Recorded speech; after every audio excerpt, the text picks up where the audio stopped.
there, and welcome. I'm not sure exactly if I should be hyped up or disappointed, to be honest. Hello there, everybody. I do want to say, of course, thank you so much for joining us. We do have Il Ripper. Good evening, sir, and welcome. The 7000 series, the i9. Wait, is there a 7000 series? I have no idea. I do know about, of course, the 13,000, which is amazing. Rafifi, bonsoir, monsieur, bienvenue. I can't wait to actually take a look at the City Skylines 2. By the way, I have seen the pictures. I have seen the devs doing a lot of stuff over there. Quite nice. And of course, I'm very excited for the roads over there. That road mechanic they put in, it's just unbelievable. Also, let me see. Salty Capybara, good on, ma'am, and welcome. We don't know exactly what's going on with Ulyss. By the way, I'm still watching their channel over here, and they're missing one player. I understand that they are sending for him. He's coming, but he's late, and I have no idea exactly what to say to you more than this, because that's the information that I have, and we're still waiting. We'll see. I understand Phyrsos needs to actually join. We do have on the other side 12 plus actually ready up nearby with Shaturyanin, CPL, Suvorov. All of them are actually in the lobby. We're just waiting over here for the last one. Well, hopefully he's gonna join. Also, let me take a look over here. Monster, thank you so much for the prime. Much appreciated, sir. Thank you. We do have all triangle. Thank you for the prime, sir. Much appreciated. And indeed, it is a happy Sunday. HEW, good evening, sir, and welcome. Bonsoir, monsieur. Bienvenue. Heinig Dave, good morning, sir, and hello there, sir. Star Spanky, bună seara, domnule, și bine ai venit. We do also have Star Spanky picking up that first promotion like a boss. He clicked on it, even though Nemesis wrote first in the channel. Hello there, sir, and welcome. Let me actually take a look over here what you wrote. Hello there, Barabulico. Good evening, sir. I wish I could play with y'all, but I do not have a PC version. I have the Series X version. Wait, what is a Series X version? This is that a console or something? I have no idea. I'm sorry, I do have to say I really do not know almost anything about consoles. Oh, the Xbox. It's an Xbox. I see, the Series X Xbox. Okay. Yeah, you know, you play you. Oh, I see. I always have been, I do have to say that I have always have been a bit curious exactly why do people prefer, for example, like just, you know, dedicated stuff on for PCs, for the gaming, for gaming, instead of PCs, which are much more like adaptable kind of stuff. You can do your work, you can do homework for school, for the kids, you can do gaming, you can do anything you want with the PC, and it's much easier to improve, update with the times, you know. New graphics card, no problem, swap one and put another one in, and you know, you keep doing this until and you have all of the new stuff. But at the same time, I have quite a few friends that are playing on consoles, and I mean, yeah, the games do look much better optimized when it comes to consoles, because it's I'm pretty sure much easier to optimize when you know the hardware and you know exactly what to expect and so on and so forth in terms of performance and what you can squeeze out of that game. And the hardware. I'm still watching, by the way, the channel, and we do have Phyrsos joining us for Ulyss. There we go. Hazaggi, Lege, Phyrsos, and Sun-Tzu. We're just waiting for him to join the actual lobby, and then we're probably gonna start. There are games that are better on PC, games that are exclusive for to a console. It's the problem, and it's sometimes to play on a TV. Yeah. I mean, to be honest, I actually I'm playing on a TV right now. I see benefits to both, but PC more versatile for sure. Yeah. Okay, let's see. There are. Is this? Oh, they didn't set a private game. Is this actually Phyrsos? I don't think it's Phyrsos. And there are Zuri. I think it's somebody else. Is that Phyrsos? Is that actually Phyrsos? Has he been playing with a weird name again? No. Okay, he just disconnected. Maybe it's somebody else. The game was set on public, so anybody could join, you can imagine. And yeah, quite a few people joined and left and joined and left and joined and left and so on. Hello there, sir, and I'm Big Ben. How are you doing? And for the console, for the physical games, it's something that remains important. Oh, right. You have, yeah, indeed. I have mountains of video games. Wait, they didn't actually interconnect like the Xbox dashboard or something like that, like the Steam dashboard. You don't get it interconnected, so you can actually, like, you know, switch consoles and still keep the games somewhere in the cloud and you just download them or something. Or is it still you have to go to the store and get like the shiny box over there with the game and then put it in when you actually play it and so on?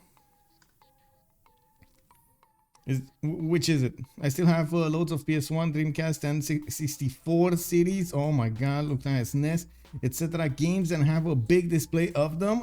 Yeah, I mean, yeah, amazing. I didn't really, how to say, I guess in my youth, I didn't really get to accumulate that many games. Back then there were like so few of them that were amazing, like for example, of course, World of Warcraft, Starcraft, Diablo, all of those. EVE Online though, man, when EVE Online came out, woo, oh my god, it's have you guys played EVE Online? It's an insanely good game.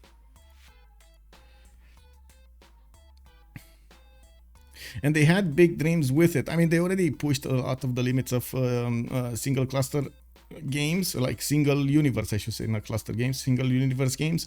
But they had a lot of dreams. They wanted to actually implement like a FPS, which can actually work with your, how to say, spacemen and so on and so forth. It would be like 2 games in one, basically.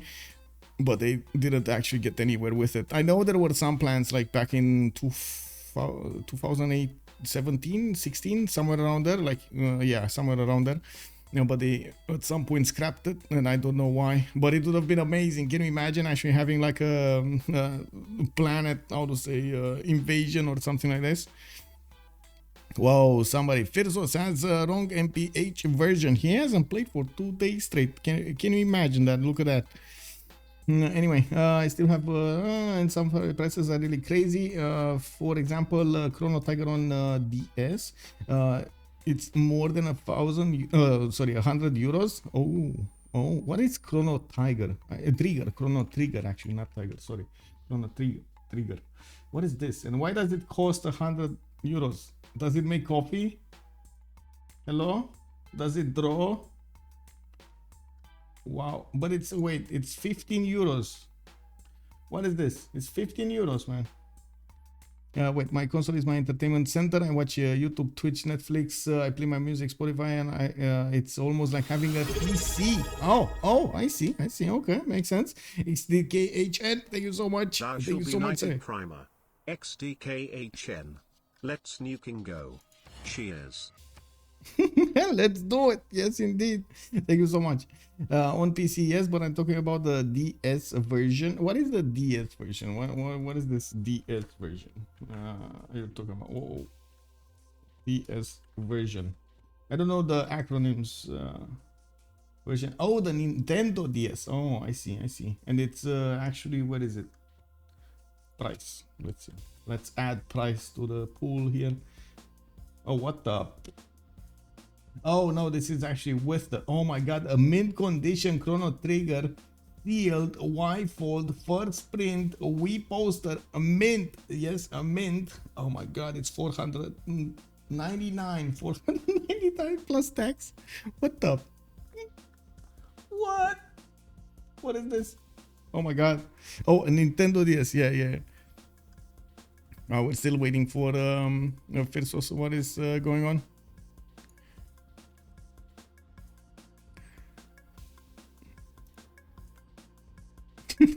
It's been like what, 28 minutes since we should have actually started the game and we didn't. Oh my god, it is what it is. Now what's that BCY on the left? We do have BCY on. Yeah, we do have BCY on, capitals only, and the balance, just as we did in the CWC.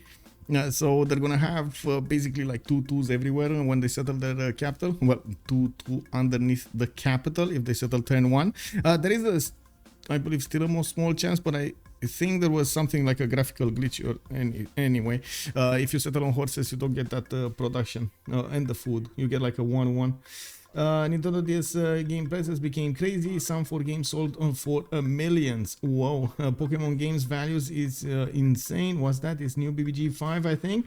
Yeah, it is. Well, yeah, I guess it came with BBG 5. I'm actually not sure if it came with BBG 5, but it was implemented like 8 months ago or something like that, 9 months ago into BBG, and we did have different options. But before the last CWC, the players did have like a major discussion because the international community was using it all the time on the maximum settings, so they did get like 3 1s or 2 2s everywhere when they were settling their capitals, and the French community said, okay, this is a bit too much of a bonus, let's try something else, or let's not do it at all. And we entered into some negotiations. An idea came out to actually give everybody a 2-2 at the beginning of the game, of course, on their underneath their capital city, and that would actually, you know, balance out the spawns and so on. You can't really balance more than this, as in what are you gonna do, like the first 6 tiles, the first 20 tiles, the first 50 tiles and so on. Yeah, but anyway, with that they actually covered a lot of the I should say fringe cases. It should be fine. Oh well, it is what it is. I'm just happy they actually reached a conclusion and they're not fighting each other anymore, because oh my god, it looked like for a day or so over there, it looked like it was Armageddon. Everybody was talking to everybody. It was what it is. Can you explain like what it does? Just gives 2-2? Yes, basically that's it. That's it. When you settle a city, and when you settle your capital, not even every city, just the capital, you have the option to set it for more, but we just use the capitals only option here. Basically you get 2 food and 2 production, and it's the capital, and you can settle turn 1. You don't need to move. For example, before this option was activated, we had players move across a river so they can get a hill for a 2-2, or go for a stone tile, or something like that. Now it's not necessary to actually do that, because you basically gain a turn by just settling in place, and you get the 2-2s. There are some exceptions. If I remember correctly, we do have exceptions for luxury resources and stuff like that actually adds yields, something like science, like culture and so on. Initially I actually wanted or the idea was to actually give the bonuses if you actually settle on resources, not only get the extra merit in your empire, but also get the extra yields, including that 2-2 base that you have. And of course it looks like PBG team decided against it, decided that they should actually go for lessening of the bonus if there is an extra yield on that tile. I don't know how I managed to do this, but anyway, it is what it is. Can you explain what I did? And for Canada, Russia, Mali, and yeah, exactly, they are actually not giving the bonuses to some of the civilizations, because especially Canada over there, they deemed it a little bit too OP. Well, I do hope the players are going to be ready, and there we go. We're starting this. I'm really sorry for the beginning, for the late beginning here, but now 12 plus with Ulyss are going to slowly start up their engines, and we do have in the map pool choices, as you can see, the maps being ticked off. Remember, the map that is going to be remaining on this board is going to be the map that's going to be played. We do have continents and islands, lakes. We do have Pangea, Primordial, Seven Seas, Rich Highlands, Terra map, which is going to be a stand-in for Pangea Classic Ridges. We do have, we don't have actually any more highlands, and of course still the axis. They totally forgot about the bands though, and it looks like they're going to just write it down over here really quickly. Gorgo and Scotland, that's their bands. Okay, well, the normal procedure would be to actually not start the map pool choices and start up with the bands. First is the team that is hosting with 1 band, then we do have their opponents banning 2 civilizations, and then we do have another ban, the 4th one coming up from the team that hosts, from the first team. But it doesn't look like they actually went for this. They're a bit, how to say, unleashed over here, I would say. They're not under control at all, right? They're not following procedure. It is a problem. It is what it is. Anyway, I hope we're gonna get this through.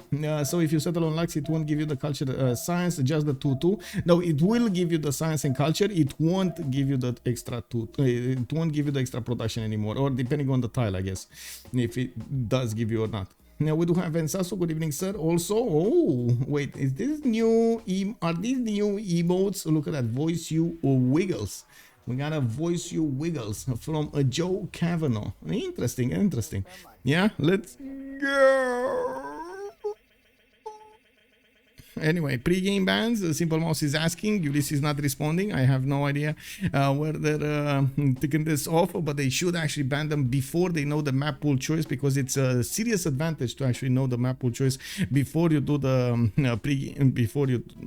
pre-game bans. Yeah, it will add 4 more bans specifically, usually for that map, which I think it's a bit too much. We do have quite a bit of a diversity when it comes to leaders. The leaders have been balanced quite a bit also. There's a lot of diversity on naval leaders, culture leaders, melee leaders, whatever you want to call them. Not so much in Tundra. We do have like, what, 2, maybe 3 civilizations that can do well in the Tundra. That's about it. What is Lege saying? They don't know. Oh, I do have to say this is the first game, by the way, in the new league, so they probably just didn't read the announcements. KW. Anyway, the pre-game bans should be done soon. They do need to put 2 civilizations here, and I still see... what is this? What is happening over here? We are deeply sorry. Why? I mean, what? Usually you say this before you know, do something really bad to the person in front of you. I really hope that's not gonna happen, right? I really hope they're not gonna pull something off that's gonna be nasty over here. But anyway, we do have 2 maps remaining for them. I'm still looking at the chat like a hawk to see exactly what map is gonna be on. Kick. Anyway. So sad, no primordial. Yeah. Hello there, Monsters. Good evening, sir. Horizon 404. Good evening, sir. How are you doing tonight? Welcome. Okay, looks like Cleo and Lincoln. Okay, so Lege is gonna go for Cleopatra and Lincoln, American Lincoln. We do have 12 plus going for Gorgo and Scotland, and it looks like Serega Predator is asking for clarification. It is going to be something else. Anyway, we do have continents and islands as a map. This usually is a heavy naval map, but there are quite a few situations in which you're going to get to fight on a land. I do have to say, I did get quite a few new clips from Escape from Tarkov, and I did do another short for YouTube. I'm not sure how many of you have watched the previous one, but I'm trying to figure out exactly, of course, what would be something like that I can do with the clips, depending on the clips and so on and so forth. So any kind of feedback from you, by the way, is much appreciated. If you look at them on YouTube, all of that content is on YouTube. At the moment, I'm feeling comfortable. I do have to say, I'm feeling comfortable of streaming Escape from Tarkov. I don't have a problem doing that, but it's hard for me to actually chain hours like I do in Civilization 6. So at the moment I'm gonna try to do the best of both worlds. Still play that game when I have some time, maybe like an hour here, maybe like a half an hour there, and get the clips, get the content for you, put it on YouTube, so you get to watch it over there. Hopefully at some point I'm actually gonna increase a little bit my streaming hours. I'm searching to do that somehow, but yeah, it is what it is. We do have 3 more bands coming up over here. It looks like America, Bulmos, interesting choice over there first. Anyway, oh, it's Rough Rider, never mind. The Lege is saying that it's gonna be Rough Rider band, not I was thinking, why would you ban Bulmos? You know, like, he's such a nice guy, you know, he's so fun to play with. Anyway, we do have Norway coming up here as the second one, Sejong third, and we do have Gran Colombia on the fourth one. Of course, no Llaneros this game, and we want well, we might actually see some Hawaii. I see somebody's gonna think to go Seodok. I do have to point out on continents and islands, a lot of the times we do see naval powers go head to head against each other. It's a bit of a surprise to me to see that Age of Steam is now banned, Age of Empire is now banned, Dido is now banned. A lot of the civilizations that do hold a lot of power on the seas, even Eleanor, the new Eleanor, actually is starting to catch on more and more like wildfire throughout the community. So we're gonna need to see if it is actually going to get picked over here or banned. It looks like they did take out Japan for that extra +5 that it gets at the beginning of the game. Not to mention, it does have quite a bit of a potential in the mid to late game part of the sim. Now we do have one last remaining ban for them to go for, and then they're gonna actually open up the picks over here. Lege, we do have him needing to pick first. They did take out Spain. Okay, so another coastal civilization has been taken down. We do have Norway with Japan and Spain, three civilizations that do have a lot of firepower when it comes to the seas, have been taken down. Gran Colombia on the land, very aggressive civilization and very powerful at the beginning of the game. It does tend to actually win games. We do have also Sejong with the amazing science generation, and of course the culture that it can actually get. It is not allowed in the game. Too much. It is too much. We do have also Teddy Rough Rider that has been taken down, which it's a little bit of a surprise as a first ban. It's not surprising to me that it ended up on the sixth one, but it's a surprise for me that it did get the first ban. And we do have Lege going for Tomaris over here, and I do have to point out Scythia is feeling comfortable at sea and on the land. At the beginning of the game, it will have those horses that will do an extra +5 against their opponents when their opponents are they're not full health, they're damaged a little bit. The same can be said about the boats, though. It happens exactly the same. You do get an extra +5 against boats that have been damaged beforehand, and of course you can actually do a lot of damage on the seas with that, and the heal, which is something that I don't think any other nation gets when it comes to the seas. It can actually recover health when it takes down a unit completely, which is amazing. You can actually heal your boats in the middle of the seas. Now we do have Serega Pirate, which at the moment I'm not sure exactly who he is. Is that Simple Mouse? No. So we do have Suvorov, right? Let me actually count them. Simple Mouse is here. We do have Shaturyanin, Suvorov, and then it's a Nearbird. That's who he is. Okay, that's the fourth player in the channels of 12+. Okay, Australia coming up, chosen by him. Of course, it will get that extra production on the pastures, and it will get extra adjacency coming up from his breathtaking tiles and the chiming PL next to the coast. We're going to need to see how many of those he's going to get for his campuses, so he can actually get a very good caravel timing. It is one of the fastest civilizations when it comes to reaching the caravel timing, and to be honest, I wouldn't be surprised if we're going to see something like Indonesia also show up over here, because it does have a very mean pen brushing voice with campuses everywhere. We do have Suvorov going for Rome, and I do have to say Rome is also a nation that feels very comfortable when it comes to land and seas. The fact that it gets an extra monument on each of his cities, it does help him improve a lot his culture requirement, the discovery of civics, and of course using the cards, allowing him to actually get to mercenaries at a very good timing, so he can upgrade a lot of boats. We do have also Dido being picked up by Phyrsos, so they're gonna have on one side Scythia and Dido. On the other side, we do have Australia and Rome. I do have to say it does seem like Ulyss is gonna have the edge when it comes to the seas. Of course, it does depend if there's gonna be like a very strong spawn coming up from Australia or not. But I wouldn't imagine Rome is gonna be shining just as well as Dido or Scythia on the map compared to them. I mean.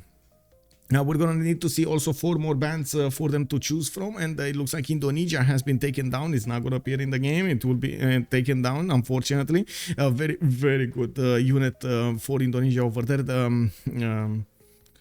The Jong is amazing. Oh my god, it took me a few seconds over there to remember the Jong. Oh man, the Jong with the extra +5 that it gets from the escort against opponents, it can do so much damage.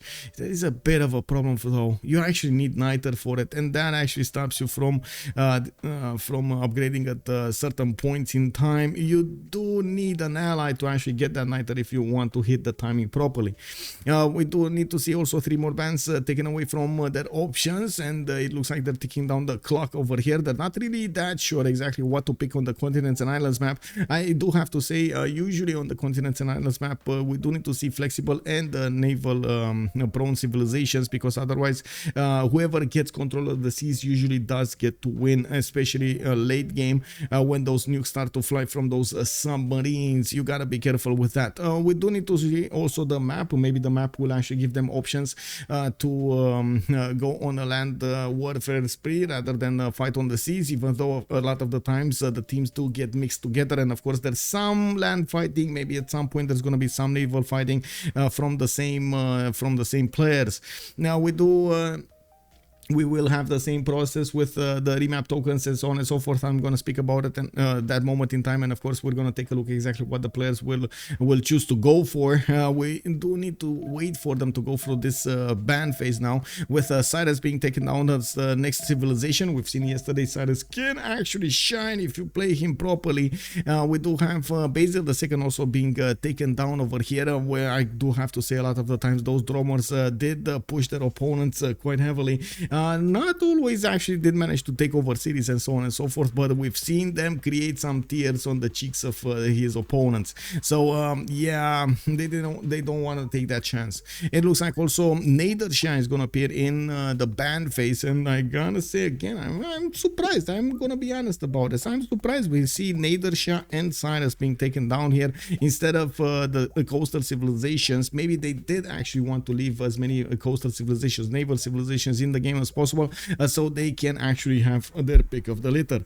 Now we do have another civilization being picked up here by 12 plus. It will be Portugal with Joe III. Portugal does get the now. It did get nerfed, by the way. I do have to say that the gold that you get at the beginning, it does not start at the beginning anymore. It does start quite a bit later at cartography, and then you get some science at education, you get some culture at medieval fairs. Then slowly it has been nerfed quite a bit. It's not going to be a lot of gold like we've seen for Portugal at the beginning of the game, but it still has a very strong unique unit. Now we're going to need to see if it actually shines. You know, on the other side it looks like we got Sun-Tzu going for Age of Empire. Makes sense.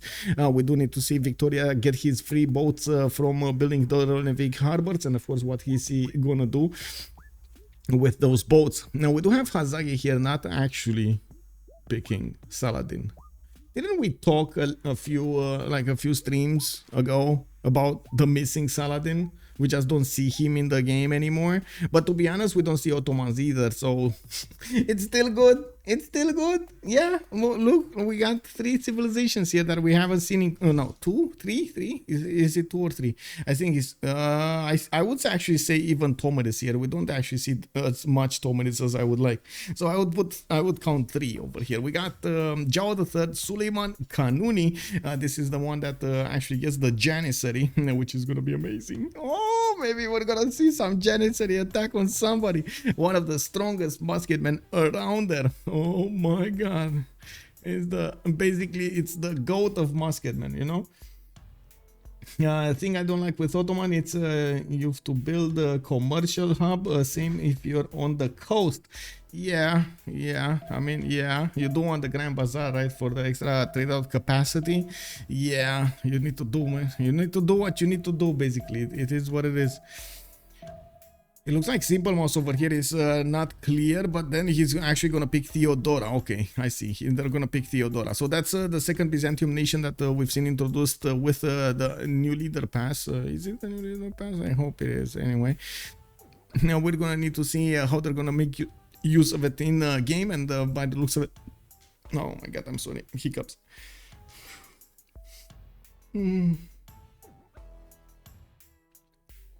Anyway. Since we do have a bit of time, and I can actually no, I can't ready up. Give me a second. I can actually show you in preview the short I will put on YouTube soon, tomorrow probably. I'm gonna put it on YouTube. Give me a second. Just opening up. I don't know why I didn't put it today, to be honest. I think I was thinking, you know, it's like it's kind of okay. There we go. So let's open this up. There you go.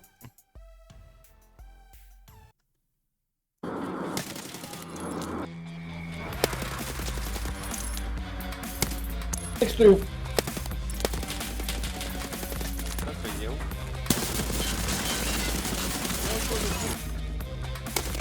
I didn't know who that was. Right in front of us. Killed him. Yeah, I know. Nuclear 691 has joined the round table. Yeah. I think in the bush in front of us.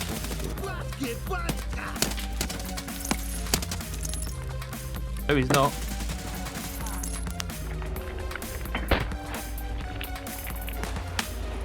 The Angara, correct. You mean the game? Oh, it's Escape from Tarkov.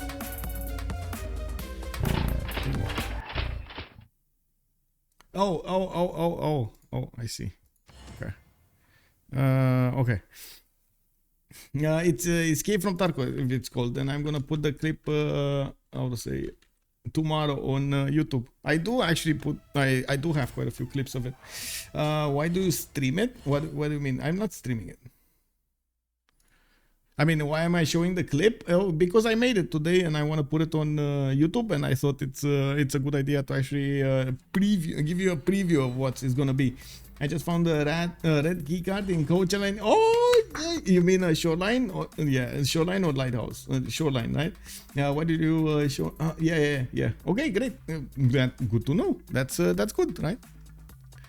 I did say earlier, I guess you didn't, by the way, bonsoir kid and bienvenue. I guess you didn't hear me say that I don't really want to chain hours, like a lot of hours in Escape from Tarkov, but I do play with my friends from, you know, sometimes here and there. And I do want to get some content out of it. And since I do keep clips of my kills and what happens and funny stuff and so on, I even have like, how to say, cheaters killing me and so on, and killing all of us, my friends and so on, with that. Like, very funny incredible things, and I want to put that content on YouTube because I really don't feel comfortable yet not commit to like 4, 5, 6 hours of Escape from Tarkov.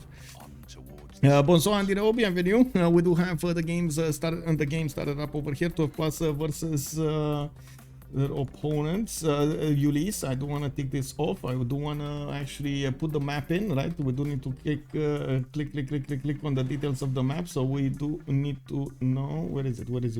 Oh, give me a second. I need to find it through my options over here. I do really need to clean this up, by the way. This is gonna be continents and islands. There we go.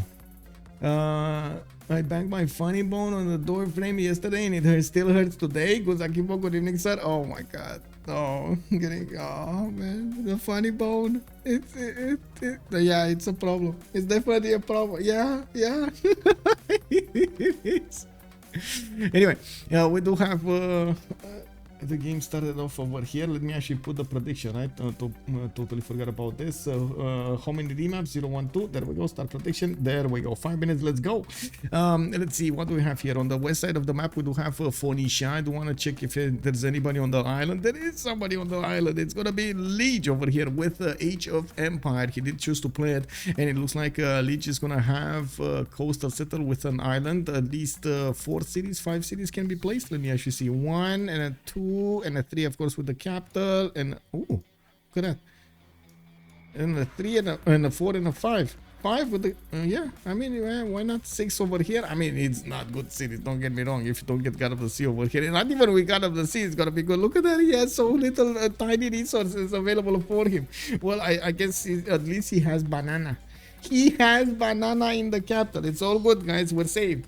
2 banana tiles. It's all good. You know, you win game with 2 banana. Anyway, next up we do have the city of Tyre. Phoenicia is gonna get red benefits over here to the northeast if he's gonna get the city next to it. He does have his own banana, and I do see he's gonna have some floodplains to settle in the north. Not really the best choice that you can make, but he doesn't have another one. We do have to the south at least 1 city that he can place, maybe even try to put 2, but 1 is gonna be in the tundra, and I'm pretty sure he doesn't want that. We do have some inland settles using the lakes over here or even the oasis to settle a few city centers so he can get some more stuff going. On the other side of the coast, actually, Simple Mouse is going to be quite close to Daido Shunsu, and with Simple Mouse are probably going to fight on land here. There isn't much in the way of passing through from the left to the right until we're going to have the full meltdown of the ice over here, the full melting of the ice, so you know, we don't misunderstand each other. And we do have also Istanbul to the north, which is not coastal, and it's very far away from an actual opponent. Unfortunately for him, fortunately for his team, opponents. And we do have him with 2-2 base. He does have a 2-1 coffee tile and a lot of rivers for him to actually settle. I do also notice some geothermal fissures over here. That means he does have a continent split. He can easily settle cotton over here, settle some copper in the south, and then settle another one to the west side of Istanbul.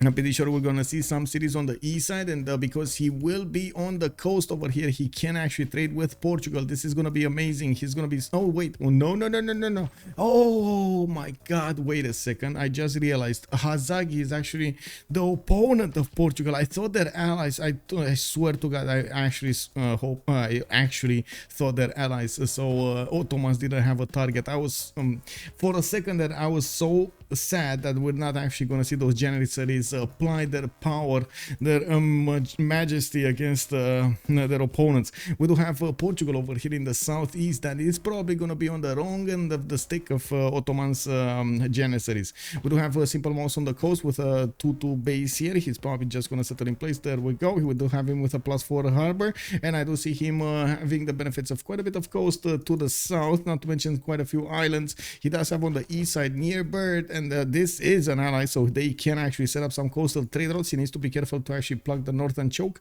and I'm pretty sure he's gonna try to get a city, at least one city to the north over there, so he can have more cities in his empire, more production centers to output stuff.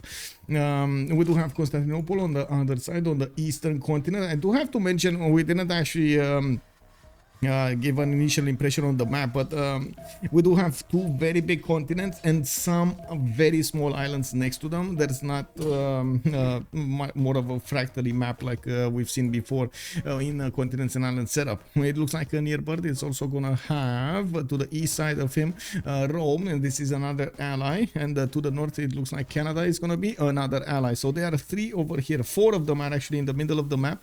There's gonna be a possible trade route between Constantinople and Lisbon on the coast, and that's about it. On the east of Rome, what do we have? Very far away, Scythia. Phyrsos is going to be on the same continent as his opponents over here. He's going to need to actually fight in a 1 versus 3, but he's so far away and so defended by this line of mountains. I don't think anything is going to happen to him. We do need to take a look a little bit more in detail here. We do have Rome on his floodplain tile. He does have sugar tiles to the north to get the extra food in, some 2-2s to work at the beginning. We do have him also with quite a few cities to settle, actually a lot of them. With this river network, he can actually develop a very nice empire. A little bit problematic because, well, you know, he doesn't really have mountains, but I'm sure he can use his GCC from his other districts for the campus science power. We do have scouts coming out from his empire, so he can actually reveal the land around him, and I'm pretty sure in the 5 turns we're gonna have a remap vote that's gonna need to tell us if we actually keep this map or not. Nutria, hello there, sir. Good evening, good evening. It's that Sun-Tzu. Yeah. Wait, is that Sun-Tzu? Okay. ZHC, hello there, sir. Take a chill pill. I'm breathing. Is that better? XGC? Lowbrook. Lowbrook, hello there, sir. Thank you so much for the prime, by the way. Thank you. It's true you speak really fast. It seems you comment at race. Well, basically it is. Well, I'm basically racing against time to give you as many details as possible about the game. And I do have to say that slowly I got to this pacing, because at the beginning of the when I started streaming, I actually, you know, looked at some details and so on and so forth. And then chat was telling me that, hey, you missed this and you missed that and you didn't talk about that and you did this. this. So slowly I started adding more and more like components to what I actually want to say. And yeah, I know it's a lot of information. You can imagine my throat is woo woo woo. You know, but I do try as much as possible to like introduce some fun elements, you know, some jokes here and there. I'm not that good at making jokes, but I try, you know, it is what it is. Maybe some funny noises here and there, which I'm still trying to learn and evolve and try to figure out exactly what you like, and of course what I also like to do. It is what it is. It's a development process, you know. I should do horse auctions. Oh my god, yes. Hey, anybody 15,000, anybody 51,000, 51,000, let's go. Once, twice. Oh, we got 52,000. Oh my god, I can actually do it.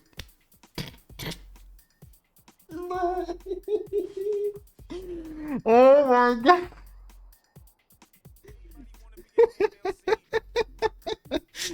Oh my god. Hello there, reality film. Hello, good evening, sir. I didn't know people stream this game. Let's go. Yeah, well, I mean, we do have, you're right on time, and we got a competitive game over here, 4v4 between these two amazing teams. Ulyss going against 12 plus. Both of them have been participating in the CWC, in the, of course, Civilization World Cup season, previous season, and we do need to see what they're gonna do today. Let me get back to work over here and take a look at what Canberra is doing. Oh my god, I'm getting messages. Am I? Oh my god, is even my family telling me that I should slow down? Anyway, yeah, we do have Canberra over here with its first fashion improved. I do see he's probably gonna get his reef fish style also. Give me a second. It's my French tutor asking me if I can actually do tomorrow some hours. We do have Australia on the east side with an amazing spot for campuses. As you can see, the wheat tile over there, or even this coal tile is going to be an unbelievable campus. He does have one next to Canberra, and I do see next to quite a few tiles over here on the coast. You can actually see reef tiles giving the Jesus Krakatoa available for him on the east side, and I do see we got to 10-10. So I'm going to quickly move over to Pokrovka to see him putting down his first kurgan, which is going to be between two pastures over here. By the looks of it, Pokrovka is of course going to pump out a settler in 6 turns, and I do see him benefiting from already his horses improved. We'll see.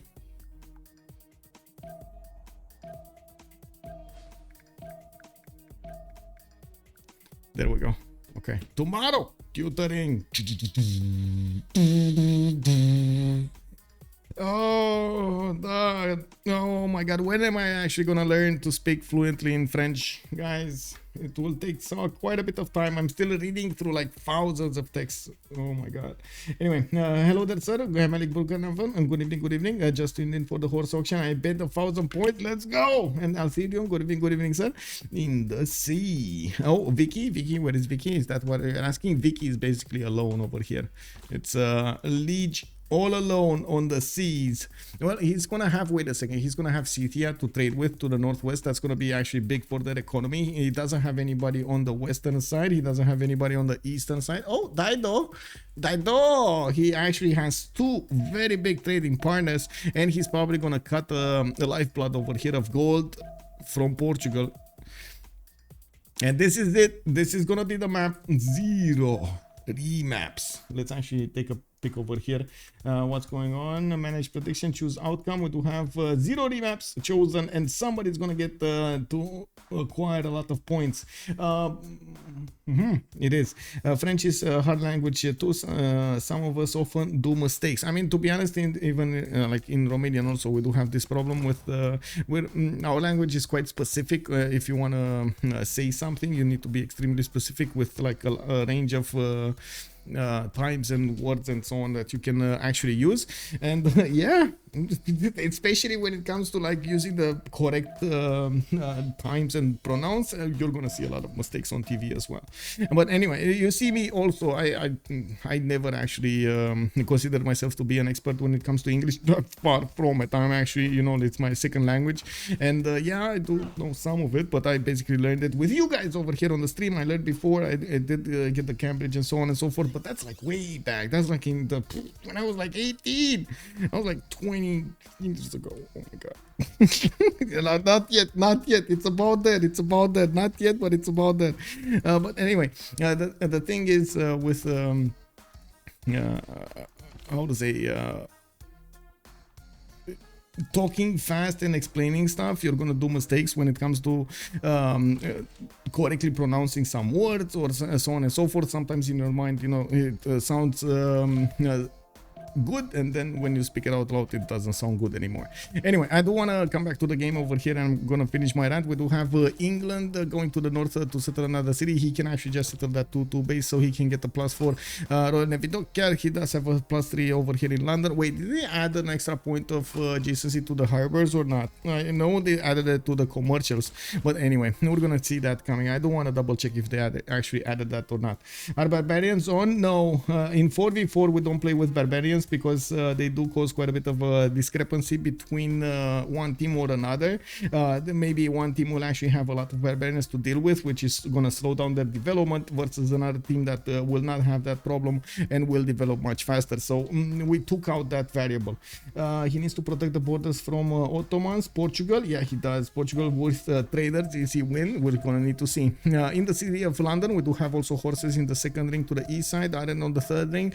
He's probably, I mean, I'm pretty sure he's gonna put all of his power into coastal stuff, like from Royal Navy we're gonna see Royal Navy Dockyards, we're gonna see boats coming out, we're gonna see shipyards, we're gonna see seaports, and of course improvements on the coast. And not really gonna go for the iron, or I should say an invasion using iron or horses. I'm pretty sure he's gonna get this to his teammates. Maybe we're gonna see Scythia need some, maybe we're gonna see Ottomans need some, even though I'm pretty sure actually Ottomans will probably need a lot of niter. If I remember correctly, they do require niter, right? The Janissaries. At least give me a second. They do require niter, so yeah, he's gonna need a lot of niter. We do have to take a look at the next one. We do have Dido here. Biruta is sending his third settler. Is he going Lake Red Bar? Is that going where I'm thinking he's going? Or anyway, he could actually put it to the west of Lake Red Bar, not actually on that wonder. He can still get the points, but get the ability to actually get the cost on down in that one tile lake. I do see him getting a builder, and I do see him of course benefiting from two of these coastal resources that he could improve, so he could get his bonuses going. Actually, that's a big question. Who is actually going to get Celestial Navigation bonus between Lege and Sun-Tzu, both of them being coastal? I'm pretty sure it's not going to be Scythia here. Anyway, Dido does have access to an iron tile in the second ring to the north. He might actually need it because Portugal is on the same island as him, and he might actually go against him with I don't know, some pillage squad over there. Maybe we're gonna see some horses, maybe we're gonna see some coursers, maybe we're gonna see some calves, some cuirassiers, try to go and do some chaos over here in the cities of Portugal. By the looks of it, Phoenicia is also gonna have horses in the third ring to the southwest. I do see them quite far away from his capital, and I'm pretty sure it's going to be quite expensive if he doesn't actually get a city to the south. Now, I think the war declaration has actually been sent because Ottomans is trying to figure out a way into Portugal's territory, and Portugal wants to keep him out of it. Now Portugal does see the truth of the matter. We do have Phoenicia to the south being spotted, we do have Ottomans to the north being spotted, and of course Ottomans getting his third city. It is going to be quite a bit of a choice over here if he is going to go forward to the south towards Funchal, if he's going to go to the east, if he's going to go directly to the southwest over here, so he can get his setup going with his other cities. He did settle the first city I thought about, Ankara to the west side, of course benefiting from the 231 fertile. He does have the geothermal fissure, which is going to give him a +4 campus. I'm very I'm a bit, how to say, disturbed by this because Mexico City might actually grow into that wheat tile. Of course, it might be a race between getting the fur or one of the wheat tiles. We'll see if it goes in there. Anyway, now we do have actually the settler. Yes, the settler is for settling actually Portugal here. Portugal does benefit from horses in the second city. No, that's the capital city actually, next to the capital city of Lisbon. We do have an iron tile in the second ring over here to the southwest, and I do see Simple Mouse is not taking any chances. He's moving a scout right in front of the settler, so he can actually pass it safely into its location. We do have actually Phoenicia coming up very close to him. As you can see, they're gonna be like 6-7 tiles out from each other's borders, and I'm pretty sure Phoenicia can actually apply some military power against Portugal on land with no problems. I do have to mention a lot of the times Phoenicia is quite slow in its development because it does tend to want to go for Ancestral Hall, build its costons, get the first lighthouses down, and then start working on another wave of settlers. And after it finishes working on another set of settlers, then it starts to actually have some freedom to build some units, get some campuses down, and so on and so forth, which does actually tend to slow down any kind of timing that you're going to put, especially on the land against your opponent. We're gonna need to see if it's gonna be played differently, if Sun-Tzu is gonna choose to go for something else as a bonus in the Government Plaza, or if he's actually gonna think to attack his opponent at a much earlier timing, so he doesn't have any problems. Now we do have Ottomans slowly creeping into the territory of Portugal over here, trying to figure out exactly what's going on.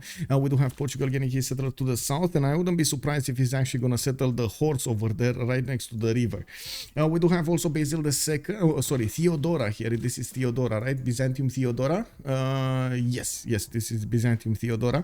We do have him with a horse in the second ring to the north, and I do see him benefiting from holy sites soon in the two cities, in both of his cities actually. The third city is going to the northwest, and that will be a connection city with Portugal, a possible connection city with Portugal. I would actually encourage Byzantium to get the city to the southwest, so it can actually go much easier cap to cap. But you know, it is what it is. He can put it down on the stone tile over here, and then all of those traders are gonna pass through it, through a possible arena city, to disembark and go towards Constantinople.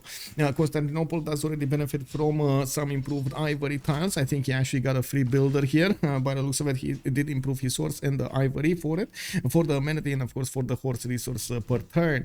We do have an iron tile in the third ring to the north, which is going to be much closer to Thessalonica. Looks like Byzantium is sending his builder to the north, where there is also a turtle tile over here next to the city of Thessalonica, which is going to be another amenity, which is going to be very good for his empire happiness.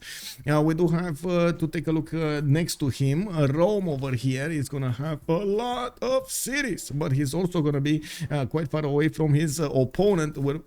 So there is a chance, very late game, as I see the game evolve over here, there is a chance that 12 plus will rely entirely on the ability of Rome and Australia to actually smash Scythia, and then try to do something like space and so on, and defend against nukes. Now that's a very late game we're talking about, and we're going to need to see if that's actually going to get, if this game is actually going to get that. We're barely scratching turn 20 over here, and we're going to have a lot of stuff happening throughout the game, and that might actually decide the game. Of course, will change the outcome of the game.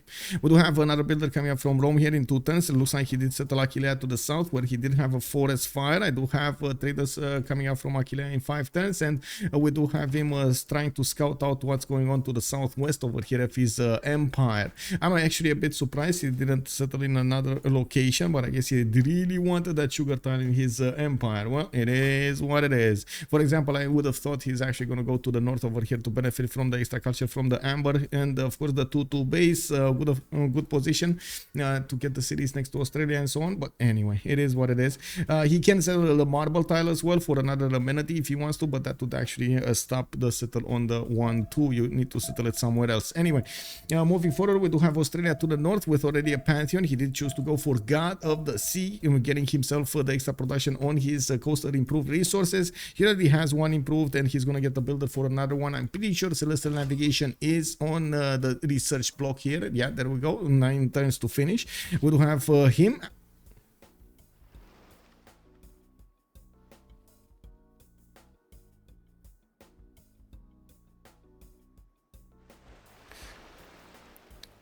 I'm not sure if this is heresy, or is this a mind-blowing strategy that we haven't seen before? Okay, wait, guys, big poll. It's coming. Australia going holy sites. Big brain or massive fail. Guys, let's go. Let's go. I put a poll in. Let's find out the chat's opinion about what is Australia doing over here. Is this a very big brain move, or is this gonna be a massive fail? Remember, he's putting these holy sites in place, a very, very exquisite, oh my god, they're like amazing campuses. And he's still doing it. He's still doing it. Anyway, we're gonna need to see what Suvorov is gonna do with it soon. It's happening.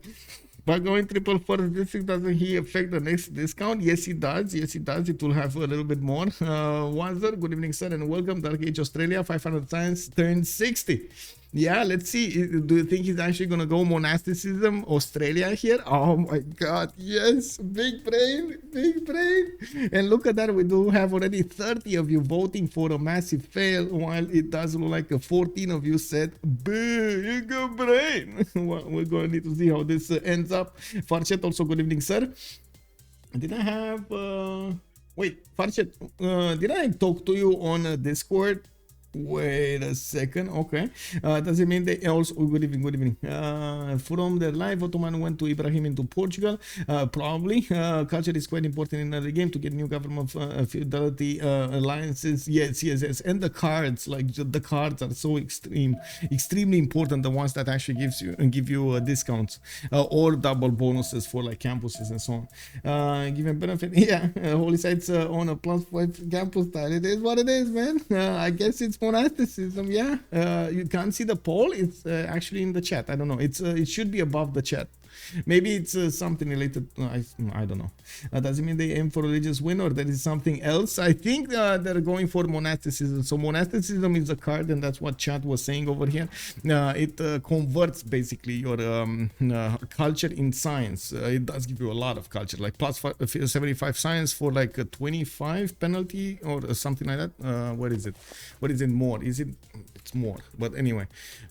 Monasticism, this card, yeah, 25. So plus for 75 science in cities with a holy site, and minus 25 culture in all cities.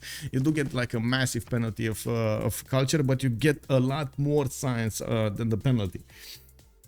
You had to decide. Okay, I see. It's still massively skewed towards massive fail over here. Definitely, I think there's you know, there are a lot of viewers that actually have seen multiple times how Australia is being played in normal strategies and so on. We haven't seen this, so let's guys, let's keep our minds open. Let's see how this goes. Let's see how it will go.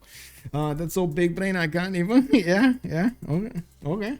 I mean, if it didn't work, it's so unnecessary. Well, let's see if it works, you know. Let's actually take a look at Scythia here, and then we're gonna follow up to take a look at the pantheons. We do have Scythia already putting down an encampment from the city of Miriv, getting another wave of settlers, and I do see Pokrovka is getting up for war encampment coming up in 3 turns. If I do have to say, this is a lot of flat land between him and Australia. He can get with cav units and Saga horse archers to Adelaide in no time, especially if he does manage to get the general. I also want to point out that the whole Australian gameplay right now is extremely slowed down by the holy sites. He's going to invest a lot of his production into the holy sites, into the phase generation, so he can actually have a good monumentality and try to catch up. As you can see, 5 turns for a shrine.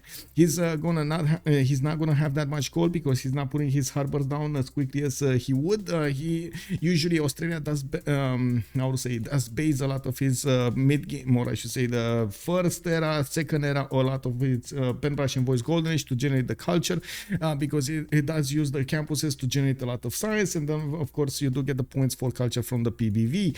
You get some gold also, and Anyway, we're gonna need to see. Australia is magic to take down Bologna to the northwest, and I do see Suvorov is gonna have 4 cities over here to benefit from. At least, oh man, not even Bologna put down a single campus. Like, really, bro? Anyway, in the cities of Phyrsos, we do have him putting down quite a few kurgans. I do see 4 kurgans have been set, and they're giving him a decent amount of faith, actually. It's what, 12 plus 3, 15 faith. We do have some faith pattern coming up from his improved strategic resources. His iron tile to the southeast of Portugal, though it's a kurgan. We do have the extra faith coming up on the horses over here, the 3-3-1s. He has 3 of these horses improved in his 3 cities. You can imagine he can actually generate a lot of those units very, very quickly, and keep on upgrading them. Now we do need to see also the encampments coming up soon. He's gonna start generating those general points, and we're gonna need to see if he's gonna want to use that general against his opponent. He has safety in the eastern coast. There's nobody on the east coast other than his teammates, and he can definitely settle at least 2 cities here to the southwest, another 1, 2, 3 cities over here, so another 5 cities to the south. That's going to put him on 8, 9, 9, maybe 10 to the north, maybe 10 over here, like the 10th over here. So yeah, 10 cities easy for Scythia without actually exposing any of his cities to attack from Australia, without him being able to actually reposition his army so he can counter that offense. We do have settlers coming out from Pazeric and Miriv, and I'm pretty sure we're going to need to wait a little bit to see exactly where Scythia is going. By the looks of this settler, he is actually going to go for one inland or another inland here next to the amber tile and next to the gypsum, where he's going to get 2 of those amenities improved and a very powerful campus. I'm actually curious if he's going to go for the +5 between the mountains, or is he actually going to go for the +3 next to him. We do need to bounce around a little bit the map to see what's going on here. Goddess of Tides has been picked up by England. We do have a granary coming up in Leeds, and white granary, celestial navigation. You get the lighthouse. Come on, man. Anyway, we do have Moksha establishing in the city of London. It does look like there's a monument coming up in Liverpool, and we do need to see what's going on here in Dido's territory. He did get the Lady of the Reeds and Marshes as a pantheon. He's going to benefit from an extra production point on each of these floodplain tiles, and I do see KDY has been set right in the face of Portugal, where Portugal, I gotta say, it's under attack. The Ottomans are coming. We do have Ottomans building a trade route between the city of Erzurum and Kalshur. We do have Ottomans already sending 2 archers and 2 horses, deploying them to the borders of Portugal. Portugal looking at his tech side here. He's scrambling to get his own horses. Let me see how fast or how slow he is. Oh, he doesn't have archery. Come on, simple mouse. Schnell. Wait, vite. How do you say fast in French? Is it vite or aller? Come on, somebody, can you check again city center for which city center? Vite, okay, vite, Alterion, merci beaucoup, monsieur. Ottoman got a bonus before Golden Age. Rapidement, okay, oh, there we go. I find new words over here. Rapidement, monsieur, vite, allez. You know? Yeah, both works. Okay, thank you, much appreciated. Come on, it's Ale, and Chanel is Vite. Okay, got it. Zulda, thank you. But where do you get the science initially? Wait. You intentionally get into a dark age so you can slot the special card for +75 science in every city with a holy site. There is a bit of a problem over there, actually, getting the dark age. I think that's a problem, getting the dark age, because he already is in a golden. There's no monasticism happening over here. He's in a golden, guys. 29 out of 19 points. That's not happening. He's actually playing this for the faith per turn. He's gonna get, and maybe some bonuses coming from his religion over here. He chose no, this is Byzantium, actually. This is Byzantium with divine spark. He chose feed the world with lay ministry, basically, like, you know, the basic Theodora strategy over here. He's gonna get his temple of Artemis built, and I do see Li Yang has been established in the city of Constantinople instead of Moksha. Now we do have Also, his traders needing some love over here. Oh, another city-state takeover. Bandar Brunei has been taken down, and Etemenaki has been put into production. That's going to take a while to repair. And of course, I do see new Roman cities are being sent to the south to connect him with the city of Bandar Brunei. Now, let's looking at Portugal over here. The first horse of Ottomans has shown up on the borders of Portugal, and by the looks of it, we do have quite a few archers from Portugal trying to defend. They're not doing as much damage as he would want to against his opponent. And there's another thing, by the way, a piece missing from my information here. Ottomans did not put down a single encampment yet. He's not getting that general as fast as he would want to. He wants to get as many chops in as possible and push with Ibrahim. Ibrahim is quite a nasty governor over here on Ottomans. He will build campuses after this.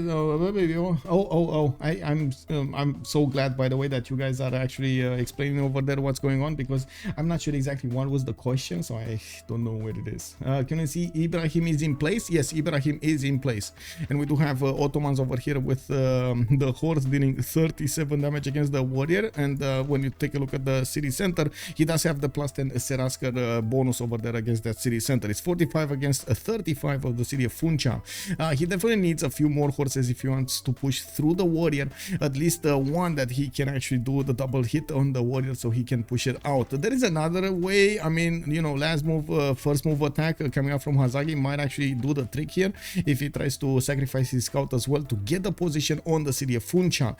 Now, there's another warrior coming out from that city center, and I gotta say this is one of the worst positions that Portugal could actually end up on, because again, Portugal is very navally focused. It's quite hard for him to actually get the best out of both worlds, be good on land and be good on the seas. It does need to, it does tend to specialize, or I should say get the early beginnings in one side and slowly build up the second one. And I do see Hazaggi going for bronze working over here. Simple Mouse is 7 guys, 7 turns away from getting this. Unbelievable. Anyway, we do have to take a look at Scythia if he's actually going to want to apply his power against his opponent here. Australia looks like Australia did actually see Scythia, and Byzantium is there to try to stop Scythia from actually getting to the holy site to pillage it.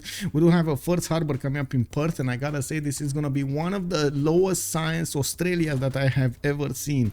We do have Australia going for a wave of harbors actually coming up from his cities, and we still don't have a religion from him. Looks like Australia is 5 points at 10. He's going to get it in 2 turns here to establish his religion. Looking back at Portugal, we do have the second horse showing up. It looks like Ottomans did choose not to attack into the warrior, and I should say double attack, last move, first move attack. He did something with it. Oh, he attacked an archer. Okay, I guess the archer got switched or something on the front line, because it's very damaged over here back in the city of Funchal.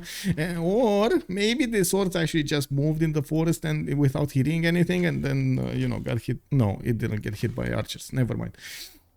We do have a wave of horses coming around from the city of Erzurum. Looks like Hazaggi is going to pull on an all-in attack against Portugal. We'll want to finish this game up very quickly.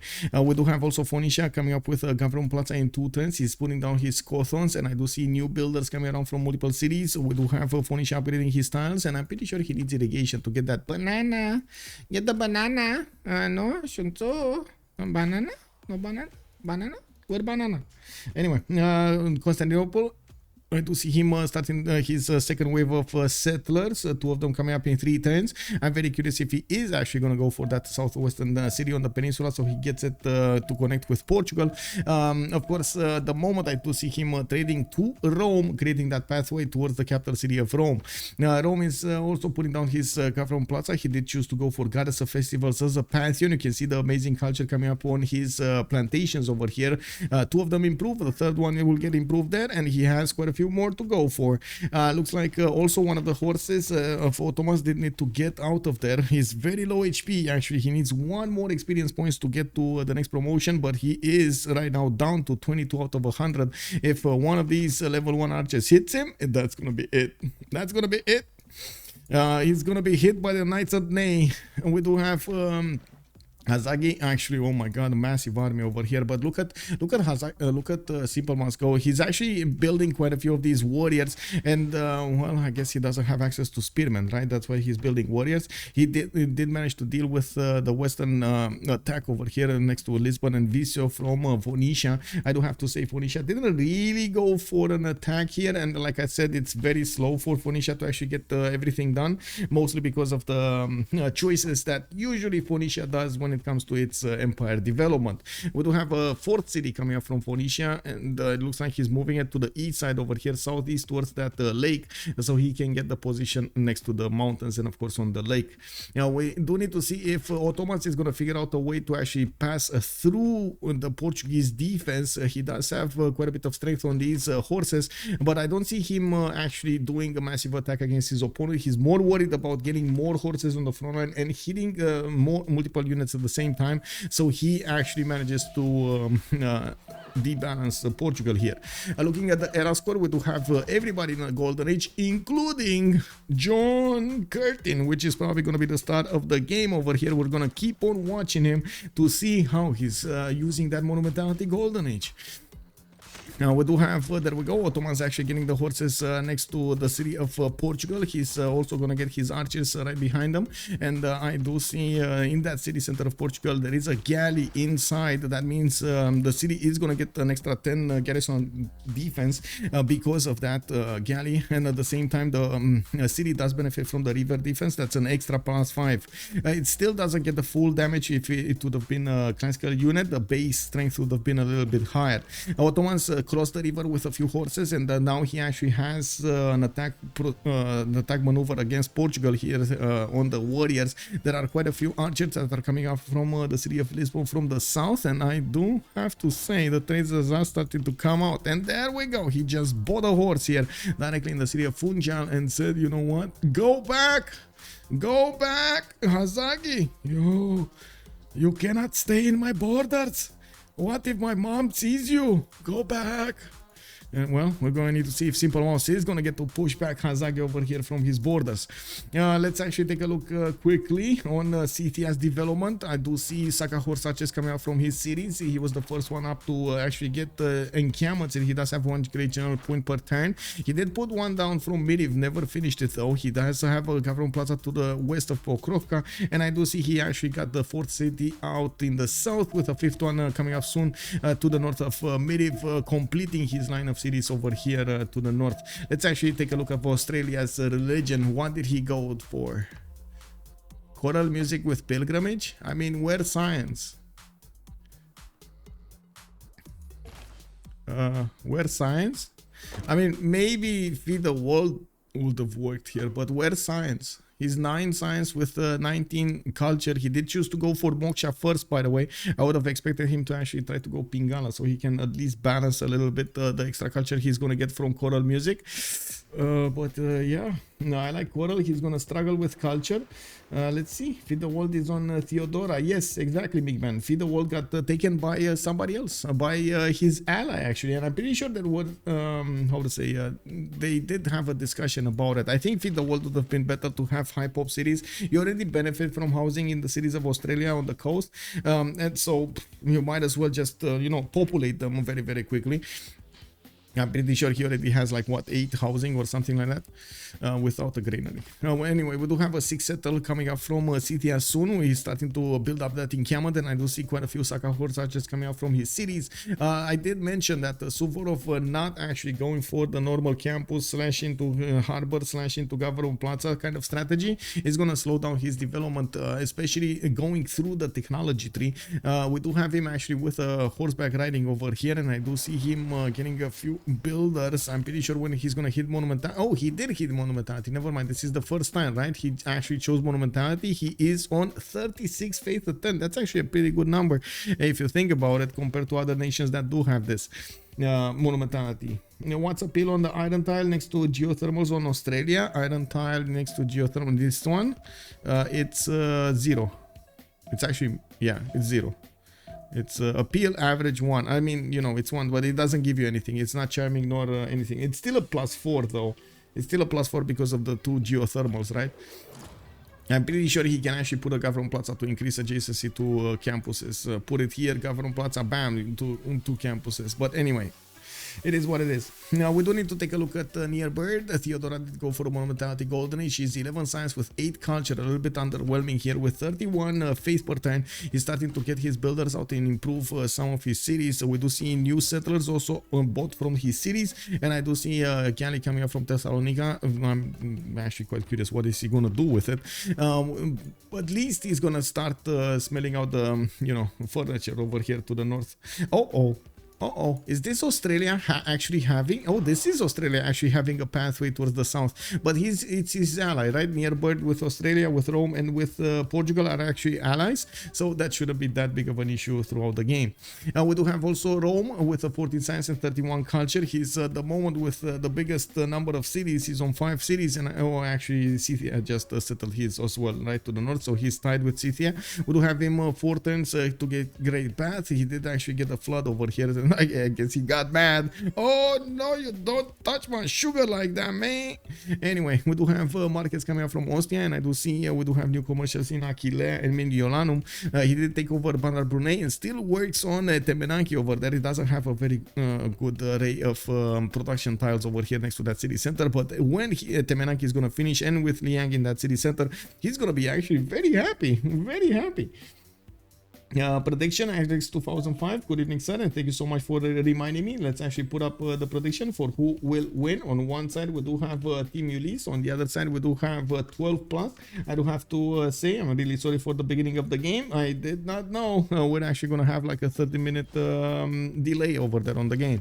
We do need to take a look also on the next one. That's gonna be John Curtin, 10 science with 19 culture. I do want to say if Ottomans over here is pushing, and it looks like he's kind of breaking Portugal, to be honest. Like it's only a matter of time until we're gonna see a catapult, and if Portugal doesn't actually push back these units, which it doesn't look like he's gonna do, he's gonna have a big problem. Big. Anyway, we do have Australia coming up over here with his 11 science and 22 culture. He did choose to go for a monumentality golden age, and now he's getting his lighthouses going. I would imagine he's actually gonna put campuses from Adelaide and from, oh my god, he's gonna take a long time. Like Perth needs 7 pop to get to a campus. Adelaide needs 4 pop, and it says a minimum of 8 turns to actually get there. Now he did improve one of the wheat tiles over here, and okay, I mean there's some light over here. If he's gonna get an internal, he's probably gonna get it faster. Now we do have Simple Mouse with free inquiry golden age on 16 science and 15 culture. Now he is using the science coming up from his harbors. He only managed to build 2 of them in the city of Lisbon and Viseu. I do notice Ottomans, he's still getting heavily hit by these Portuguese archers in the forest, and has quite a few problems actually smashing through the armies of Portugal, even if they are lower era or of the previous era. We do have walls going up in the city of Funchal, and I'm pretty sure Ottomans Hazaggi is trying to get to his engineering over here, so he gets the catapult. He's discovering Will. He's gonna need to get engineering right after. He's 2 turns away from Will, by the way. Now we do have also Lege with a pen brush and voice coldridge on England. He's still on 3 cities. He did manage to get his Royal Envido cards down, and did build Ancestral Hall in his capital city, and now he's gonna probably try to expand to as many cities as possible around these islands. He has an insane amount of islands actually everywhere. There is a possibility for him to actually get a connection city into the northeast, and he can apply his naval power against everybody else in the map that matters, especially Australia over here is probably going to get hit by England if the game goes to a long one. We do have England benefiting from Goddess of Tides. He is getting Pingala in the second city of Leeds, and I do see London is benefiting from Moksha. He's starting to expand his vision on the coast, and I'm pretty sure his galleys over here did actually get acquired for free from the Royal Navy dockyards when he finished them, and now he's trying to see exactly what he has to deal with. We do have also Sun-Tzu with a pen brush and voice coldridge, 4 cities. He still has a Portuguese warrior next to his cities, and I do see he's finally finally getting horses. To be honest, I thought it's gonna be faster, but it is good that it's happening, because second front line over here for Portugal might mean his demise. And we do have the city of Viseu right in the targets, in the crosshairs of these horses coming up from the city of KTY. And it looks like there is also a deployed archer on that city's defense, and we do have a monument getting built over there, not a war unit, which is a problem. It looks like also Ottomans is starting to attack the city of Funchal directly, and the walls are going up in 3 turns. There's no builder over here to actually stop that from, or I should say increase the speed of the building of the ancient walls. And we do have Ottomans with actually replacement units if he wants to take down that city. The city is not under siege. It's gonna heal what, 20 points or something in between the turns. And oh, Sun-Tzu disconnecting. Oh my god. Okay, guys, big question over here. Big question. This is a Q&A time. Let's go boys. Q&A time in the chat. Let's hear you out. What questions do you have? Alex Fair, first question over here. Can you show pantheons? Yes, I can. City Patriarch is coming up on Portugal. No pantheon Ottomans. We do have Lady of the Reason Marshes on Phoenicia. We do have Goddess of Tides on England, Age of Empire. We do have Divine Spark chosen by Byzantium. Rome did go for Goddess of Festivals. Australia did go for God of the Sea. You can see the extra production coming up here. And Scythia went for God of Craftsman. He's going to get the extra production on his improved strategic resources. Also about to take over the city of Nazca. Second question, let's go. Also Monstrat really like how to say taking a very weird look at the Twitch mobile app. I have no idea what's going on with the Twitch mobile app.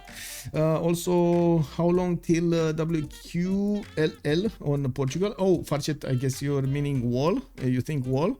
It says 3 turns over here, but I doubt that city is actually going to go through the next turn.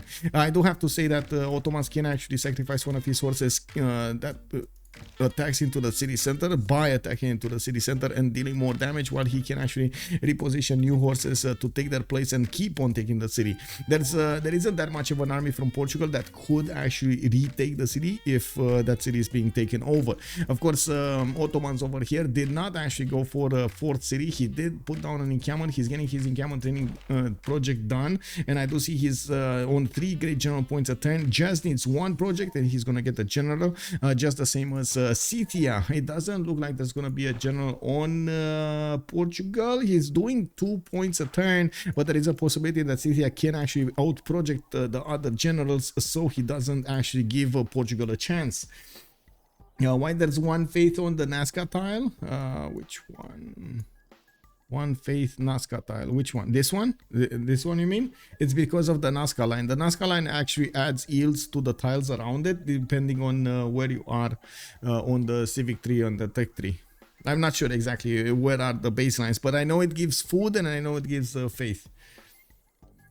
Which is kind of amazing, actually. You can get, if you do want to play with Nazca lines, you can get some insane yields. You can't actually work the Nazca line tiles, but after you put them, but they will add yields to the ones around them. So you can, for example, put like multiple Nazca lines around the one single hill, and you get the food and you get the faith also.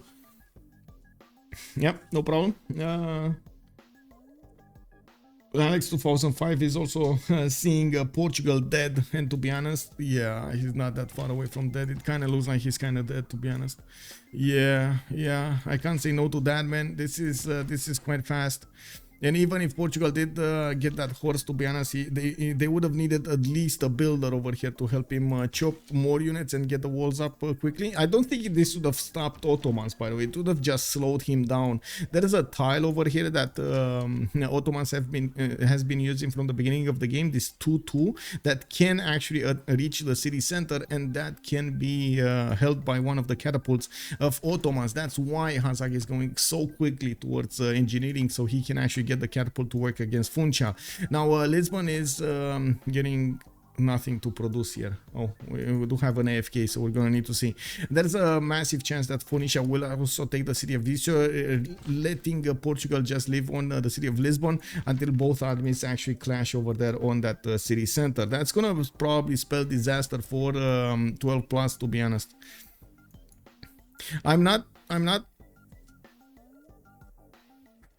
I can't say I agree with their decision to keep the map. mostly because Portugal was alone and they kind of saw he was on loan. I think they would have needed to protect a little bit Portugal. Like, even if he would have needed to fight on the seas, I think he would have been much better suited to fight on the seas than actually have land warfare with two civilizations, even if they're like also navally prone? Navally prone? Navally... Anyway.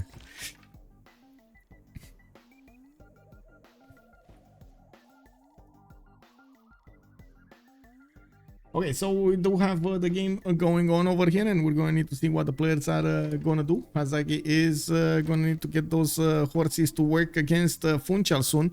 I do see that the horses that are next to Funchal don't actually have movement. He does have a horse over here that is probably just, you know, recovering from actually attacking or getting hit by these archers.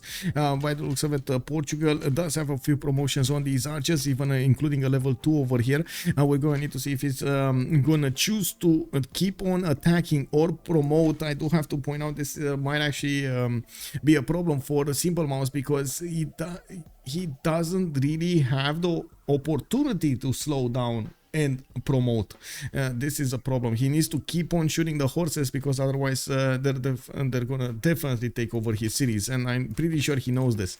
Now we do have an infinite turn, so the players are taking a bit more time than usual to actually go through this turn. I do also see Ancestral Hall coming up from the city of Tyre. Would have loved to actually see Sun-Tzu over here get a few more horses, but I guess 4 is enough. And we do have actually a change up in the production queues of Visio. He's gonna get an extra horse here. We're going to need to see if he's going to immediately deploy it to the north, or by the time that horse actually gets built, these horses from Phoenicia will show up on the borders, and of course he's going to need to stay there and not reinforce his north. Funchal has been taken down. The turn has passed, and we do have a general appearing on the Ottomans. It looks like he's going into the Portuguese archer line and starting to hit these units directly. We do have new horses coming out from Lisbon and Visio, and I do see, of course, Phoenician horses are repositioning to attack the city of Visio. We only have these two archers helping out, and of course that horse that's going to come out in 2 turns. Audience chamber coming around for Byzantium. He's putting down more holy sites, and I do see he's getting his monuments built. We do have Liang plugged in, and we still don't know exactly what Liang bonuses he has, to be honest. Wait, did he actually go for the production? Whoa. On floodplain tiles, this seems like a little bit underwhelming of use of the first governor. I think Moksha would have been definitely better. Now we do have Goddess of Tides over here. Oh, sorry, festivals. We do have new wonder coming up next turn, Great Bath, and I do see a trader that is gonna start giving him some extra food and production from the internals. We do have an external trader coming up from Byzantium. They're trying to squeeze as much gold as possible from their early beginnings. Now I do have to point out the Rome, if it goes late game, is gonna be quite a bit of a beast, and we're gonna need to see what Australia is gonna do here. He's still struggling with his science output, and as you can see, he doesn't have the population numbers to actually get campuses down anytime soon. He actually shows Magnus. Oh, okay, he's going Magnus internals. Okay. I mean, yeah, sure. It looks like Scythia is about to take over the city of Nazca over here with his units. He's also putting another settler to the west of Miriv. And we do have the new turn. Looks like Funchal has been taken back. Portugal did manage to take it back, and it does seem like he moved out his galley before it was what it was. I guess the Ottomans did lose one of his horses in that switcheroo over there.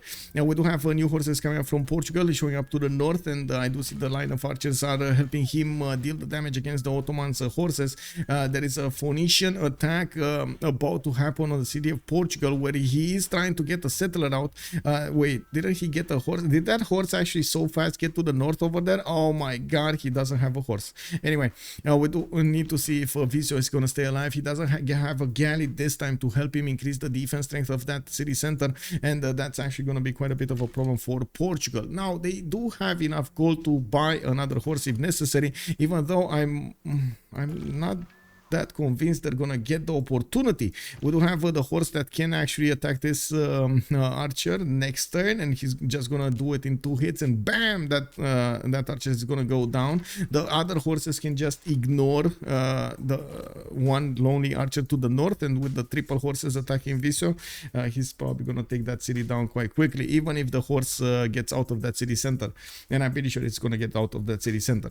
I'm actually quite curious if Scythia is gonna go into an all-in maneuver against Australia. There are no defensive units for the city of Adelaide. We do not have him with classical technology at the moment, or I should say classical garrison defense. We do have an unmet city-state taken over. Where is this unmet city-state that got taken over?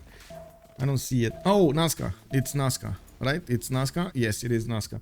So again, the same maneuver being put on the field by Portugal. Looks like Hazaggi is going to need to get his unit out of there extremely quickly. The city is still going to heal a little bit, but it might not be enough to stop this city from being taken over. Looks like, yeah, he did manage to take out that horse from the south, but that galley did, well, take it back. It's fine. I mean, he dealt with it. It's fine. A bit of a problem here with the general. He lost the general bonus on these units because it got pushed back to the city of El Erzurum.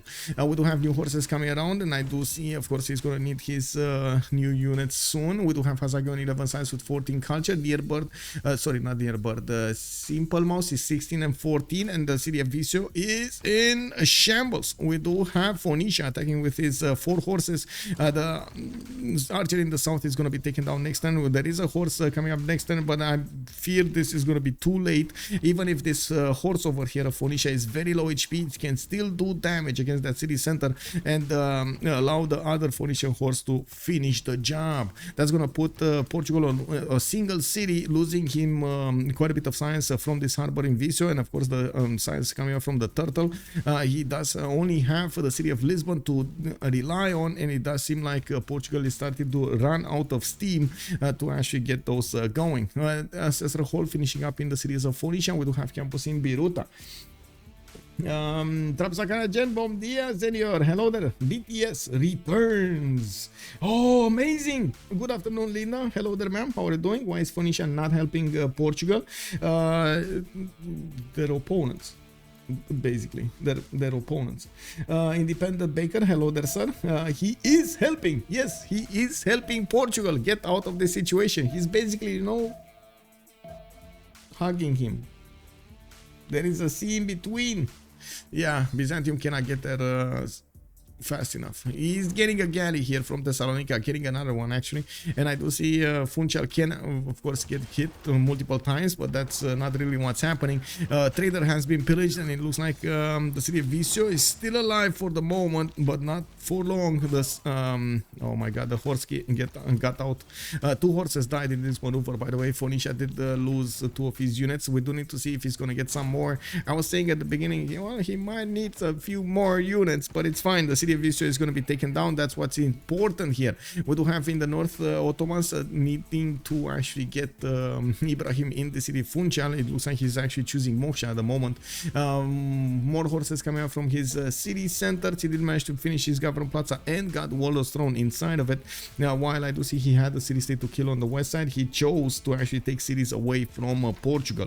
Looking at also Scythia, he's on 2, 4, 6, 7 cities already, and Phyrsos over here is getting his science numbers up with the campuses going in, and we do have at the moment Phyrsos with 15 science and 27 culture. He has quite a massive army over here. 4 of these Saga horse archers with 2 horses, one of them promoted.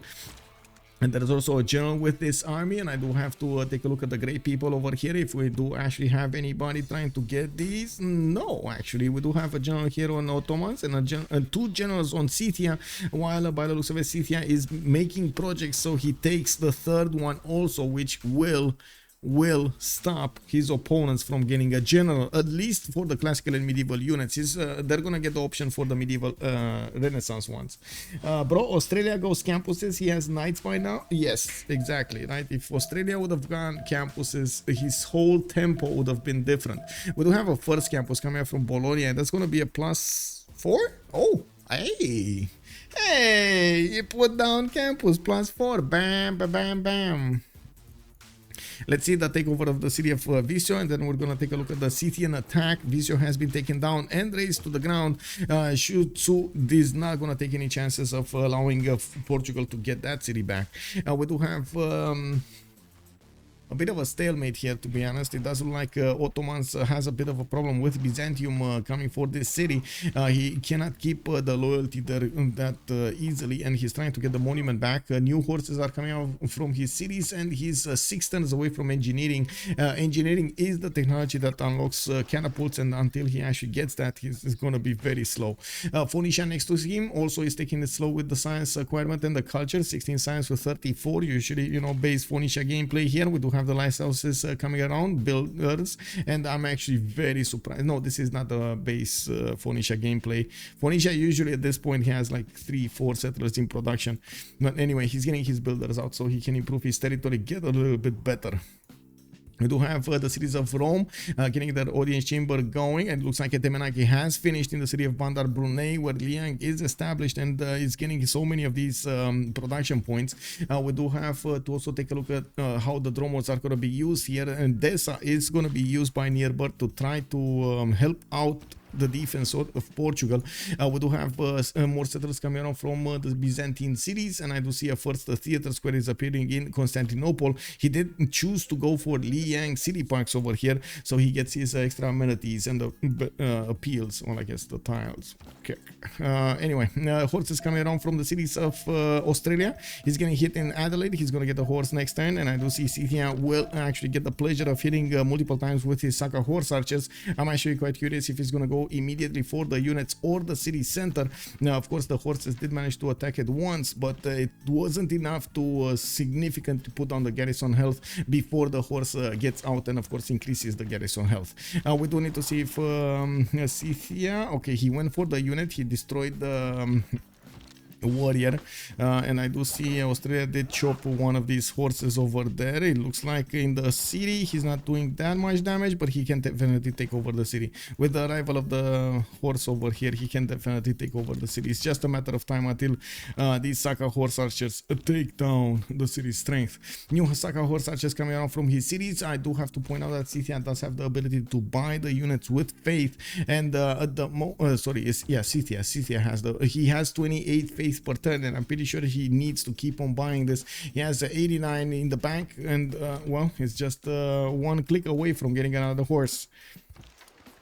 Okay, horse, another horse, well, taken down over there from Australia. Looks like he's trying to do as much damage as possible.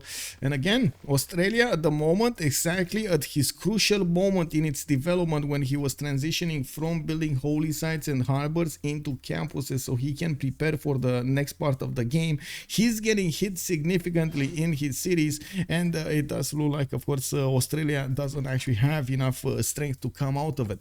Looking at the yields tab over here, Suvorov is on 72 production with 37 faith per turn, while on the other side we do have Phyrsos already on 86 production, and he does have more cities, at least one more, 2, 4, 6, 7 versus 5. So he has 2 more cities than his opponent. Now Scythia will also get the extra advantages coming out from his generals. He already has the 2 generals recruited, and I'm pretty sure he got the 3rd one over here, so he can deny it from Portugal and Australia. That means until we're gonna see some medieval units showing up to the party, well, these guys, Ulyss, are gonna have the advantage when it comes to attacking their opponents.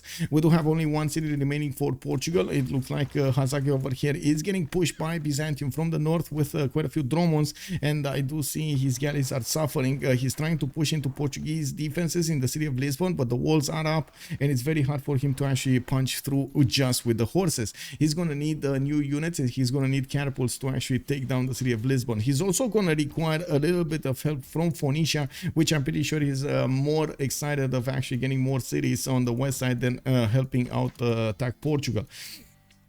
We do need to see also what's going on over here. Looks like Scythia is repositioning. He wanted to deal with the units a little bit faster, and it does seem like his Saka horse archers did manage to get some promotions on them.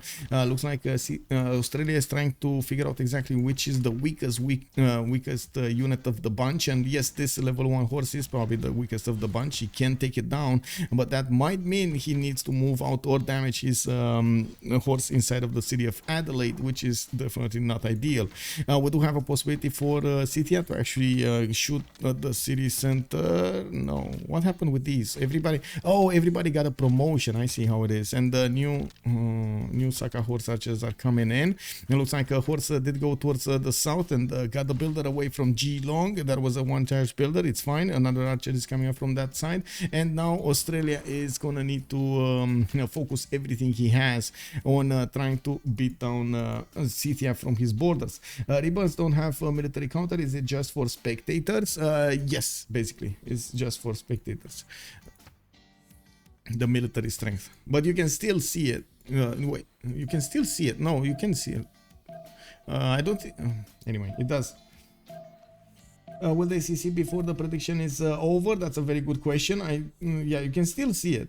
You can still see it when you play it, yes. And a lot of the ribbon, how to say, information is actually coming out from this screen, from the overall tab over here. You do have like the science per turn. You have we used to do this, by the way, at the beginning of the game, like when we went into Rise and Fall and so on and so forth. This was the way to get information about your opponent. You would actually have to go into world rankings and take a look over here every few turns, and one of the reasons that we actually had like 3-minute turns or something like that, because there was so much that we need to take a look at.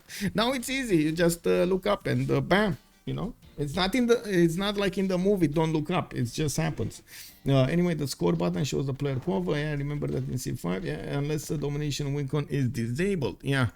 Scythia is actually going to try to push into the city of Geelong at the same time as Adelaide. I do see the walls have not actually been chosen to finish. He's going to get another horse here, and I do see Scythia is doing doing away very quickly with these Australian units. Still has some attacks to do. And I do see he keeps Adelaide in relatively low HP. Anyway, let's actually take a look here. More hits are being done to the units of Portugal. We do have the Dromons working on the city of Funchal. That might be a liberation over here by Byzantium. We're going to need to see if Ottomans is going to take it back and raise it to the ground. To be honest, well, he didn't want to teleport his general on the front line. It was much easier to take over the city of Funchal. I don't think he actually knew about Byzantium. I don't think anybody scouted Byzantium. Byzantium is behind Rome and Australia. That's a bit too far away for a Scythian scout to get there. Looking at the development of England, we do have multiple Levidokiats taking shape over here in his cities. He did put 2 more on the west side, getting a 5th and a 6th one. Actually, sorry, this was a 6th and a 7th one soon from the city of Leeds. He is also getting a religion from the city of London. Oh my god, everybody's getting a religion. It is what it is. He's preparing for the next era, guys. That's what is happening, you know, starting to prepare from the beginning. What's the expression in English, by the way? Early bird gets something. Might be French though. It was English. Why? Yeah, that's too much. Yeah. Okay, so new attacks going on. Looks like Ottomans is managing to breach the defenses, the remaining defenders of Portugal, and there are only 2 archers available while Portugal is trying to get the city out. Oh my god, he's actually gonna get out. Check this out, he's actually gonna get out. We do have him getting that shipbuilding, and it looks like Funchal is also getting hit multiple times by the Byzantine Dromons, and that city doesn't have a lot of time left. There is a galley coming out, but he does need to delete this one, which, to be honest, he can't because it's damaged, so I guess he's gonna just attack with it at the end of the turn. Now we do have Lisbon with the walls up, and I'm pretty sure the Ottomans horses are gonna need to sacrifice a lot of their health if they actually want to take that city down. We do need to see if they're also gonna survive the attacks of the Dromons. These Dromons can actually take a big chunk out of the horses' health. Looking on the other side, we do have Geelong about to be taken down. That's one of the new cities that Australia put down here. It looks like Adelaide is not gonna fall.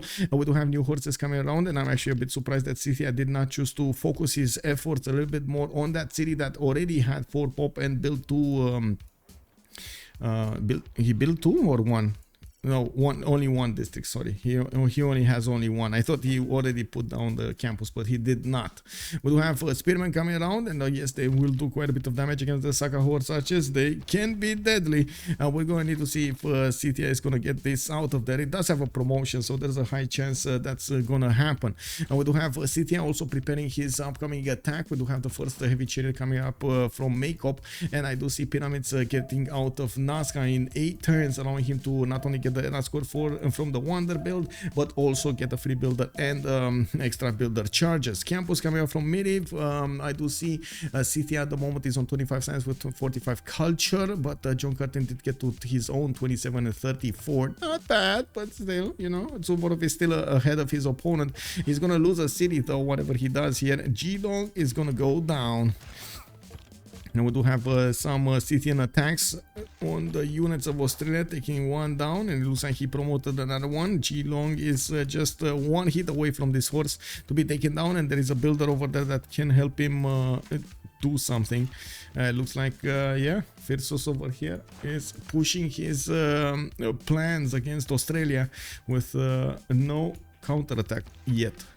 Anyway, looking at Lisbon, we do have 2 more horses remaining, with another horse coming up next turn. Of course, you do see the Byzantine units are doing quite a bit of damage against these Ottomans, and we do need to see if again there will be an attack from Ottomans into the city center. Now that city is benefiting from Governor Victor bonuses at the moment, which does increase the defenses with +5.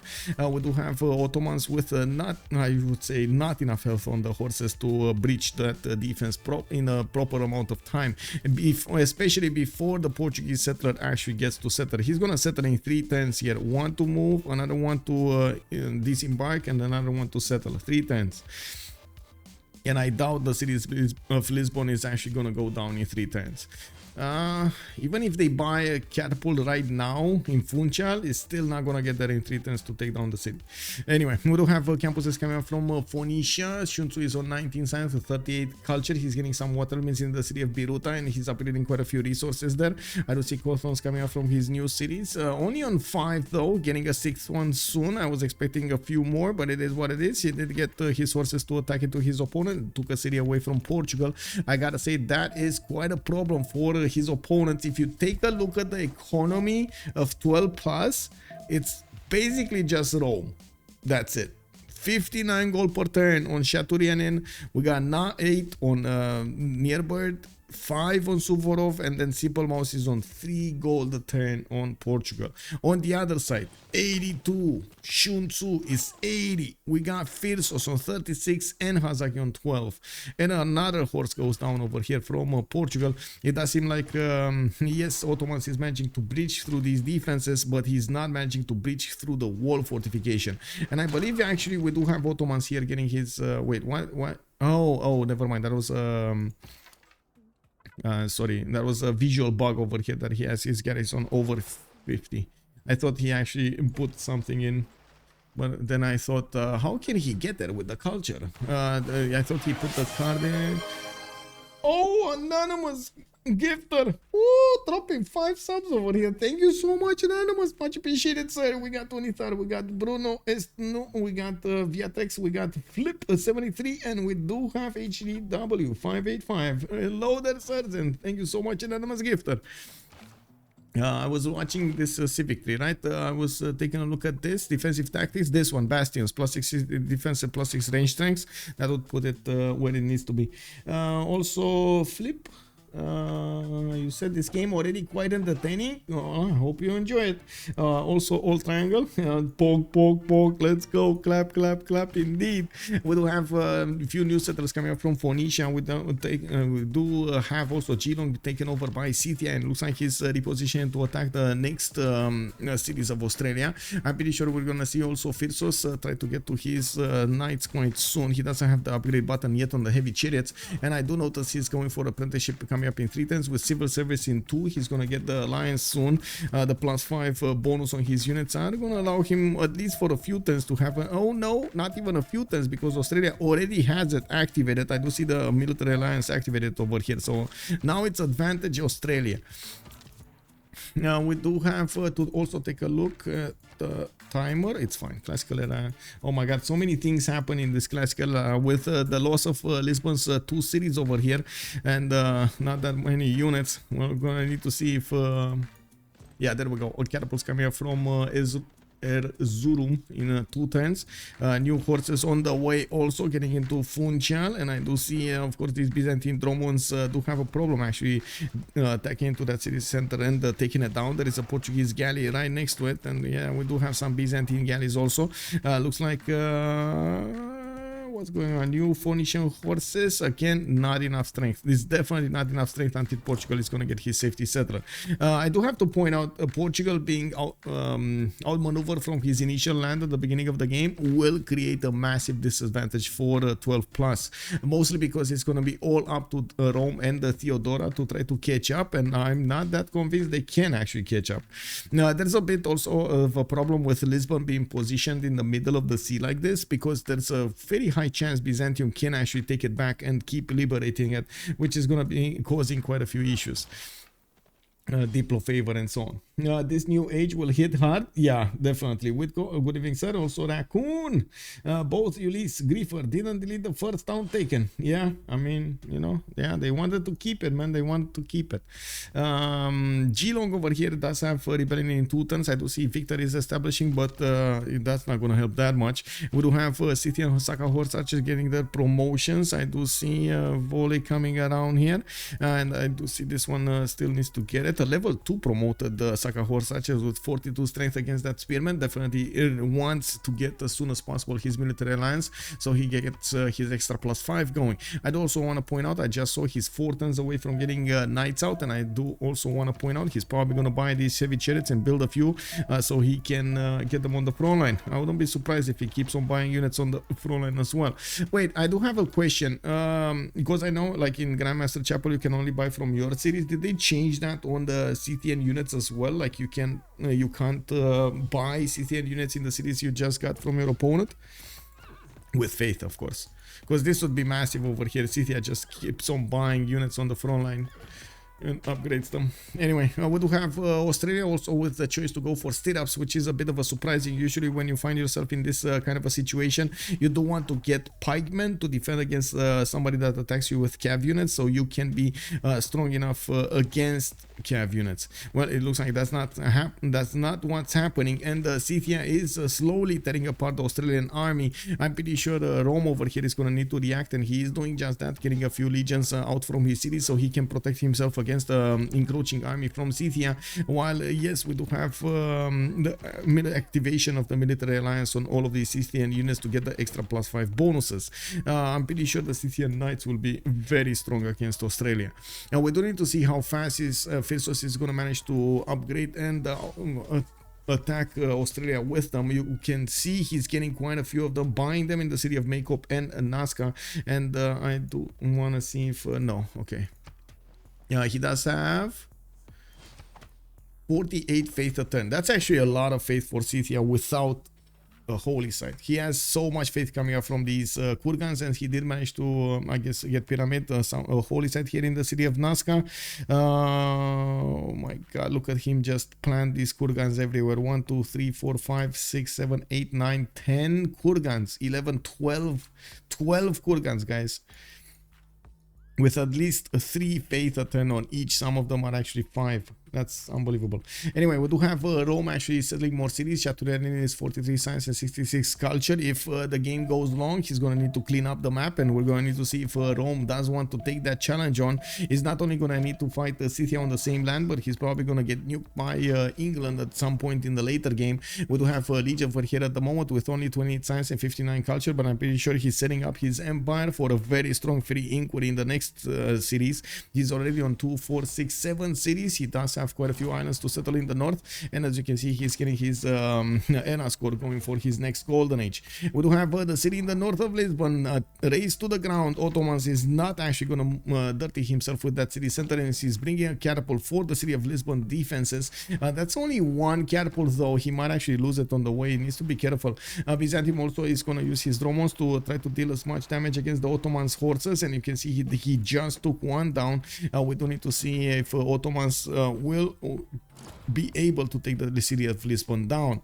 There is a settler here. Okay, there is the settler. It's on the island of Portugal. He's safe. He's just gonna spam B next and he's gonna get safe.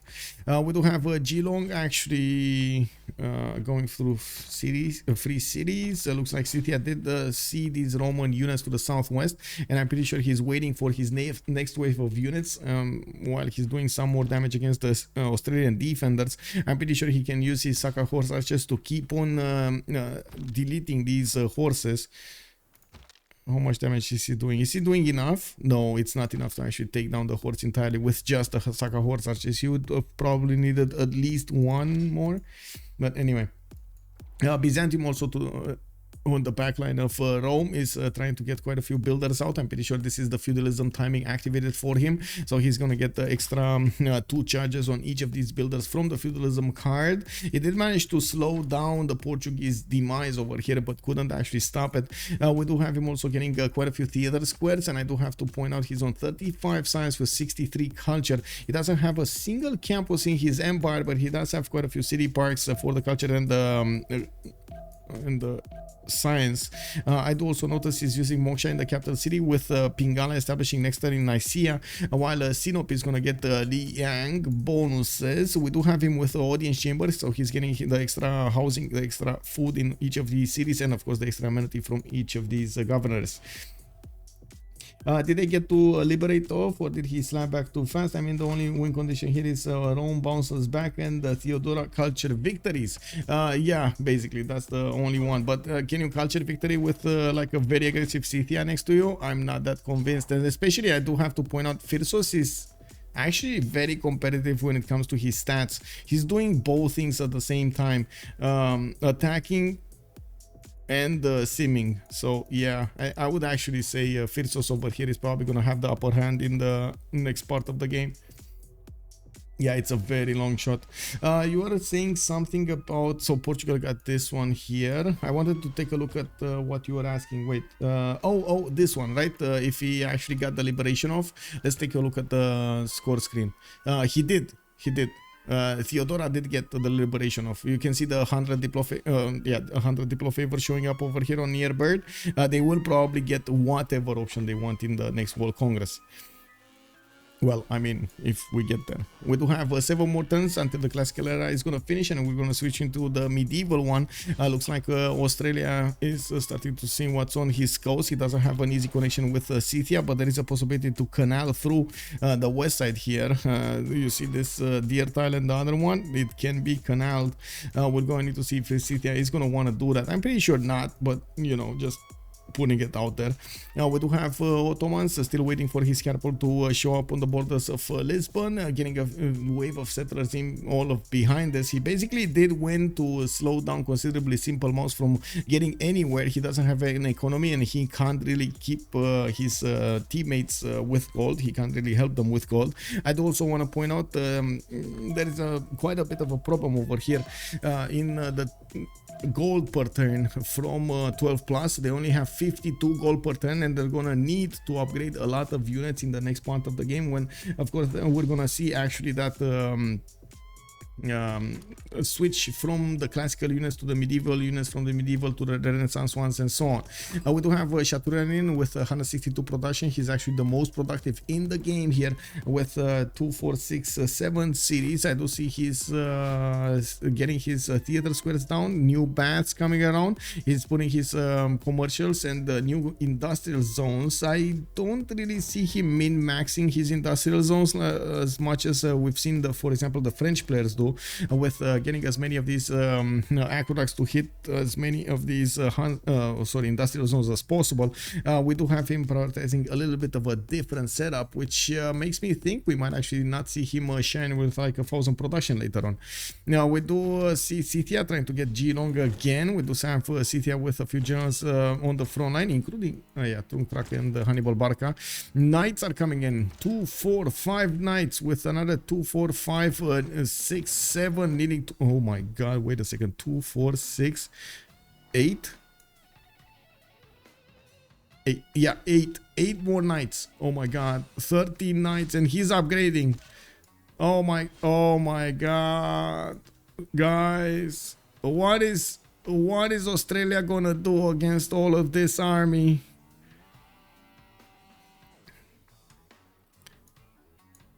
Uh-oh. Suvorov is 33 science with 58 culture. I do have to point out he's trying to fight fire with fire. Syrups coming in 110 with mercenaries coming in 110. This is gonna be an issue. This is gonna be a big issue. My god. Anyway, it is what it is. He's gonna need to go to men at arms right afterwards as soon as possible. Hit that what do you call it, military tactics technology, which of course he does need to actually get mathematics, currency. I'm not even sure he got currency, but anyway, we're gonna need to see what's going on here because he has a hard problem. Hazaggi is gonna keep on trying to put the pressure on Portugal, keeping also Byzantium busy on the western side, on the coast. We do have him trying to get his sim up, just the same as Phoenicia does. I do have to say that late game it's gonna be probably a 4 versus 2 easily, and I would actually put all my money on Ulyss on this side. Okay, the knights are actually 2 turns away from hitting the city of Adelaide with the full force, and we're going to need to see Scythia get a general for them. He does have one on the front line on G-Long, and I'm actually quite surprised he did not use one, send one back to actually give a bit more speed to these knights. Demortis, hello there, sir. He's gonna storm the entire map. Yes, the general, hello there, sir. There's no other caster. It's just AI. They got 50 gold per turn. They can for sure upgrade an army. Alex 2005 making an ironic comment over here. Yeah, I mean, did they just... I think he bought a builder, right? He must have bought a builder. I don't think he actually bought a heavy chariot. I really hope he didn't buy a heavy chariot. They have barely 250 gold between them. While on the other side, we have Lege on 600, Sun-Tzu 100, Phyrsos on 167. I'm pretty sure with Lege making 200 gold a 10, Sun-Tzu on 177, and Phyrsos 41, I'm pretty sure they can afford whatever they want when they want. Remember, they actually upgraded all of these knights and they still have gold available. Now, we're going to need to see also if there's going to be a canal city being made over here. England did notice this is a possibility, and we will probably see the settler coming out of his cities. He has a settler coming out next turn. Is he actually gonna get a massive navy going and then pour through to hit Byzantium and Edessa and the last 2 remaining cities of Portugal? Is this how the game is gonna be finished? Bye bye Australia. Yeah. Oh, knights, hello knights. Suvorov is actually getting his knights to show off. Okay, well, we're gonna need to see what he's gonna do against these Knights of Scythia. The Knights of Knee. Wait, is it Knee? I think it's Knights of Knee, right? Knights of Knee. Whoever gets that reference, 5 points. Triple escape settler. Yeah, basically, Australia is going for the triple escape settler. What is he doing, man? Oh my god, he doesn't think there's gonna be a second wave. Is this happening? He doesn't think that there's gonna be a second wave and he's gonna deal with this issue. Oh my god, and Scythia is actually catching him with his pants down. Oh yeah, that's happening. He's catching him with his pants down. Oh my, check this out. When Scythia is gonna move all of his forces, you're gonna see Suvorov over here. Pikachu! Where did that army came from? Get me out! Get me out! Yeah, Scythia clever to distract him by re-engaging. Yeah, he's going to settle a shrubbery. Yeah, the knights that say knee. Exactly. Ah, there we go. 5 points to Nutria. He knew. He knew. Oh man. Oh, he's coming. Pikachu face. Scythia bringing one knight down, another knight down, a third one, and this is, by the way, damage without a general. Is not in general, and the Australian knight doesn't actually have damage on it. You need to attack it once with the Saka horse archer. Do we have 1 damage? Yes, we do. We do have 1 damage. Let's see this one. 62 versus 64, and that's missing a +5. Okay.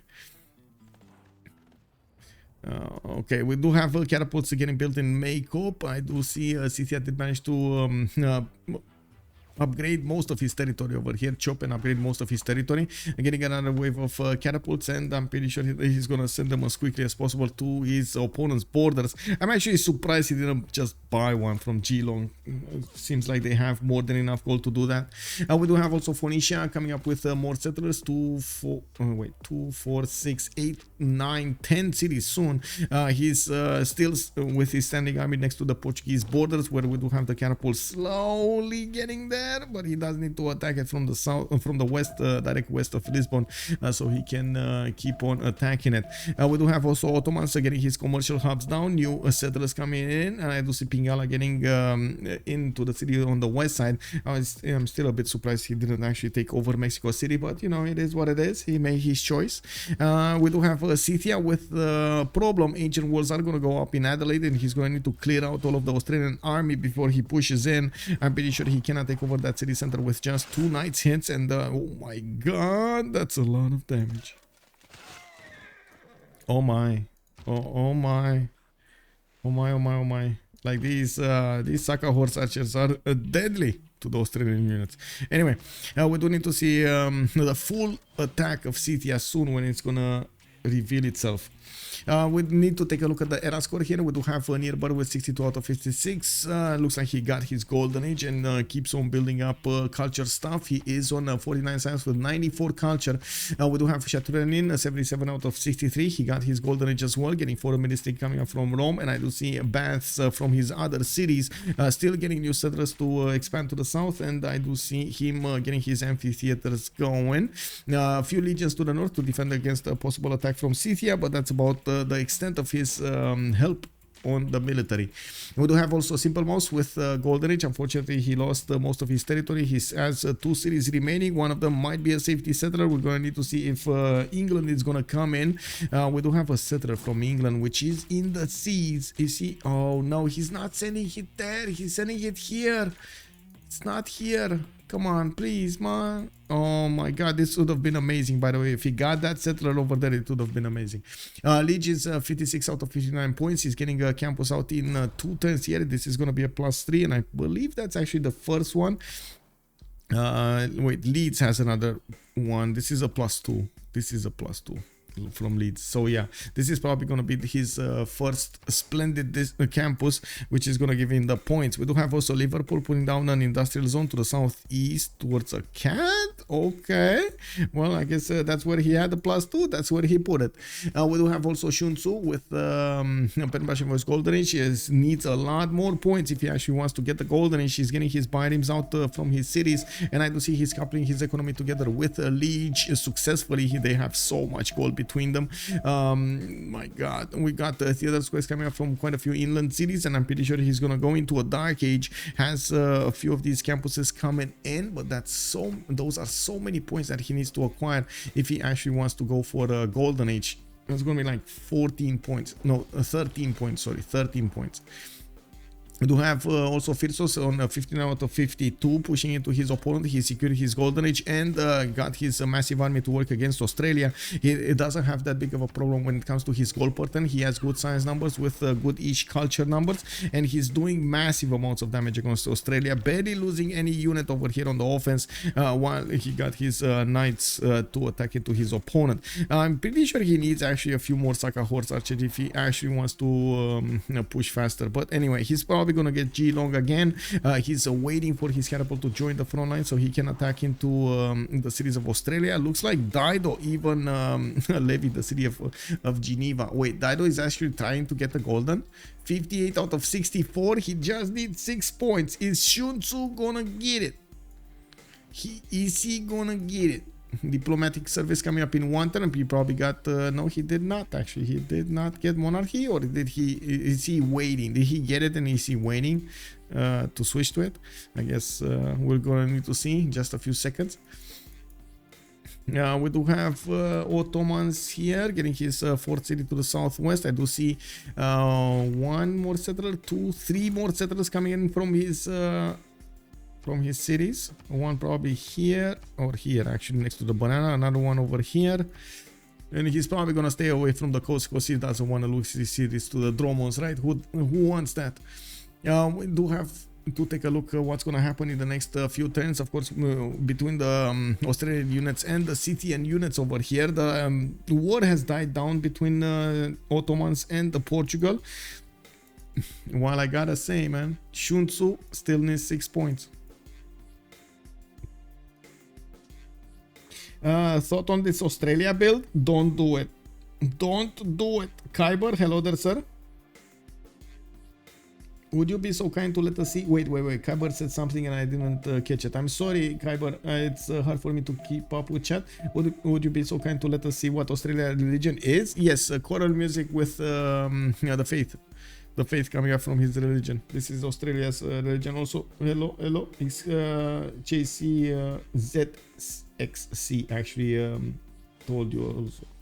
Hillier, hello there, sir. He surely can slam the city. He can definitely slam the city, but it's gonna take quite a bit of damage, and he first wants to take care of everything else. I do have to say, the more pressure he's putting on Simple Mouse, the less time Australia has to develop. On Suvorov. He's still on 28 science and 56 culture. If the war keeps raging and he's gonna be forced to keep out units, keep building units, Phyrsos is gonna get the upper hand whatever happens.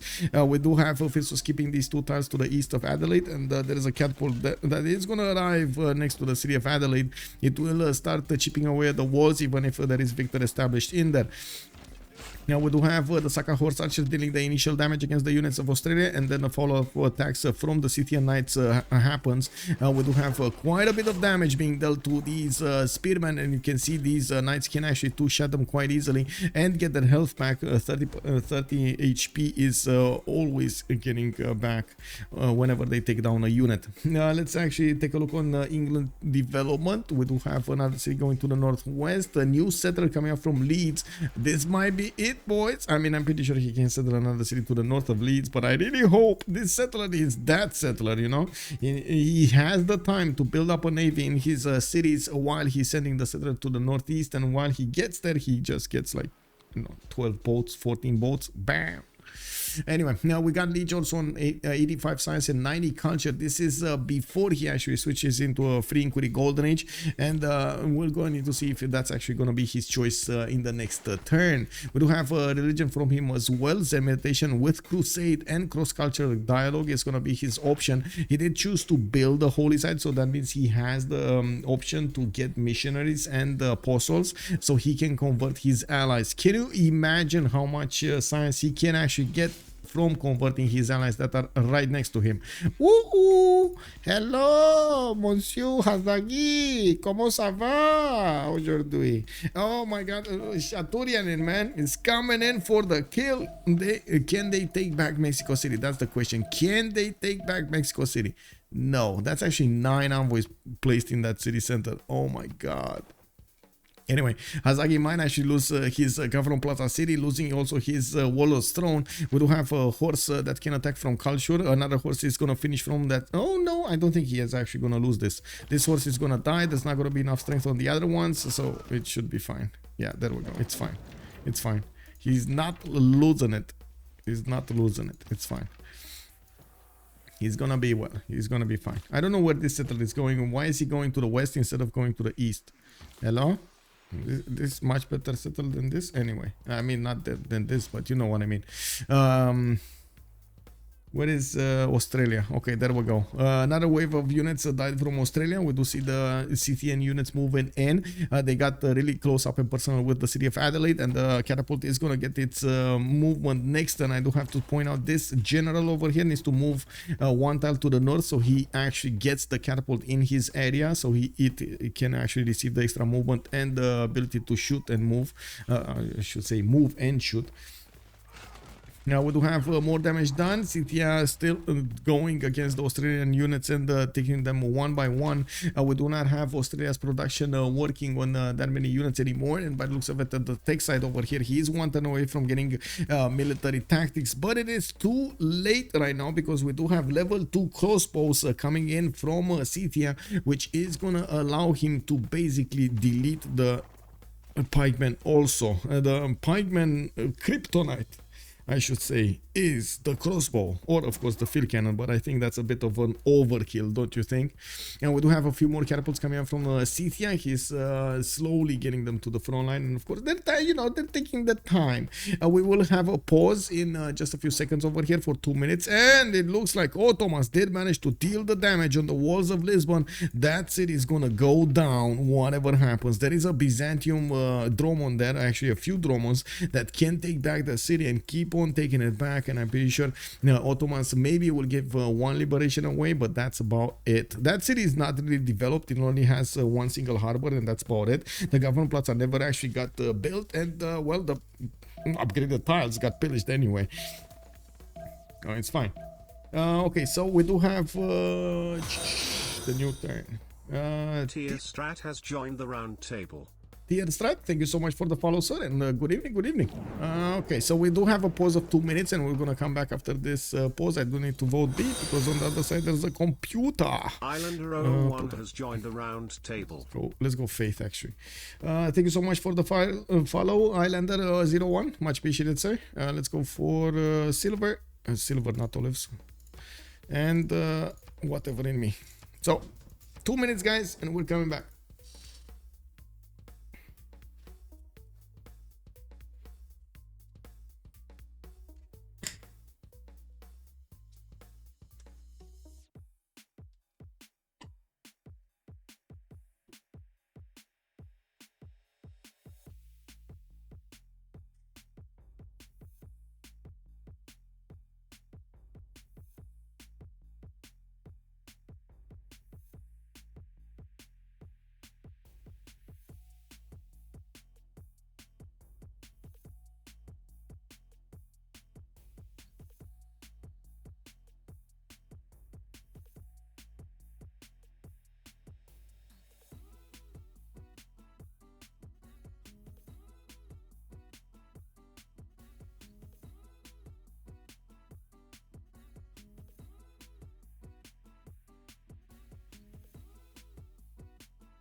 Oh, HDW. Oh my god, yes, thank you so much, Anonymous. Mikado, bonsoir, monsieur. You can show yields? Yes, yes, I can. There we go. It means Australia liberated, but Australia isn't relevant enough for it to matter. Yes, yes. Australia, unfortunately, is not that big anymore. Yeah, we do have desperate attack from Portugal into that catapult. Looks like it's still alive, but not for long. There is a possibility for these Ottomans horses to actually take over the city of Lisbon with no problems. We do have actually a reposition of the Great General over here, but it looks like some of the knights do need some love here. The catapults, not all of them do have the ability to actually attack. Oh, no. Yeah, okay, okay. Oh, right, the general. Okay, there we go. Where are the other ones moving in? Wait, what isn't this here? Anyway, it is what it is. Looks like new knights coming out from Scythia being bought, and we got our answer, by the way. He can actually buy them from Geelong, and that is it. We do have another advantage for Scythia to actually buy units on the front line here, and I think he just found out.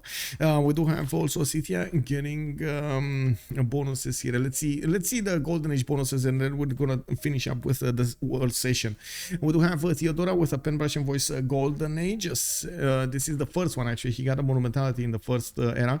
And we do have a Grandmaster Chapel coming up in 2 turns from Byzantium, and I do see him still settling cities. He got a single knight in Sinop, and got a lot of drobos to actually help out with the defense of Portugal. Now, Shaturyanin is 107 science with 95 culture. I do see him with quite a few cities, and he's getting his army bigger, but I gotta say these legions, well, they're not really pushing into Scythia and not really helping Australia. He's just defending himself here. We do have also Suvorov with a pre-inquiry golden age this time, 59 science with 58 culture. He actually has a decent amount of both now, and unfortunately he's going to start losing cities by the looks of it, of course, with arrival of the catapults next to the city centers of Australia. The walls don't matter that much anymore, and we're going to need to see how fast Scythia can actually finish the job against them. We do also need to take a look at Joe III, which is still on 2 cities. This city over here is probably not going to be taken down easily by Ottomans, especially with the Dromos in the water. There is a possibility for a connection city, and we do have England aware of it. He's getting a settler out in 2 turns from Leeds, and my big question is he actually going to take that city there, or is he going to do something else with it? Now, of course, we do need a few more moments to actually see what's going on over there. Yeah, we do need to take a look also on Sun-Tzu, 54 science and 74 culture.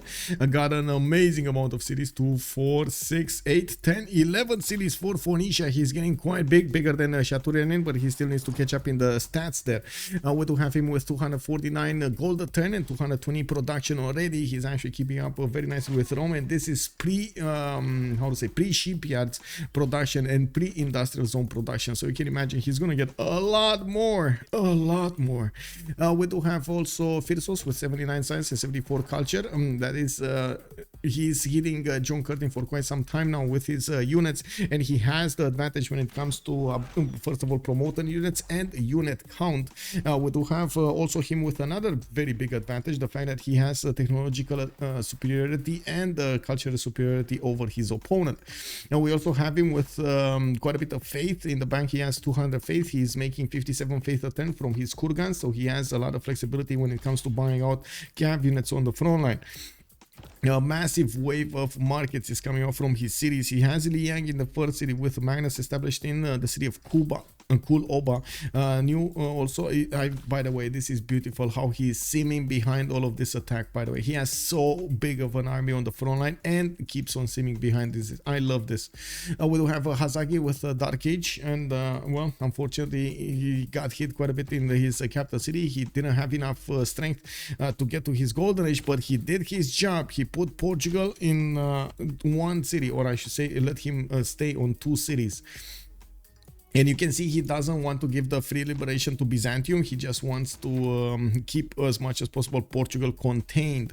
We do have Portugal sending a few trade routes, and finally he's actually getting some gold, 45 gold a turn over here from his 2 traders.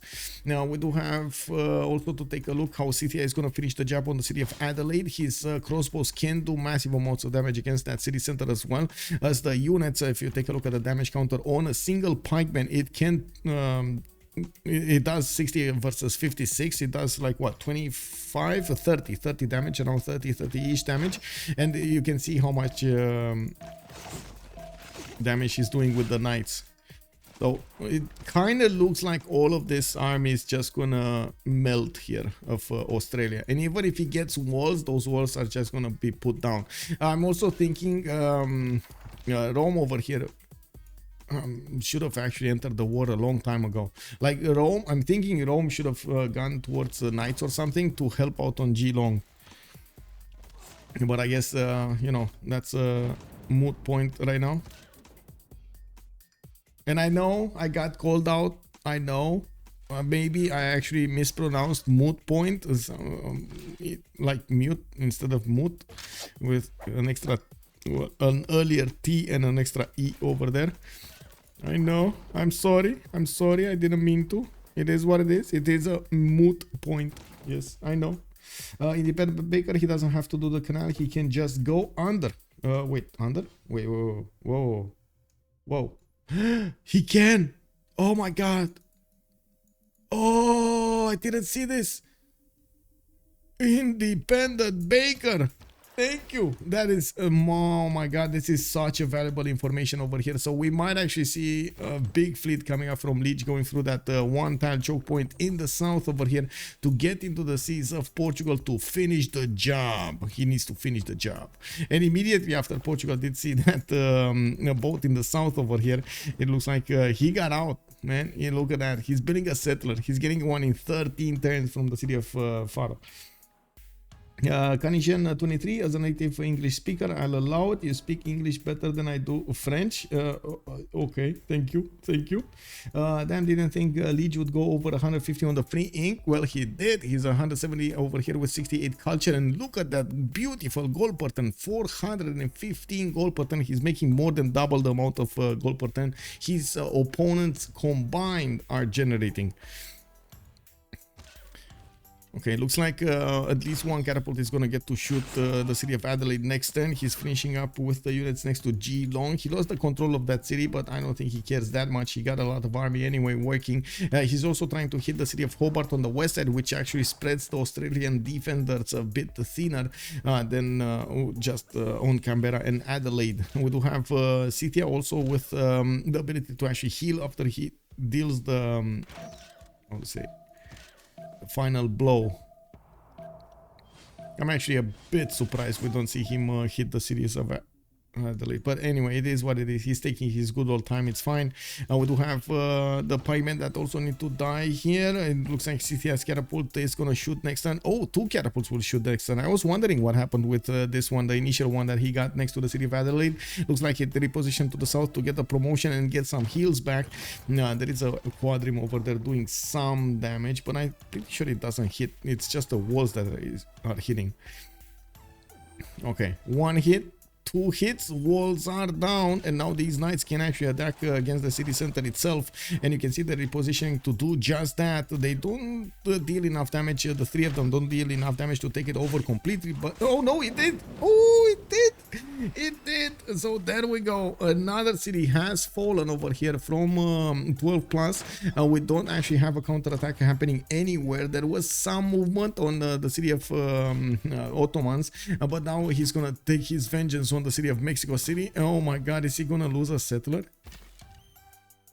No. Is he gonna lose a settler to an archer? Okay, big bet over here, guys. Big bet. Is Hazaggi gonna lose a settler? Yes? No? Kick double. Let's see. In 1 minute, very quickly, guys. You need to put it very quickly because we only have 1 minute. Let's go. He has first move from a kilometer. Yeah, I mean, you're not wrong. You're not wrong, man. It looks like his wall of stone got pillaged. In the meantime, he's rebuilding it, and we do have a statue of Zeus coming out from his capital city. Sartois 39 has joined the round table. Thank you so much for joining. Wait, what is it? Is it 39? 39? I mean, I'm pretty sure I can pronounce it Tronov, but I think it's 39, right? What is it? No? Yes, it is. Oh, 39. Oh, right, 39. What was the 39? Is it anyway? Yeah, okay, 39. What is prediction? We do have a prediction. I mean, it finished a long time ago. It's 12. It's 95% Ulyss, 5%. 5% on 12 plus, by the way, for the win. And it does look like Ulyss over here is putting out quite a show. It does seem like Lege, of course, charging with his science. He's getting a lot more campuses and new cities. His economy is booming, and he can actually buy his libraries in HFE city if he wants to. We do have Scythia breaching through the defense of Australia. No response army coming up from Rome, and the only one that can actually interact with the defense of Australia is Byzantium. He did manage to get his hippodromes pre-built over here, and we're going to see quite a few of them popping out. We do have a few knights coming in, but I think he's actually a bit wary of attacking into the Scythian army, especially since he doesn't have an encampment down and he doesn't have a general for his units. That's going to be a bit of a disaster if he actually goes into the Scythian +10. Now we do have Bual Qasim also appearing on the front line. Scythia is gonna get those bonuses, and I gotta say we didn't take a look at this, by the way.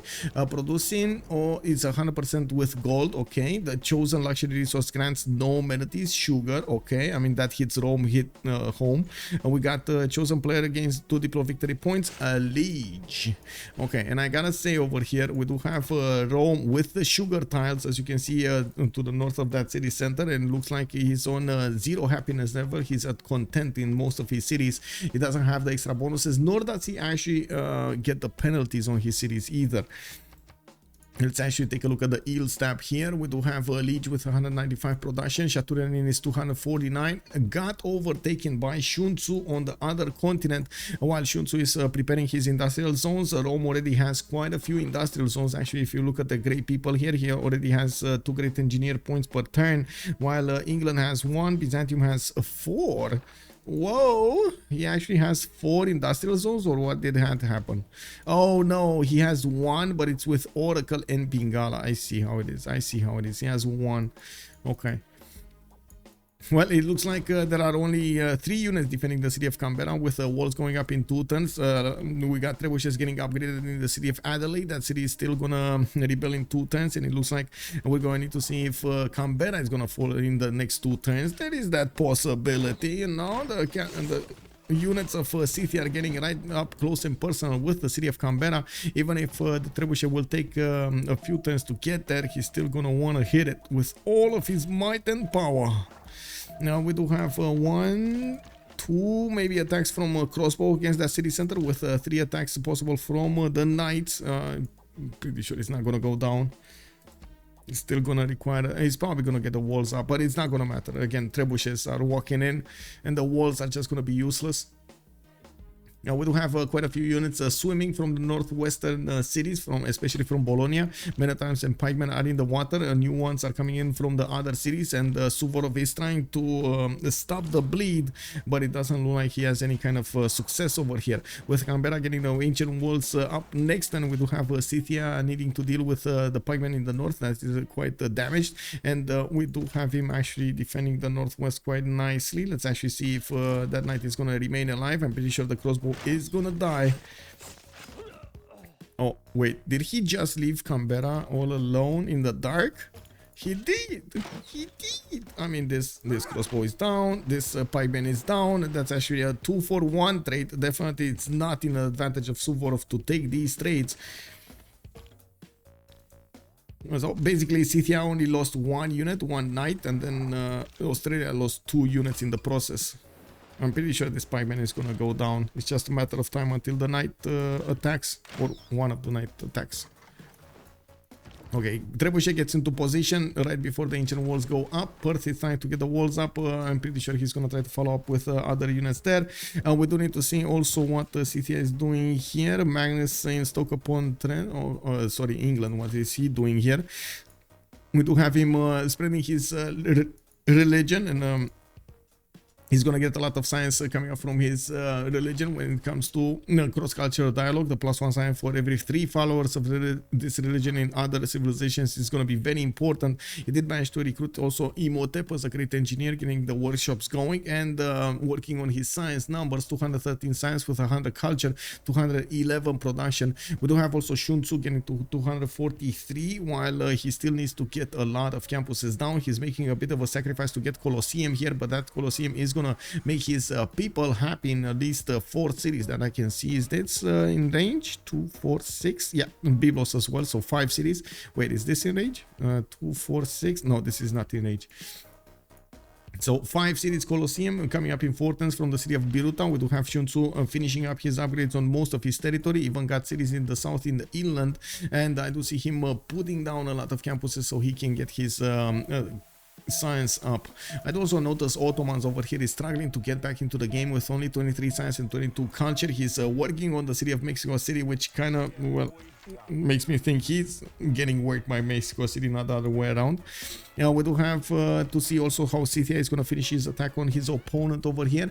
Suvorov is 50 science with 42 culture, but he's about to lose his capital, and that's going to be his government plaza taken down with quite a few other districts. He did try to pre-place his campus, but never actually finished it. Walls finished in the city of Canberra. We do have an Australian knight getting in, putting that city's defense to 55, while we do have the two trebuchets that are about to start shooting the city. He does need to get the higher ground, I believe, to actually get the position to shoot that city center. If I'm not mistaken, Canberra is on a flat tile, but I do want to check. No, he's on a hill. He's on a hill. He still can't be hit from here. No, and this is a flat tile, so he does need to move. Anyway, let's actually see what's going on here. Oh, is this gonna be Statue of Liberty? This is gonna be Statue of Liberty, isn't it? Like, we got the Royal Navy Dockyard coming up in 11 turns, Magnus establishing, Imhotep getting in there. Maybe we're gonna see another engineer showing up over here. I'm pretty sure England can do quite a few projects with his production. And there are 1, 2, 3, 4, 5, 6, 7 chops available for Lege. I'm pretty sure he's gonna try to get that Statue of Liberty going. Kilvak coming up from Nicaea. I do see Byzantium is starting to get his apostles going. I'm actually quite curious, did he finish his religion, or is this Mahabodhi temple? Or is he trying to finish? I mean, yeah, he just finished his religion, but wait, did he not get Mahabodhi temple? He actually spent 400 faith. Okay, I mean, he spent 400 faith for it, man. It is what it is. We got Canberra over here with the walls in half HP. These trebuchets did get their positionings, and you can see how much damage they can do against those fortifications. We do have 3 knights available for Scythia to follow the attackers on, and of course these crossbows can still do damage against these opponent units. A little bit less on the pikeman, though. I'm actually a bit surprised the crossbow does so little to that pikeman. Oligarchic Legacy has been updated from upgraded, by the way, by Australia, and yes, he's still putting as much production as possible into the pikemen. If only he would have had pikemen at the beginning of the attack and not actually stirrups, or I should say knights. I think that would have been a totally different outcome. Great library coming up from the city of Scythia and Makeup. I do see new builders, new campus from Tolstaya, and we do have in the south an archaeological museum. He's also trying to expand a little bit more in the southwest, and of course he's going to try to keep the cities of Australia by the looks of it. Both cities do have a problem when it comes to rebelling. Geelong is going to probably flip next turn, and we do have Adelaide, unfortunately, well, not in good shape. We do have another city in settler that's probably going to go for the Krakatoa mountain over here, or I should say Wonder. No prevails from Theodora with death knocking on its doorstep. Yeah, I think Theodora, or at least near bird over here, is kind of running against the clock. First of all, to get as many stats up as possible and working on his economy, which is not happening, by the way. He's only on 37 gold a turn. And second of all, he definitely needs to get an army out to do something against Scythia. I think they're kind of severely underestimating Scythia's ability to work the mid to late game here. We do have Scythia dealing the damage against the city of Canberra. It does seem like the trebuchet did finish the job. I'm a bit oh, he got the third one in there. Okay, he got 3 of them working. Okay, and that knight over there to the north of Canberra is just gonna finish the job afterwards. Scythian crossbows still need to shoot, and they're gonna need to figure out the target. The knight can actually be taken down over there in 2 shots, and we do have the pikemen over here that will still stand tall. Oh, finally, there's a counterattack happening from Rome into the Scythian defenders of Geelong, or offenders, I don't know how to spell them. We do have Scythia with a need to actually replenish his forces on the front line to actually finish the job over here. He still has quite a few knights, and looking at his tech side, we do have Scythia going for education in 2 turns. He's doing so much damage, by the way, against Rome. Did he just delete a unit? He did. Look at the Legion, the crossbows, level 2 crossbows, even without the extra +5 that the Scythia benefits from, are still dying in 2 hits. Whoa. That looks like a dead pikeman, by the way. The GP difference is so massive, yes. It's at, wait, Scythian settler in Free City, Commander King, hello there, sir. Oh, hello there, ma'am. MM Lee, how are you doing, ma'am? Hello. 39. 39. Yes, 39. They can afford to trebuchet gold rocks. Trebuchet gold rocks. Oh yeah, high pantaloons. Okay, I just imagine. It took me a little time to actually process what you said over there to actually see the gold blocks being thrown by those trebuchets. But yeah, that would be amazing. Can you imagine? Like, is that a meteor? Whoa! It's coming. It's shiny. Anyway, no more movement coming up between the Ottomans and Portugal. I do see Phoenicia did manage to get one turn into Colosseum, and he's trying to get more population in the city of Tyre, of course, with more housing. Looking at also the city of Canberra. Is this the turn that is gonna go down? This kind of looks like the turn is gonna go down, isn't it? No. Oh my god, look at the Australian pikeman managing to finish the job. It's still not enough though. This pikeman in the south of Canberra is actually gonna be the one that's gonna be taken down, and then Scythia is gonna move in and take over Canberra. We do have the Australian capital taken down. And it does look like he lost his, first of all, his initial settle where he put his dominant religion, lost his Gavron Plaza, and I think he actually lost quite a bit of political power over here in Adelaide, and Geelong, or I should say, loyalty pressure. Geelong looks like it's probably gonna wanna be taken back by Rome, or at least liberated by Rome, so he can actually get some Diplo favor points working their way. We do have Scythia with quite a bit of attack power against these courses as well, and we do need to see if he's actually gonna choose to use that power. We do have also Scythian Abu al-Qasim Zahrafi helping him out as much as possible, get the heals back on these units. Now, while I'm pretty sure we're going to need to see new units and new technology coming up from Phyrsos. 3 turns metal casting, 7 turns nationalism. We do have Shaturyanin a little bit further on gunpowder in one. Actually, no, he's behind. He's gunpowder 1 turn. We do need to see if Phyrsos' science is gonna keep him competitive over there in the next part of the game. He's getting also Diplo Court in Pazirik. I do see new builders coming up from the northwestern cities and stables in some of these cities, especially the ones with encampments. They didn't really prioritize at all getting the generals, but now Ottomans might actually get another one. Scythia might get another one. Portugal is on 0. Rome is on 1. And Phoenicia is on 1. Australia on 1. So unfortunately, Rome over here didn't prioritize at all getting encampments, and he only has 1. He needs to do quite a bit of he needs to put quite a bit of production into getting those projects in, and we're going to need to see if he's going to use this city. At the moment, he's prioritizing getting a bit more science with campuses coming up in next turn. Shaturyanin is on 172 science and 110 culture. We also have Nearbird 111 and 249, but does that actually matter though in the grand scheme of things? They're still going to get nuked by England. We do have Lege over here, 281 science with 118 culture, not to mention 572 gold a turn.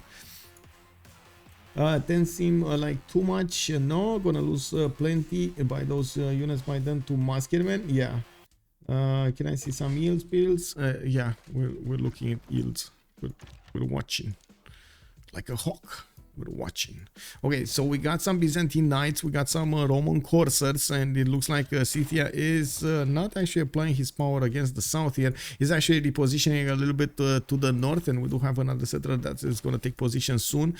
We do need to see if Scythia is going to keep on buying units and sending them to the front line, which I think he's not for the moment. I'm pretty sure he's going to want to get cuirassiers as the next unit that he's going to pump out. Could get some knights in the meantime, don't get me wrong, but is that actually going to help him? He still has quite a bit of quite a bit of army here, and these promoted crossbows, when they're gonna turn into field cannons, level 2, 3 or even 4 field cannons, are gonna be incredible. Now we do have also Sun-Tzu getting cartography next turn, and by the looks of it, he doesn't have a standing navy. We do have him 1 turn away from getting Colosseum and pumping out a few more settlers. Interesting. Oh my god, this guy is not getting enough settlers, man. He's so tiny. I mean, how can you actually play on continents and islands with only, how many cities does he have? 11 cities. Oh, the total disrespect. Only 11 cities. I mean, yeah. Big problem.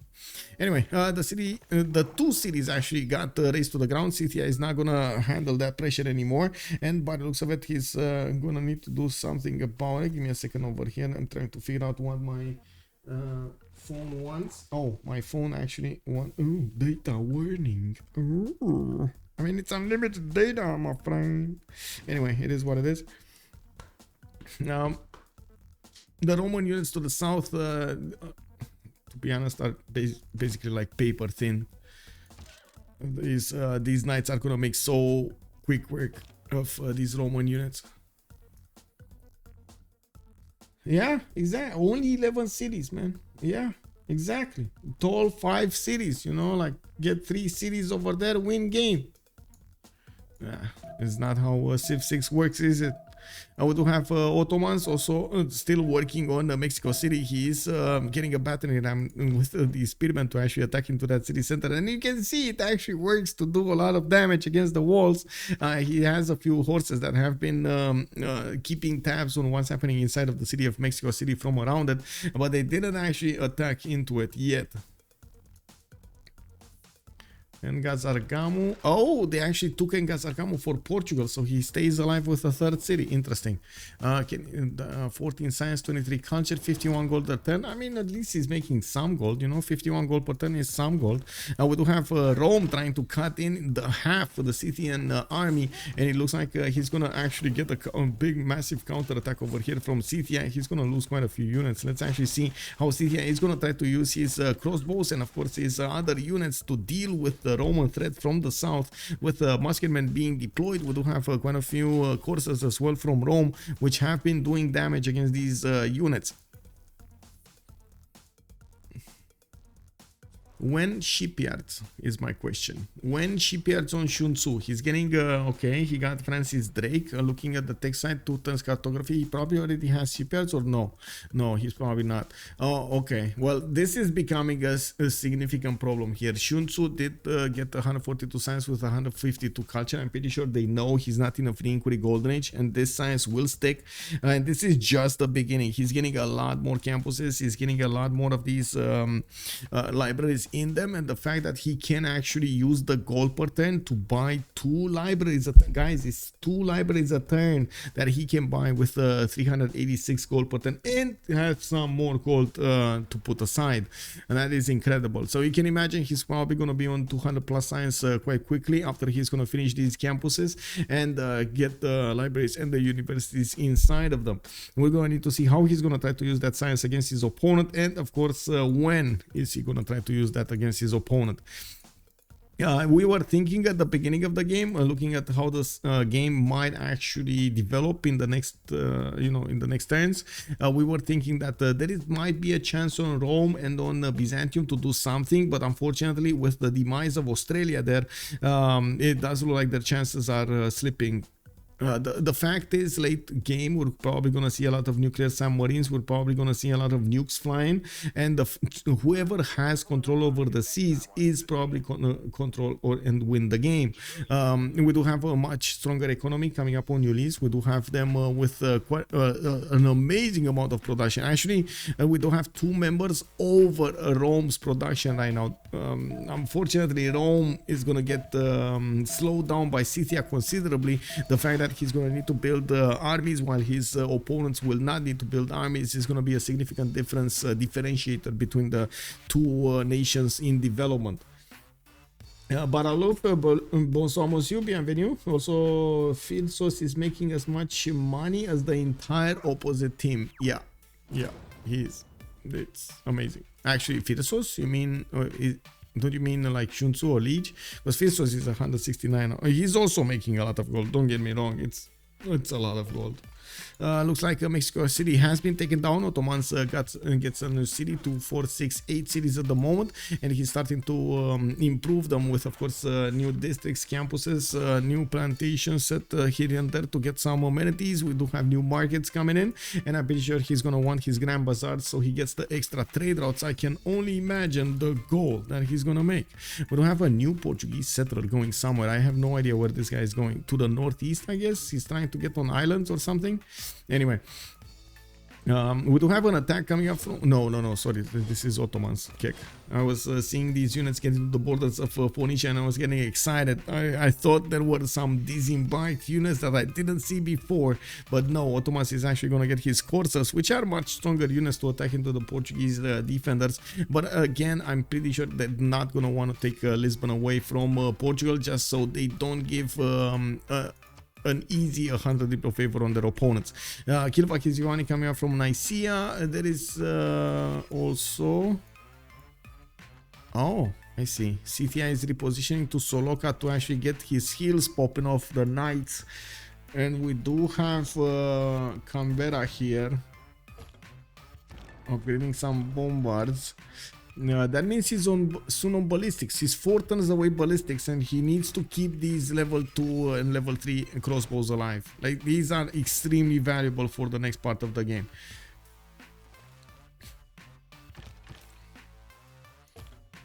Looks like he's creating some sort of a safety bubble, or at least I thought he was, but no, he's not.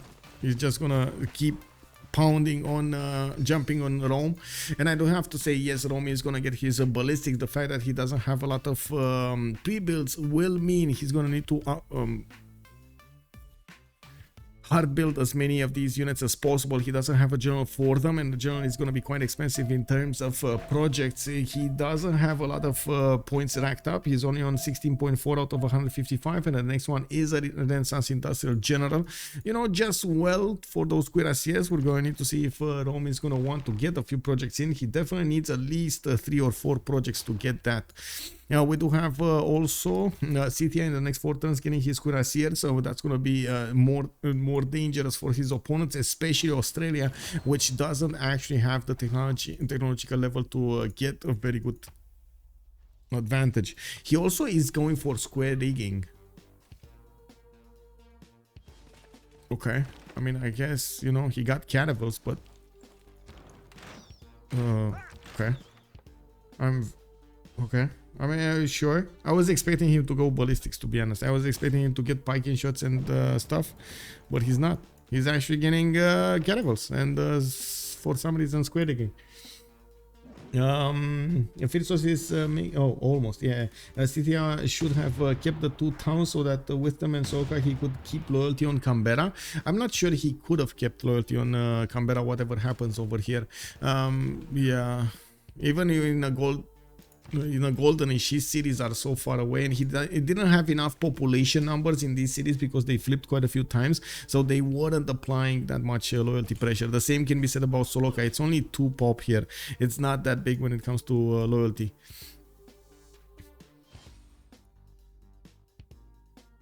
I'm just trying to figure out what's going on. Give me a second. Give me a second.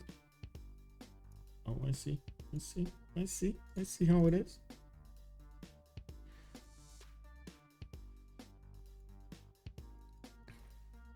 Okay, so 3 turns, a great library coming out from Makeup. We do have universities coming around from the other cities, commercial hub investments, and of course that's going to be quite a explosion in science in Scythia's territory.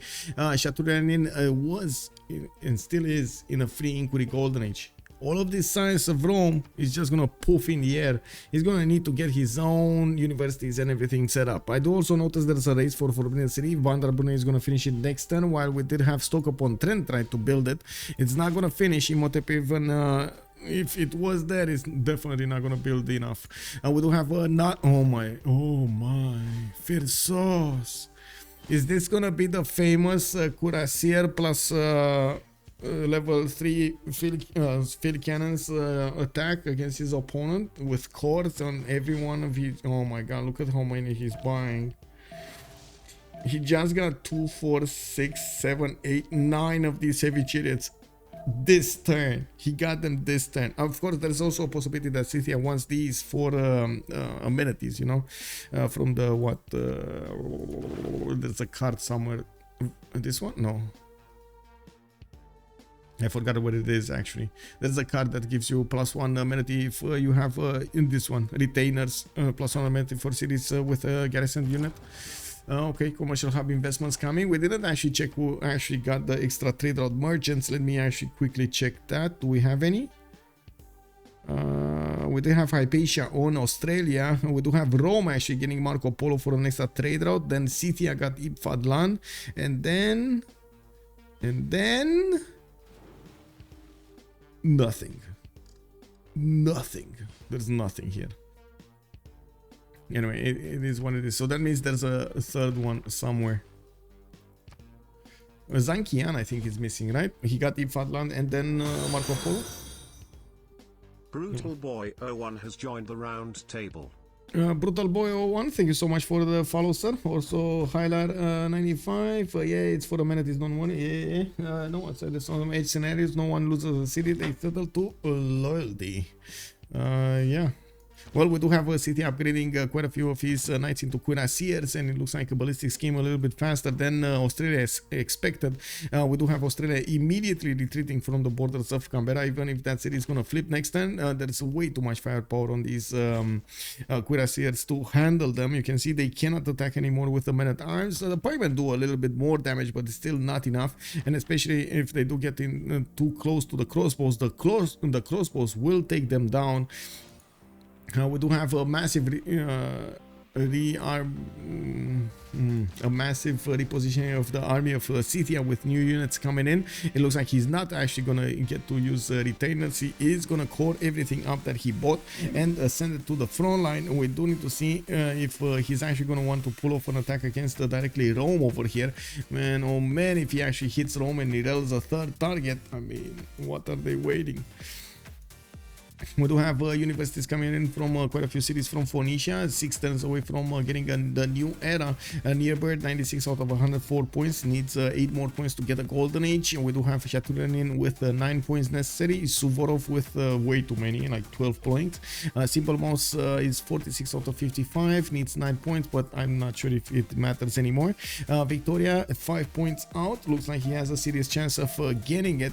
He's working on campus research projects. We might actually see Isaac Newton next, and it is Isaac Newton next. Rome is on 8 points a turn. England is on 100 because he got the projects in. Scythia is also on 13. Let's actually see if Rome is making projects. No, so he's making 1 project. Is that going to be enough though?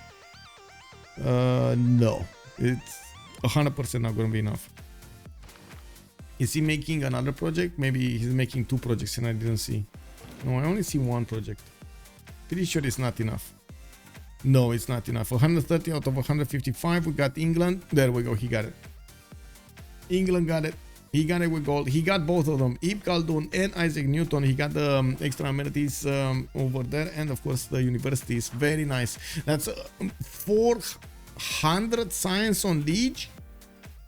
Oh my god, total tab 4600 coming up over here on Victoria, Age of Empire.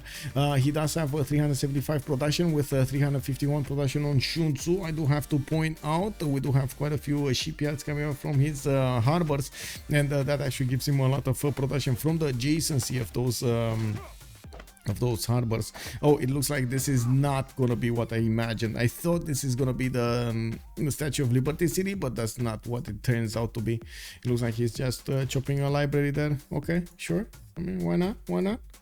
If you wanna hard build it, you do you, bro. I'm pretty sure we might actually see a great engineer build the Statue of Liberty, you know. We do have some caravels from Byzantium in the Middle Seas, and I do see Portugal still is trying to get the gold from the traders. He did get another city to the south, Porto, and getting another one in the north in Gazargamo. He's getting a city somewhere. I have no idea where, but he's getting it somewhere. Okay, and then we do have Ottomans actually still struggling to get his sim back up after he expended so much effort to attack into the Portuguese land. Okay, what's going on here? Canberra.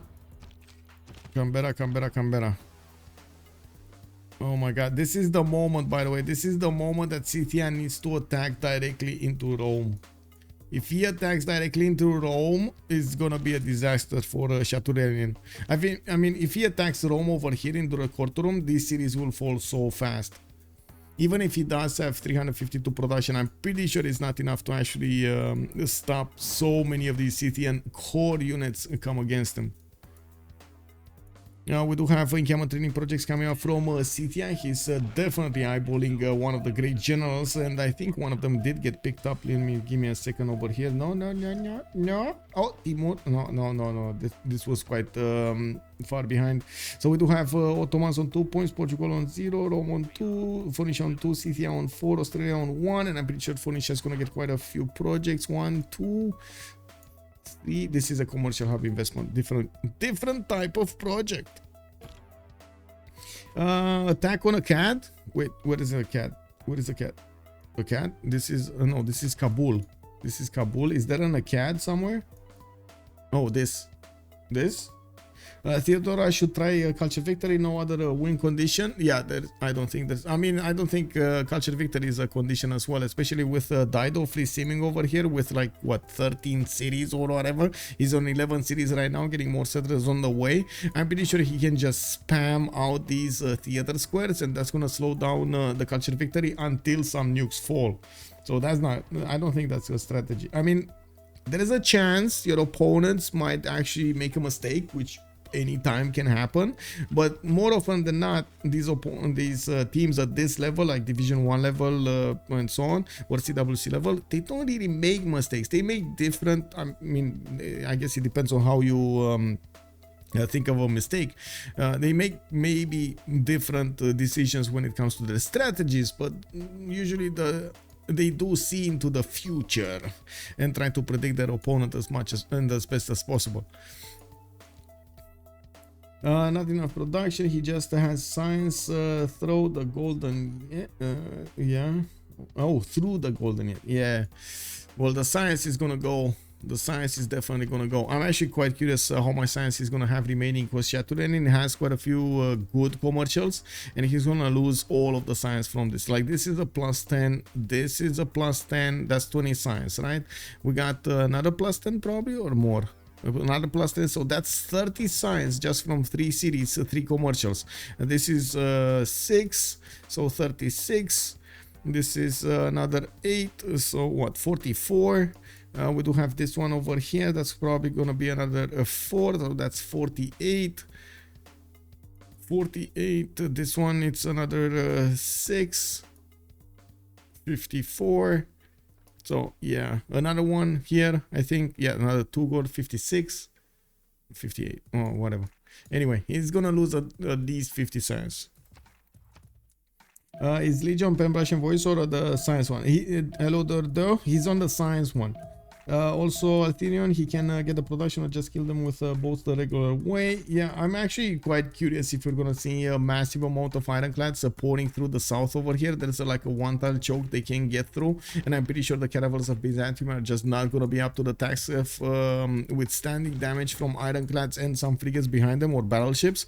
You can see the ironclad AD strength against that caravel 69, and this still can be more damage on the ironclad. Yeah, we do have the Scythian bombards. Okay, level 58 cannons did get promoted, and you can see he's soon gonna retake the city of Canberra. We don't have that secondary attack coming in here. There's no pathway from the Seven Brothers to the capital city of Scythia, and he's gonna send these units directly to the front line. We might actually see him try to finish the job on Australia, though I do think it's much better to go against Rome here in the southwest. Even if he hits directly the city of Scythia, even though I'm pretty sure Durecortum is gonna be much better to hit, he's gonna do massive amounts of damage against Rome. In the city-state screen, we do have Geneva being held by Sun-Tzu. It looks that's Dido, and that also gives them the opportunity for the whole Ulyss team to use these cities for the envoys bonuses. We do have the new Scythian. Look at the damage, guys. Look at this damage. Scythian Knight Man-at-Arms. 79 against 64, and that guy has the ideal terrain bonus on him, the support bonus, the military alliance, the general, everything. And the Cuirassier Corps doesn't have the general, nor does it have the extra +5 against 200 units. That is massive. Why do we have a Scythian Great Prophet here? Kick. He actually got a Great Prophet. Lol.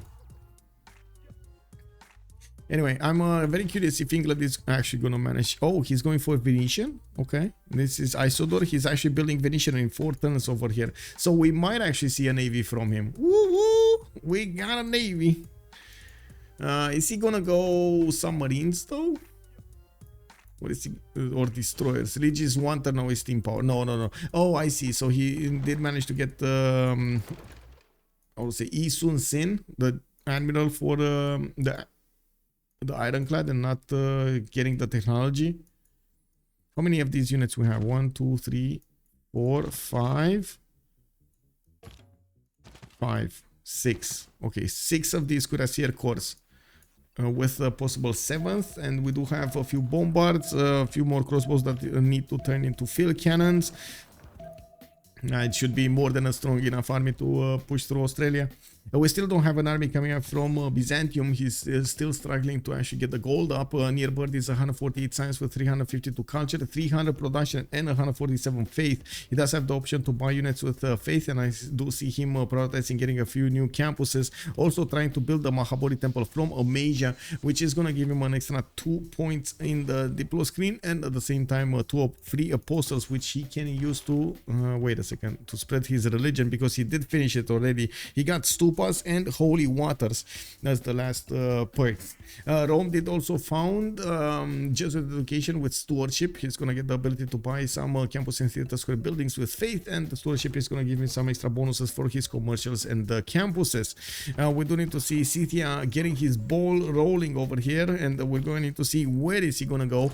Is he gonna want to go towards Rome? Is he gonna want to finish the job on Australia? To be honest, I kind of think he kind of finished the job on Australia anyway. Australia doesn't have enough strength to take back his cities, but he also cannot keep the city of Canberra in his borders that easily. Well, we're going to need to the switch of the era, and we're going to need Phyrsos over here to actually be in a golden age to fix this problem.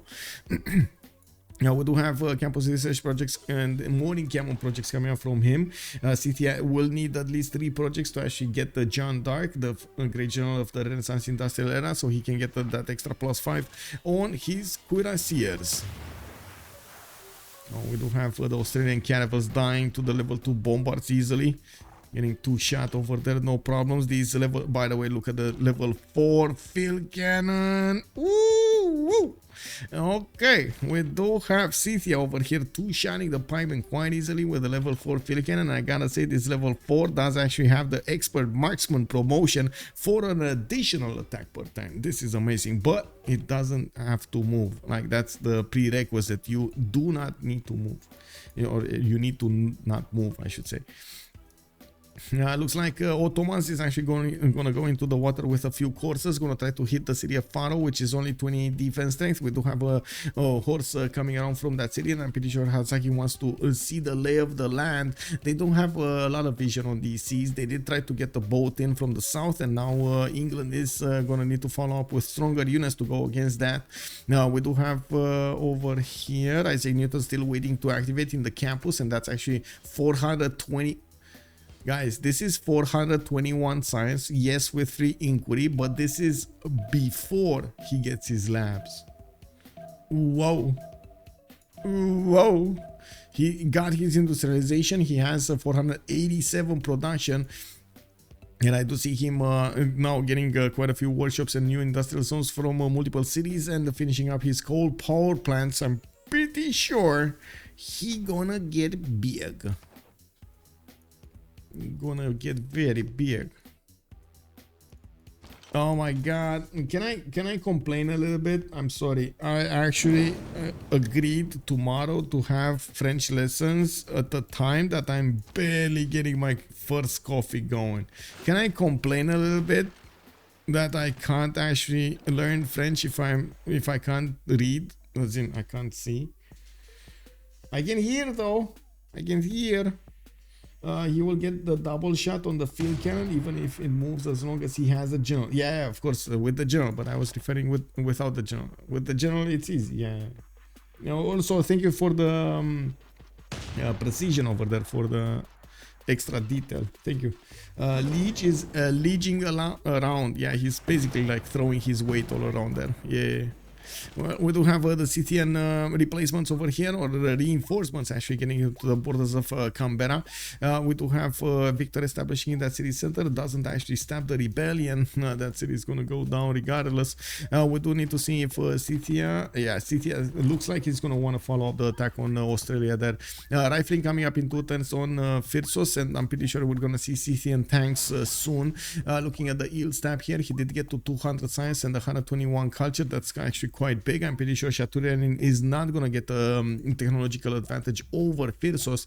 In the total tab here, there is 1,000 more research on Rome than Phyrsos, but I'm pretty sure they're going to be very, very, very close to each other when it comes to technologies. We do have also Hazaggi, 60 science. Oh, man, he actually doubled his science numbers. I gotta say, he actually doubled his science numbers. Anyway, he did get to finish Statue of Zeus. We do see another settler being sent to the north, and I do see he has a wonder brother for them to the west side. He did connect his economy on the west with England. That's gonna make him quite productive when it comes to the gold pattern. They actually are making 1,400 points of gold per turn, which is amazing. Oh my god, is it 1,300 or 1,400? 1, 2 and a 3. Yeah, it's 1,400. Anyway, we do have also 500 production available for Lege, 500 production available for Sun-Tzu. On the other side, Nearbird is 316, Shaturyanin 458. We also have Phyrsos on 270 production and Hazaggi on 138. The fact that they do have the gold available for them will allow them to upgrade as many units as possible. I do have to say that 12 Plus did actually fix their gold problem earlier. Nearbird has 98 gold, Shaturyanin 174, Suvorov 59, and CPL also on 76. Now, there isn't that much power in the Australian units, and we're going to see how fast Scythia can actually take over the rest of the empire, while he's going to need to prepare an army to deal with Rome afterwards. I'm pretty sure these units, yes, they will get upgraded into tanks maybe a little bit later on. But if he does want to deal with Rome, I'm pretty sure attacking Rome from the angle he's waiting for you, he's preparing for you to attack from, is not gonna be a good idea. I mean, yeah, maybe it can work. Again, maybe his opponent will make a mistake, but I'm pretty sure it's much better to actually get an army from 7 brothers and slowly build up over here so he can attack the city of Duracorturum and slice Rome in half from the east side. Now we do have the field. Oh, I see. He's actually okay. He's forgetting about Australia. He's forgetting about Australia. He's saying, you know what, Australia, you can take care of yourself. And now Scythia is going to move on Rome. We do have Rome with his 200 science. We just swapped into the next era. He does need 2 turns to actually get ballistics. He does have the core ability, and I do see a few crossbowman cores getting upgraded here in the city of Scythia, which is going to give him a field cannon cores. Are going to be incredible, you can imagine, but the level 4s of Scythia are definitely going to be deadlier. Now we do have also Rome with lacking general. He didn't actually put the production into his general points, and as you can see, he's only on 31.4 out of 155. Who scheduled that? Whoa, hello there, Linda. Hello there. How do you, ma'am? His highest. Wait, who scheduled what? Classical pivot? Wait, Linda, what are you talking about? Oh, you mean the French lessons? Oh, yeah. I did. I said yes. I'm sorry. I said yes. I mean, to be honest, I was excited to actually get some French lessons going. So, you know, it is what it is. I'm going to try to wake up, but I'm still going to complain. You know, you do that. Sometimes you gotta do it, man. Sometimes you gotta accept stuff, but then still complain. You gotta do it. I mean, it is part of life, you know. Yeah, I'm gonna do this for you, but I'm gonna complain a lot for it. You're gonna have to deal with it. I'm sorry. It is what it is. Anyway, and we still have Geneva being contested over here. Sun-Tzu does not have supremacy on the city-state of Geneva. well, his Aman is going in next turn, so that's probably going to be on Sun-Tzu.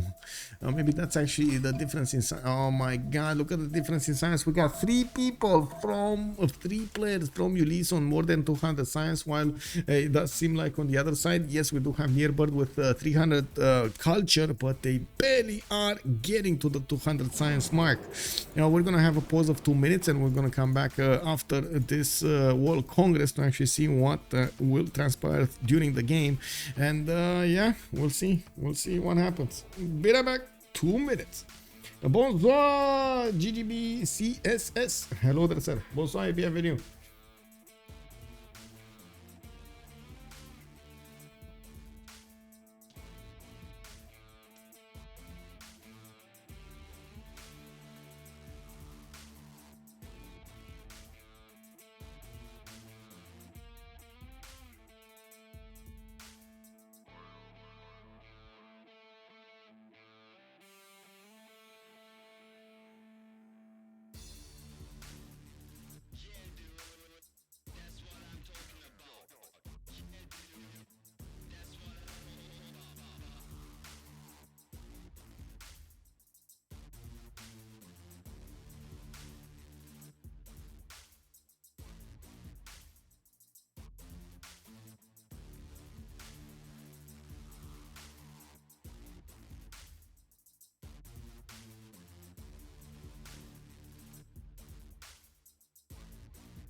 Okay, welcome back. Let's actually see what's going to happen during this era, the Renaissance era, if I'm not mistaken. We do have nearby Golden Age, reform the Queen Age. He's going to get some extra gold from his trade routes. And as you can see over here already, Scythia is starting to work on the Roman units, slowly getting his cuirassiers into position to benefit from bonuses, so he can take down that musket corps. Quite easy damage against the knight. And as you can see, his field cannon is starting to work on the other units of Rome. The Shaturyanin is in a normal age. It looks like rebellion is still happening in Canberra. We got the Junkert in Dark Age, Simple Mouse normal age, Lege is in a reform the Queen Age Golden Age. Oh my god, 700 gold per turn.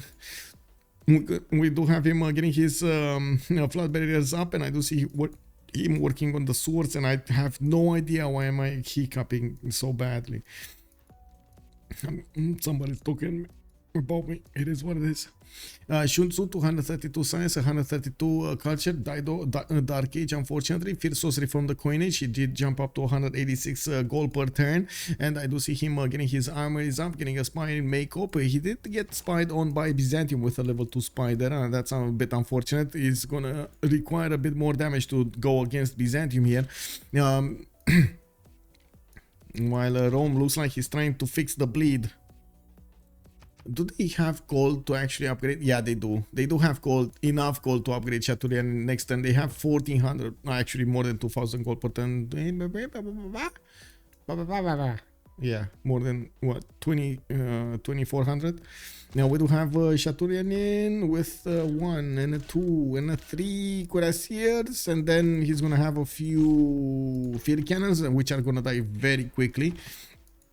We do need to see all of the Scythian army arrive over there to start hitting his cities. I gotta say, I was expecting a few more units. I don't know. Maybe it's just me, but I'm pretty sure this is gonna be followed up by tanks over here from Phyrsos or helicopters. We do have cavs coming around from Tolstaya and Nazca, and I do see military economies going into his encampment, so he's gonna need to get his oil generation going. He has some oil over here in the Seven Brothers, actually 2 oil tires in that city center, with a bit more oil on the coast. No, he doesn't have oil on the coast. A little bit more oil anywhere? No. Oh yeah, he does. He does have another oil tile over here to the south of Prokofas, but that's a kurgan at the moment. He's probably gonna need to get rid of that. Uh-oh. Just unplugged my headphones. Did Rome just buy walls or what? How did he do that? Wait, what in Ostia? Or in where? In Ostia? I don't think he there is yeah, there's no Valeta in the game to buy walls. In Ostia, yeah. No, he built them. Or build them or chop them. I think he built them. Anyway, we do have actually Scythia getting one next to, and by the looks of it, we do have Scythia needing to actually cross the river with his field cannons to do the maximum damage, have the maximum effect against these Roman units. We're gonna take a look at this level 4 field cannon. It does two-shot easily the cuirassier. Even the cuirassiers of Scythia are strong enough to withstand no problems the damage of their opponents. The moment the Roman units are not actually damaged, so we don't see the extra +5 Scythian bonus activate, and still there's a lot of damage being done against these Roman units. Now, Terracotta army just finished, and we do have Rome actually getting an extra point of promotion on each of his units. He just got it in the city of Aquileia. Now, didn't want to get a general, but wanted to get Terracotta army, which is a bit problematic actually. The general, I think, would have been definitely much better here. Anyway, we do have also on the other side of the planet Phoenicia getting his amphitheaters going, and you can see he's actually spamming out the culture to actually put up as much culture defense as possible. We do have Nearbird on 9 out of 71 tourists over here, and he does have 147 tourism. I'm pretty sure they are aware of this, and Sun-Tzu is going to pick up the mantle of defending this culture victory. We do have Phoenicia making 10 great writer points a turn with 7 great artists, and how much is he making here? 5 great musician points a turn. Okay. Now we do have him also industrializing up, getting as much production up as possible. 591 production. I'm pretty sure he's gonna do a lot. Dimitri Cantemir did also get recruited over here as a first grade musician, so he's gonna get those 3 works of music working somewhere. I don't actually see him having 3 slots for that to use. Otherwise, he's gonna need broadcast centers to use that. He definitely doesn't have Apadana. Apadana was built here in the city of Constantinople, and yes, this is basically the default setup that you want to have. Well, actually, it's not the whole default setup, but almost for a culture victory. We're gonna need to see what's that gonna be all about. We do have actually Ottomans coming up in the north with Byzantium's caravels knocking on his doorstep. Ottomans here is getting his cartography in 3 turns and exploration in 1. He's chopping as many galleys as possible and trying to stop the attack of Byzantium for a few more turns so he can get more boats out and have what to upgrade. These level 1 Byzantine caravels will do massive amounts of damage against the Ottomans units, but it looks like they don't have enough strength to take a galley down. Let's actually take a look here really quickly. What's going on? Scythia cross the river with the field cannons. Let's see the first moves. Wait, did he just... Okay, never mind, he cored up. Okay. Lege now has 400 real science, no fake science, and still double the size of anyone on the other team. Lege should just go with battleships and not wait for nukes. Yeah, I'm kind of thinking... I mean, I would have loved to actually see a caravel attack or a frigate attack. Sorry, ironclad with frigate attack against Portugal. I'm pretty sure he would have taken down these cities over here. Actually, Porto, Faro, and Lisbon. Might have even followed up in the north on Engaz, Argamo. But I guess Lege had other plans and still has other plans. We do have research labs coming out from multiple cities, and by the looks of it, he's getting those water parks for the extra amenities. Simple Mouse is 2 turns cartography, Hazaggi is 2 turns cartography, and in the lands of Rome, we do have actually Scythia managing to deal the damage against that first Roman cuirassier corps, and getting the position on the city of Ostia. That city still needs to be hit by the field cannons, and and of course the bombards. We do have a level 4 bombard.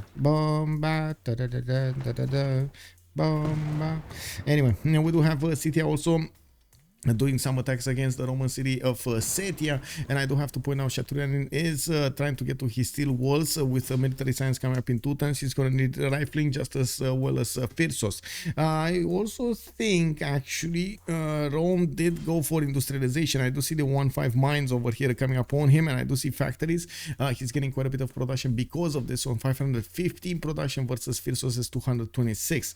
Well, if push comes to shove, to be honest, the Rome's empire is more than capable of outputting more army than Phyrsos. Less quality army, but more army altogether. And by the looks of it, he's not actually struggling to do this. Scythia is also not getting a very large amount of units, but he's preparing his infrastructure for the next part of the attack, and of course getting the oil generation going, so he can actually get a lot of tanks, artilleries, and or helicopters afterwards. Or directly go to helicopters, because you know that can happen also. We've seen it multiple times happen, so why not this game? So many cities from Phoenicia. Casa de Constatación coming up on Tyre. He does have at least 2 cities that are going to get those bonuses. Yeah, 2 cities, Biruta and Utica. He can actually use another 2, but he needs to plug in governors there. Casa de Constatación is going to give him governor titles. It's also going to give him bonuses on the cities that he has on another continent with governors in them. I do see new factories coming in, and new theater squares are taking their place with writers being recruited, and of course musicians. I'm pretty sure Sun-Tzu over here is going to jump up considerably in his culture, not to mention his culture defense. He's still on 75, and we do have Lege actually, the first one to defend this. Phyrsos is 69. We got Sun-Tzu only on 68 internals. Now it's 70 internals. You know, he has quite a bit of culture to catch up on. In the total tab, Sun-Tzu is 4,300, while we do have 2,600 for Lege here. We do have also Mont Saint-Michel coming up for Rome. That's going to give him a big boost when it comes to his culture requirement. All of these floodplain tiles will actually have an extra culture point on them, and this is going to be quite a boost. Scythia still not losing units, but dealing the damage against his opponent. This level 4 field cannon can actually do so much damage against his opponent. Oh, he lost the unit. Never mind. I mean, he traded the unit. Yeah, he kind of traded the unit, to be honest. Is that even worth? Okay, there we go. The field cannon. I was thinking if that cuirassier corps is even worth to attack this turn, but it looks like Phyrsos thinks it is. The field cannon corps to the north can definitely deal. Oh my god, it's one-shotting the Viking shots. Oh, good golly. This is a problem. 97 damage field cannon corps.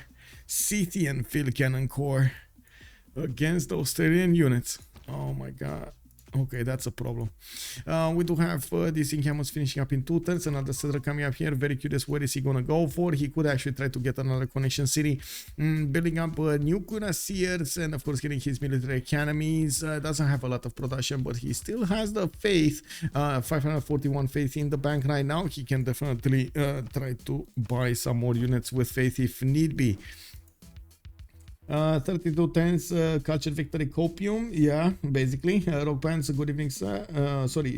Rock bands on Rome's wonders, or what is their plan? Yeah, probably they're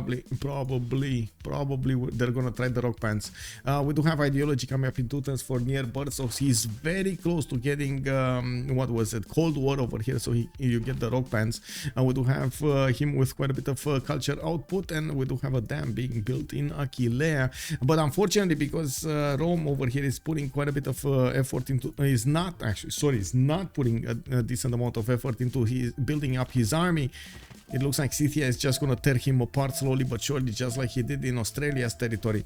Australia is trying to come to the rescue, but his parking shots still don't do enough damage against the cuirassiers to properly take them down. And while the field cannon can shoot 2 times, he can take out almost two of these parking shots in one single turn. This is very problematic. This level 4 field cannon over here, it's very problematic.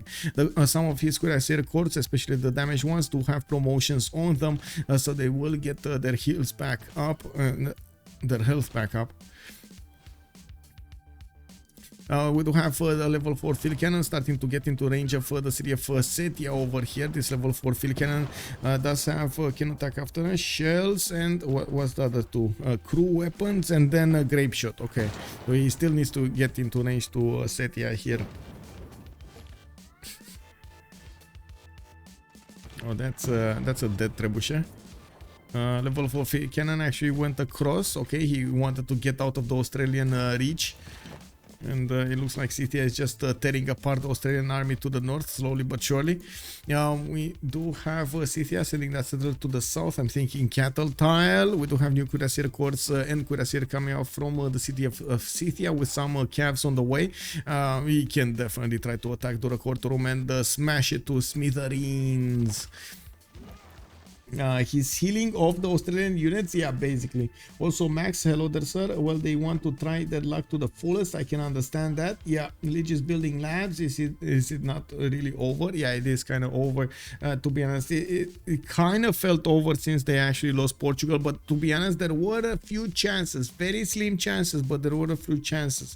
If Australia would have actually defended against Scythia, if I would say there would have been a bit more peace on Romans territory. He would have gotten quite big. The fact that on the other side Portugal lost its grip over here, unfortunately Phoenicia Phoenicia and Ottomans got very big. We do have a navy from Portugal. Whoa. Hey, look at that. Ottomans actually did manage to get his caravels up, and I'm pretty sure we're gonna see some barbaric corsairs coming out from him, so he can deal the damage from afar against these Byzantine caravels. The barbaric corsairs are the privateer units, replacement privateer units of Ottomans.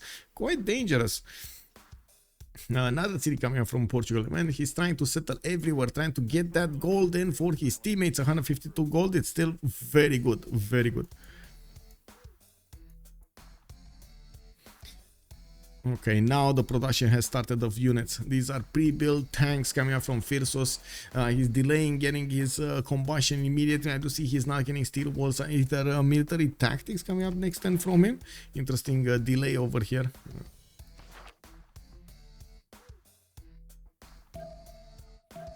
Okay, archaeologists coming out from Phoenicia. I do see more art museums and industrial zone logistics. What is the next one? It's Mimar Sinan for the amenity and the housing. I'm pretty sure he's eyeballing somebody else. Like, who was it? Oh my god, his name is just standing in front of my face. Anyway.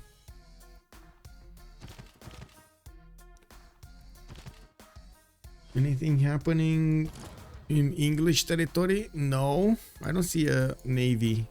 I would have really loved to see a navy here. With especially this way into his opponent, I would have definitely loved to see a navy. Anyway, now we do have to see what's going to happen here with Scythia attacking into the lands of Rome. Rome did manage to get some level 2, level 1 field cannon cores over here, and is losing quite a few units. Did get to upgrade a few line infantries. And I do see Scythia is repositioning from attacking the city of Ostia into the city of Scythia. Now his level 4 Bobart actually took quite a bit of damage. And now the Scythian cuirassiers are wrapping around the city of Scythia. Not yet under siege, but it's gonna soon be. We got a new field cannon coming up next turn from the city center. And it is helped out by Victor to have a little bit more defense. Now we do have Scythia sending his new units to the west side here. And I'm still a bit surprised he's not amassing. But I mean, to be honest, about this, by the way, I do like this idea of attacking from Seven Brothers, but you do need to prepare with the infrastructure for it if you actually want to do that. Geneva is still being held by Sun-Tzu. We don't have Phyrsos on Kabul. Lege is holding Cahokia, Vatican City on Nearbird, Jerusalem on Suvorov, Cad on Hazaggi, and it does seem like Johannesburg is being held by Simple Mouse. So we got 1 and 2 and 3 city-states being held by 12 plus, while on the other side 1 and 2 and 3 and 4 being held by Ulyss. And they will have a bit of an advantage when it comes to the Diplo favor they acquire from the city-states, but because they actually spent all of that Diplo favor in the previous World Congress, well, now they don't have that many points in total. We're going to need to see if they do manage to take out an opponent. To be honest, they are kind of working on the last remaining stronghold over here on Rome, and we're going to need to see if we're going to actually have nukes showing up. We do have England with a massive amount of production and gold, 572 science with 1,000 gold per turn. Refining coming up in 1 turn. He did manage to get the steel, not that far away from getting his combustion, and I'm pretty sure he's gonna try, or at least need to go towards combined arms and the nuclear fission, so he gets to build the Manhattan project. In the capital city of London, we do have 98 production only. That's not that big, I gotta say. He's definitely gonna need a lot more production if he wants to build everything like that. Do they see any of the English cities? Don't think so. No, they do not know anything about England. They can actually check the city count. If you take a look over here in the Great People, you can actually hover over the icon of your opponent, and you're gonna actually get to count his cities, like 2, 4, 6, 8, 10, 12, and 12 cities. England is on 12 cities, you know. At least you get some information there. What happened with Australia and Portugal? Hello there, Vadim. Portugal got pushed from the beginning by Ottomans, and a few units coming up from Phoenicia. Phoenicia took the city to the south, Ottomans took the city to the north, and then left him here on the city of Lisbon. The army was broken, but they couldn't. He didn't want to take over the city of Lisbon because there were some Byzantium units that could actually flip it back. OP data. Okay, what do we have here? Okay. Did the unit just die here next to Scythia? Level 4 field cannon, I think, actually attacked one of the units of Rome, but also I think one of the Scythian cuirassier corps died to the field cannons and the walls. So now it's a bit too much damage than Scythia can handle. Okay, so this attack is over. He's gonna need to pull off those tanks, get the tanks out. Phyrsos is mass production 1 turn, mobilization coming up in 5 turns. He's building up quite a few of these cuirassiers from his cities. We do see also some calves in the north, slowly getting their count up for the upcoming helicopters. And we do have on the other side Torre de Belém being built in Phoenicia's territory. I do see an entertainment complex coming out down from the city of Tyre. We do have Phoenicia generating quite a few of these Great Writer points. He's on 15 points a turn, while his opponent Byzantium is on 36. He's gonna need a lot of projects to actually get everything he wants here to defend the culture victory. He did get to 221 culture and 327 science. As you can see in the culture victory screen, Nearbird is 69 turns from finishing the culture victory. 14 out of 88 domestics. That's a bit too low. We do have Sun-Tzu picking up the tab here. No, he still didn't pick up the tab. Story, it's still Lege holding that front. 87 points on his side. Very nice. Fifi was shooted 3 times before its turn begin. Oh, I see. Fifi's in trouble, right? Fifi very big in trouble. Maybe he's playing like on a laptop far away from his home or something. Because I know there was quite a bit of a delay at the beginning of the stream. The players, 2 of the players of Ulyss were just not there, Hazaggi and Phyrsos. And I'm guessing Lege actually scrambled to figure out exactly where they are. Maybe some other players were actually scheduled to play today instead of them. Lege just needs to make a move and the CC, get the Navy and go and fight them. Yeah, I mean, I guess he's feeling comfortable over here, just simming away, getting a few more archaeological museums. He does have, he does have a spaceport if he actually wants to go for a spaceport. To be honest, I have no idea why he's not outputting a boat out of every city, and then with the 12 boats he got, just smash his opponent, just 1 turn, 2 turns of production, and bam. But anyway, it is what it is. It's his choice. So, you know, 800 production coming out from Lege, 672 science, and 221 culture. We do have Sun-Tzu on 330 and 226. 226 on Phyrsos and 86 culture. Nobody else from their opponents from 12 plus did manage to get over 200 science. In the total tab, it looks like Phyrsos is starting to catch up to Shaturyanin's science. And we do have Lege just massively overshadowing everybody there, with more than 10,000 science points acquired from the beginning of the game. We do have new cuirassiers being bought also and being built. Another city center has been set to the north of Geneva, and we do have Shaturyanin over here getting a bit closer to Canberra. Looks like Australia is not going to get back his city center anytime soon, while we do have Rome gaining a lot of cavs and some field cannons to defend the city of Scythia. Unfortunately, again, Scythia did not choose to attack to the core to Rome. I think this would have been the weak spot of Rome. There were some scouts that would have alerted Rome to the movement of the army over here, but he could have still masked that, or at least use that distraction in the another part. But anyway, it is what it is. It's just me wandering over there. It's I don't think it's that critical. We do have Omesia with Mahabodhi Temple coming up in 1 turn. He's gonna get those apostles we talked about earlier. He's getting a few more universities and flight in 2 turns. Looks like 193 science with 458 culture on Near Bird, with 247 tourism and 222 faith a turn. Now, if you compare that to Lege's production, well, you know that's a problem. Lege is more than 2 times the production of Theodora in this scenario, for example. He's about to get to 2 times the production of Rome. He does need a few more cities getting those industrial zones and shipyards in them. We do have a neighborhood coming up in Leeds. Looks like research labs in the other cities, new campuses being put down, and I gotta say he's being helped out a lot by these reef tiles. He's gonna have at least +2s in each of his cities, which is, you know, quite important. I would say +3 would be better, but still, you know, you work with what you have. Portugal first goal maker of his team. I know, right? He's the boy of their team, and he's still getting more gold than them. Unbelievable. I'm inclined to say MVP of the game is Ottomans for wrecking Portugal easily. They never had a GPT to compete. Yeah, I would say actually, yeah, definitely Hazaggi did put the knife in over there and pushed it into Portugal, cut in half his empire, and then Portugal couldn't do that much. But now he's coming back with a vengeance and putting down his Fetorias in the lands of, how to say, in the lands of Byzantium might actually cost them dearly time, and that's where I would say England's navy would have come in, right? England putting pressure on Portugal would have slowed him down so much from actually doing any kind of gold per turn.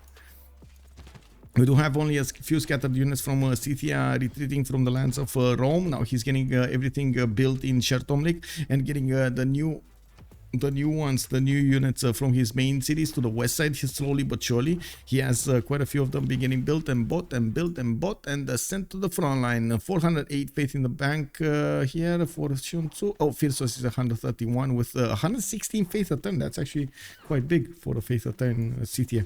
Kick W. That's a lot of faith per turn. Krakatoa tiles did get upgraded. Okay, more art museums coming up from Byzantium. Looks like his level 2 spy got pushed back. We do have to see if he's actually gonna get those rock bands, man. Let's see, he's on 220 faith. He has 2100 faith in the bank, so he's gonna get 5 rock bands, maybe 6 rock bands by the time he's gonna get rock bands. Wait, did he actually move away from getting rock bands? Whoa, professional. He went professional sports over here. Okay, why not Cold War? It is what it is. So he's not going that fast on rock bands. I do have to mention rock bands have been nerfed. They're not shining that much anymore. I mean, they weren't shining before, but they got considerably nerfed now. So very unlikely that you're actually going to push a culture victory with them at this point. Phyrsos did a huge job. Also, he held Australia and keeps scaling anyway. Plus. Also, Ulyss finally see a Theodora city. Wait, they didn't actually see Theodora cities? Oh, they see Thessalonica now. Yeah, they see Thessalonica.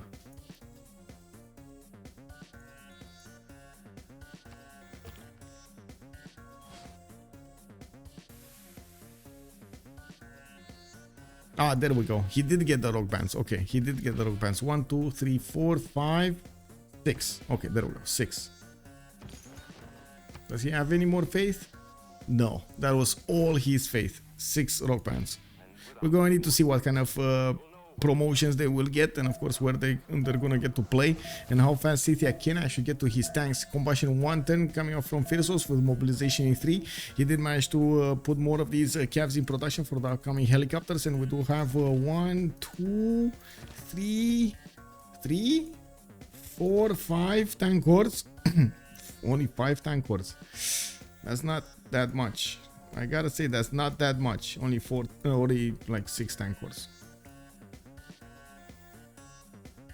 Without artilleries, without a lot of other stuff they will need. Looking at the Lege over here, he's going for his flight in 1 turn, mass media in 4. He's going to need the top 3 if he wants to go for nukes to actually get those nuclear submarines in the water. He's going to need telecommunications over here. Yeah, we're going to need to see how fast he's going to get there. I'm pretty sure he's 1 turning, 2 turning most of his technologies at the moment, especially at this point in time. And yeah, that's going to be going through fast. Oil power plant coming up in London. Interesting choice over here, instead of keeping the coal power plant and switching to oil somewhere else. Now we do have London with how much production? 110. Okay, I mean, he did get 12 more than the last time we checked it. Not bad. Rome did manage to get El Cid. Oh, wait, okay. And then Amina is going to be recruited over here by Scythia, or he's going to actually pass it so he can get access to a modern one. He definitely wants the tank giving bonuses one. Okay, tanks have been upgraded. Let's actually see the damage. No. Oh, there we go. Okay, the calves can actually withstand the damage of a tank core.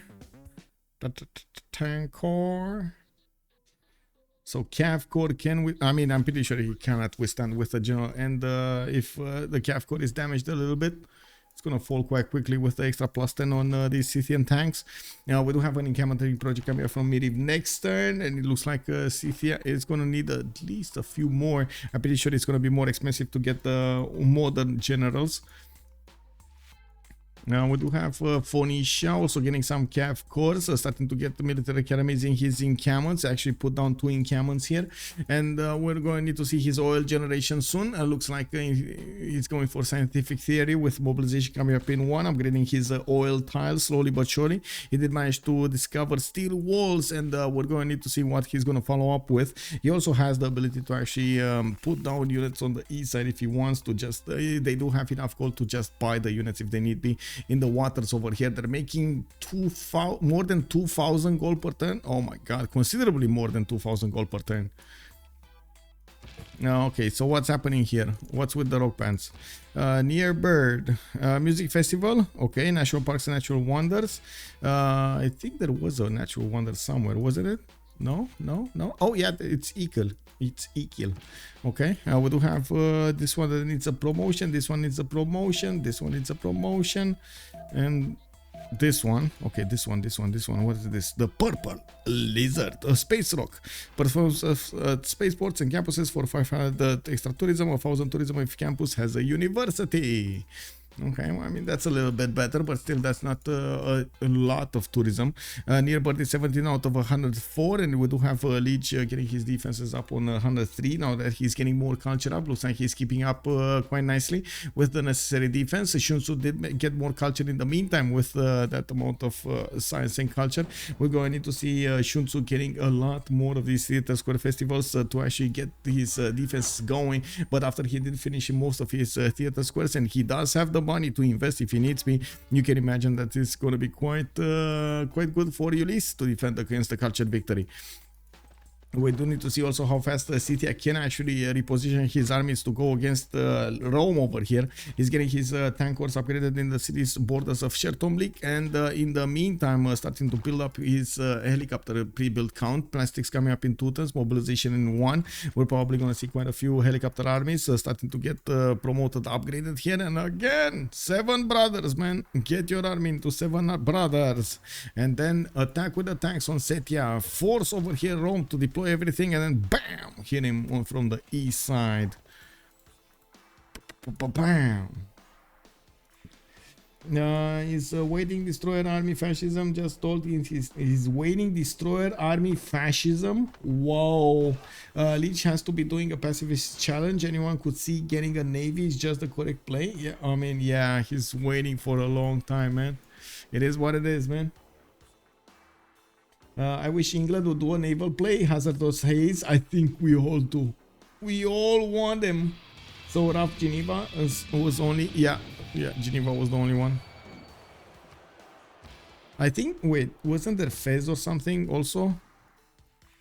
If I remember correctly, but I don't... give me a second. Wasn't there another city somewhere that got taken? Whoa, there's got a bit of a fight over here between Ottomans and Portugal, by the way. Looks like Portugal is kind of winning, but we're going to need to see these barbaric corsairs in action. Literally no reason to build a navy before nukes and fascism. Guernaros, bonsoir, monsieur. Ricky Maru, hello, sir. Guernaros, there was a reason to actually build a navy over here. He would have taken down Portugal. There was a big reason to do this. And the navy, it's like, for him, it's so easy to build. It takes like 2-3 turns and bam, you got a navy. Mexico City by Ottomans. Okay. What happened to Jan 3? Jan 3? Oh, this one. Okay. Russia, good evening, sir. A couple of military engineers and some railroads would improve Phyrsos' push dramatically. Yeah, it would. It would. But he doesn't have railroads, I'm pretty sure. Only Lege could actually get there. Nuclear fission, by the way, coming up on Lege in next turn. We do have mobilization coming up in 2 turns, and we're going to need to see how fast he's going to be able to build the Manhattan project. 170 production in the city of London. We do have Leeds on 91. Newcastle upon Tyne 65. And then Liverpool is 119. Okay, so these 2 cities over here are quite close in production numbers.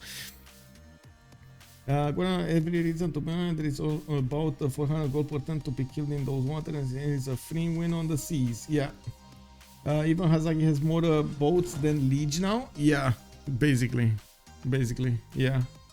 It is what it is, man. He wants to play it out until he knows, you know, he's gonna take out his opponent. I mean, to be honest, by the time he actually takes out his opponent with, if he wants to go for destroyer fascism and so on, by the time he actually takes down his opponent and gets all of those destroyers on the front line in the middle of the map, he might even go to space, like get the 3rd project in or something like that. It's so much time to actually get from the east to the middle of the seas over here to start to chip away the Byzantine cities and so on. Anyway, Ottomans, 134 science, 69 culture. Looking at his tech side, astronomy, nationalism coming up in 4. He's gonna get the ability to core up soon. We do have still more of these barbaric corsairs coming out of his city, slowly getting built in the city of the north. It does seem like even the strong nows weren't strong enough to actually push through the Ottoman defenses, or maybe he's a little bit worried that his navy is going to be torn apart before it actually gets a defense going, so he's not going to go on the offense. He's playing it safe. Yeah, basically. He's playing it safe. Oh, Geneva got taken back. Geneva got taken by Shaturyanin, and it is going to go down quickly to the Scythian tanks. It looks like, of course, there's that level 4 artillery corps that needs to get in to finish the job. We do have the rock band starting to get the concerts over here in the cities of Rome, and I do see here nearby is 20 out of 121, but it's way too fast acquirement of defenders over here on Ulyss. We do have Sun-Tzu on 300 culture, and it looks like Lege is on 120, Sun-Tzu 105 domestics.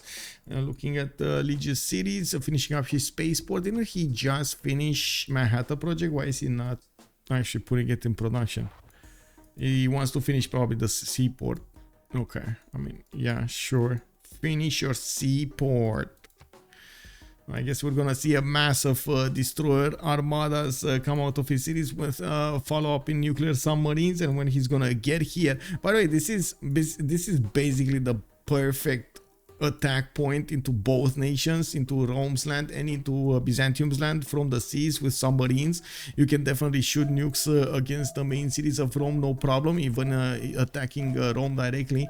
And then in the north you have Constantinople to take over as well. I mean, if they do manage to just nuke those two cities, that's probably going to be game over anyway.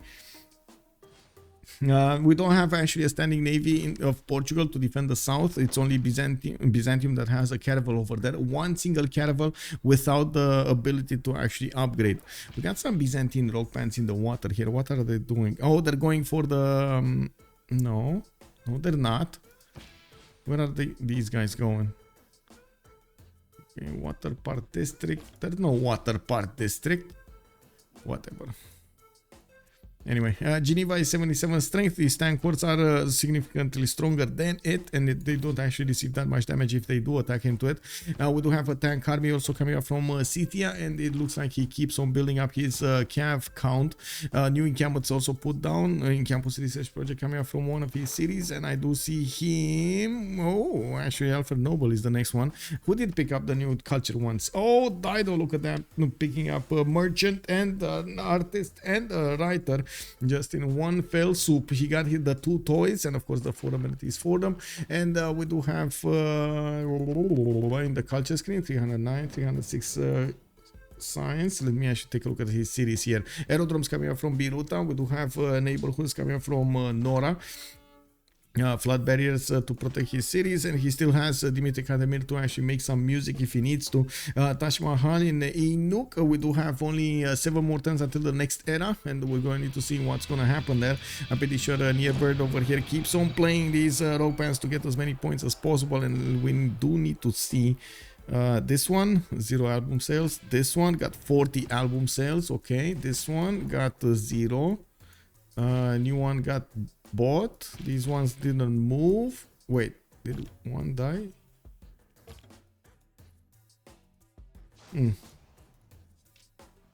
Bandar. We need a pool on when Lege is going to wake up and realize it is a game going on. Okay. Oh, Destroyer Armada. Destroyer Armada. Okay, let's see.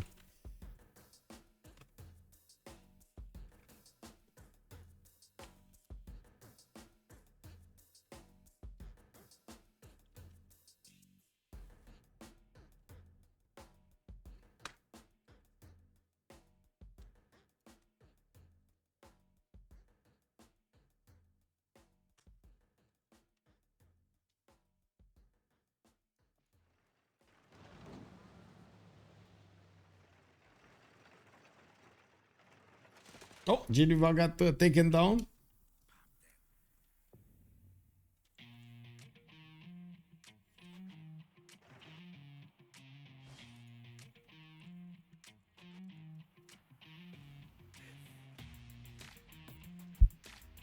Okay, guys, let's go. I want to know your opinion over here. Let's see what's up. Is Lege... ... What is your completion of that poll over there? Is Lege big brain? Is Lege a boomer? Is Lege goal hungry? Is Lege distracted by his girlfriend? Or, of course, the famous Kick W. Fascism for war Civs. Yeah, what governments they use? Fascism. We need a... he has fascism soon, so I guess... yeah, we see the boats. They're coming out. Submarine armadas, destroyer armadas. We do have destroyer armadas, some aerodromes in the north.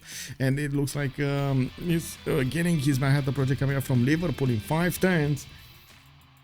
Wait, all of the above? Does he have Phoenician? Yes, he does. He does have Phoenician arsenal. Look at that. It's built. Yes, it's here. All of the... Oh my god, somebody's putting a lot of points, guys. What? Oh my god, look at that. Who's the one putting so many votes into distracted by girlfriend? He's busy, right? Exactly, right? That's a lot of votes. Yeah, it's a lot of votes, man. That's a lot of traders also. Look at that. 4 nations trading on these seas over here. Only Ottomans has like 2, 4, 6, 7 of these trade routes going with Reina on the west side. Yeah, Lege is getting boats, yes. Lege is bringing a settler next to Portugal to... Oh why? Anyway, Scythia did manage to take down Geneva. That actually slows down the requirement of science on both teams here, but it still didn't actually do that much damage against Ulyss' science. But 12 plus is having a hard time getting their science up, especially since they don't have that many mountains. We do have more and more military coming up from Rome, picking up the slack over here to his northeast. I do see the rock bands playing in his territory and losing a bit of losing a few of these rock bands.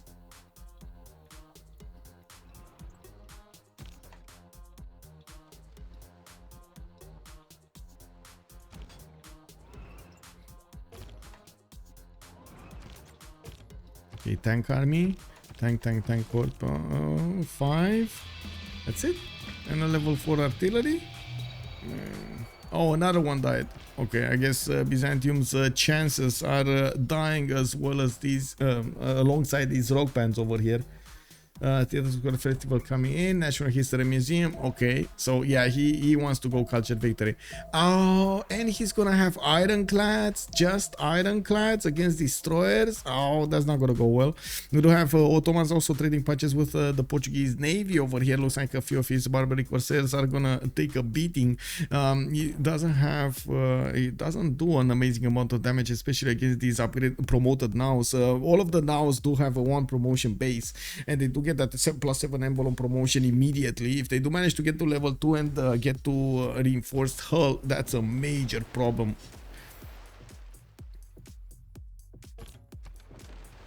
Okay, well, this is happening, but I to be honest, this is basically like fighting in the dirt over here. There's like nothing, they're not really fighting for anything, but it is what it is. I mean, they're fighting, you know, we gotta see it. Now we do have Lege with a settler. Oh my god, he's getting so close. He's so close. What is this? A destroyer? Is he one-shotting? No, he's not one-shotting the caravel. He needs a destroyer armada to punch through immediately. Or, of course, last move, first move. We do have Rome upgrading his own tank hordes. And, of course, if Scythia is now going to get a lot more tank armies and artillery is with his armies with everything on them, like military support, helicopters, and so on and so forth. It doesn't seem like that's going to be easy for him to take over the cities of Rome and break him. Now, we got Legion advanced flight in 1 turn. Ideology coming up in 2 turns. He shouldn't be that far away from getting his fascism, and in the meantime he's building up a big navy over here to go against his opponent with multiple destroyer armadas coming out. Manhattan project finishing up in 3 turns and using Filippo Brunelleschi over here for the biggest bonus. He did get the rule value also in that city of Liverpool to the south, right next to his, of course, industrial zone and river.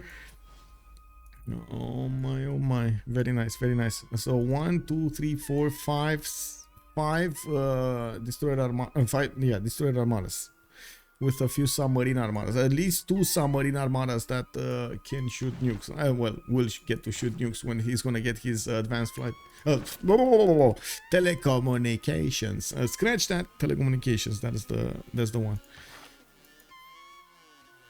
GGG Phoenix, hello there, sir. Lege said 10 turns first nuke, okay. And Project Cisco is flexing that he has 500,000 points. Good evening, sir. How are you doing? Also, Commander Keen, Cisco, it is you. Wait, did you actually vote? Wait, Cisco, did you actually put more votes into an option earlier? Also, Rashi Ranji, that's 10 armadas. We're using BBG, by the way. So Venetian also doesn't actually output 2 boats at the same time. It outputs 1, but you get 75 more production towards those boats from each of your cities. Oh, I see. So I see. That's why he got distracted by girlfriend. Oh, I see.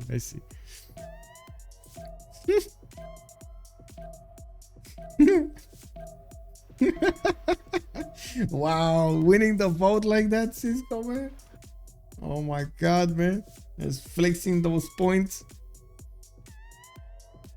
It was Lege's real girlfriend who voted. Yeah. Oh, and we got a victory. They CC'd. 12 plus over here. Couldn't take it anymore. We didn't have Lege.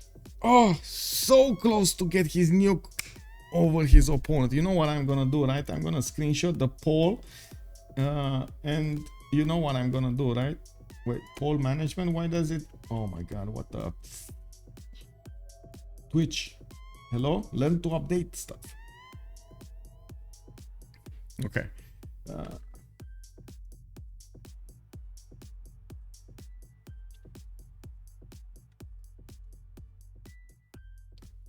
Guys, I'm gonna send him the picture of the poll. I'm gonna do it. I am gonna do it.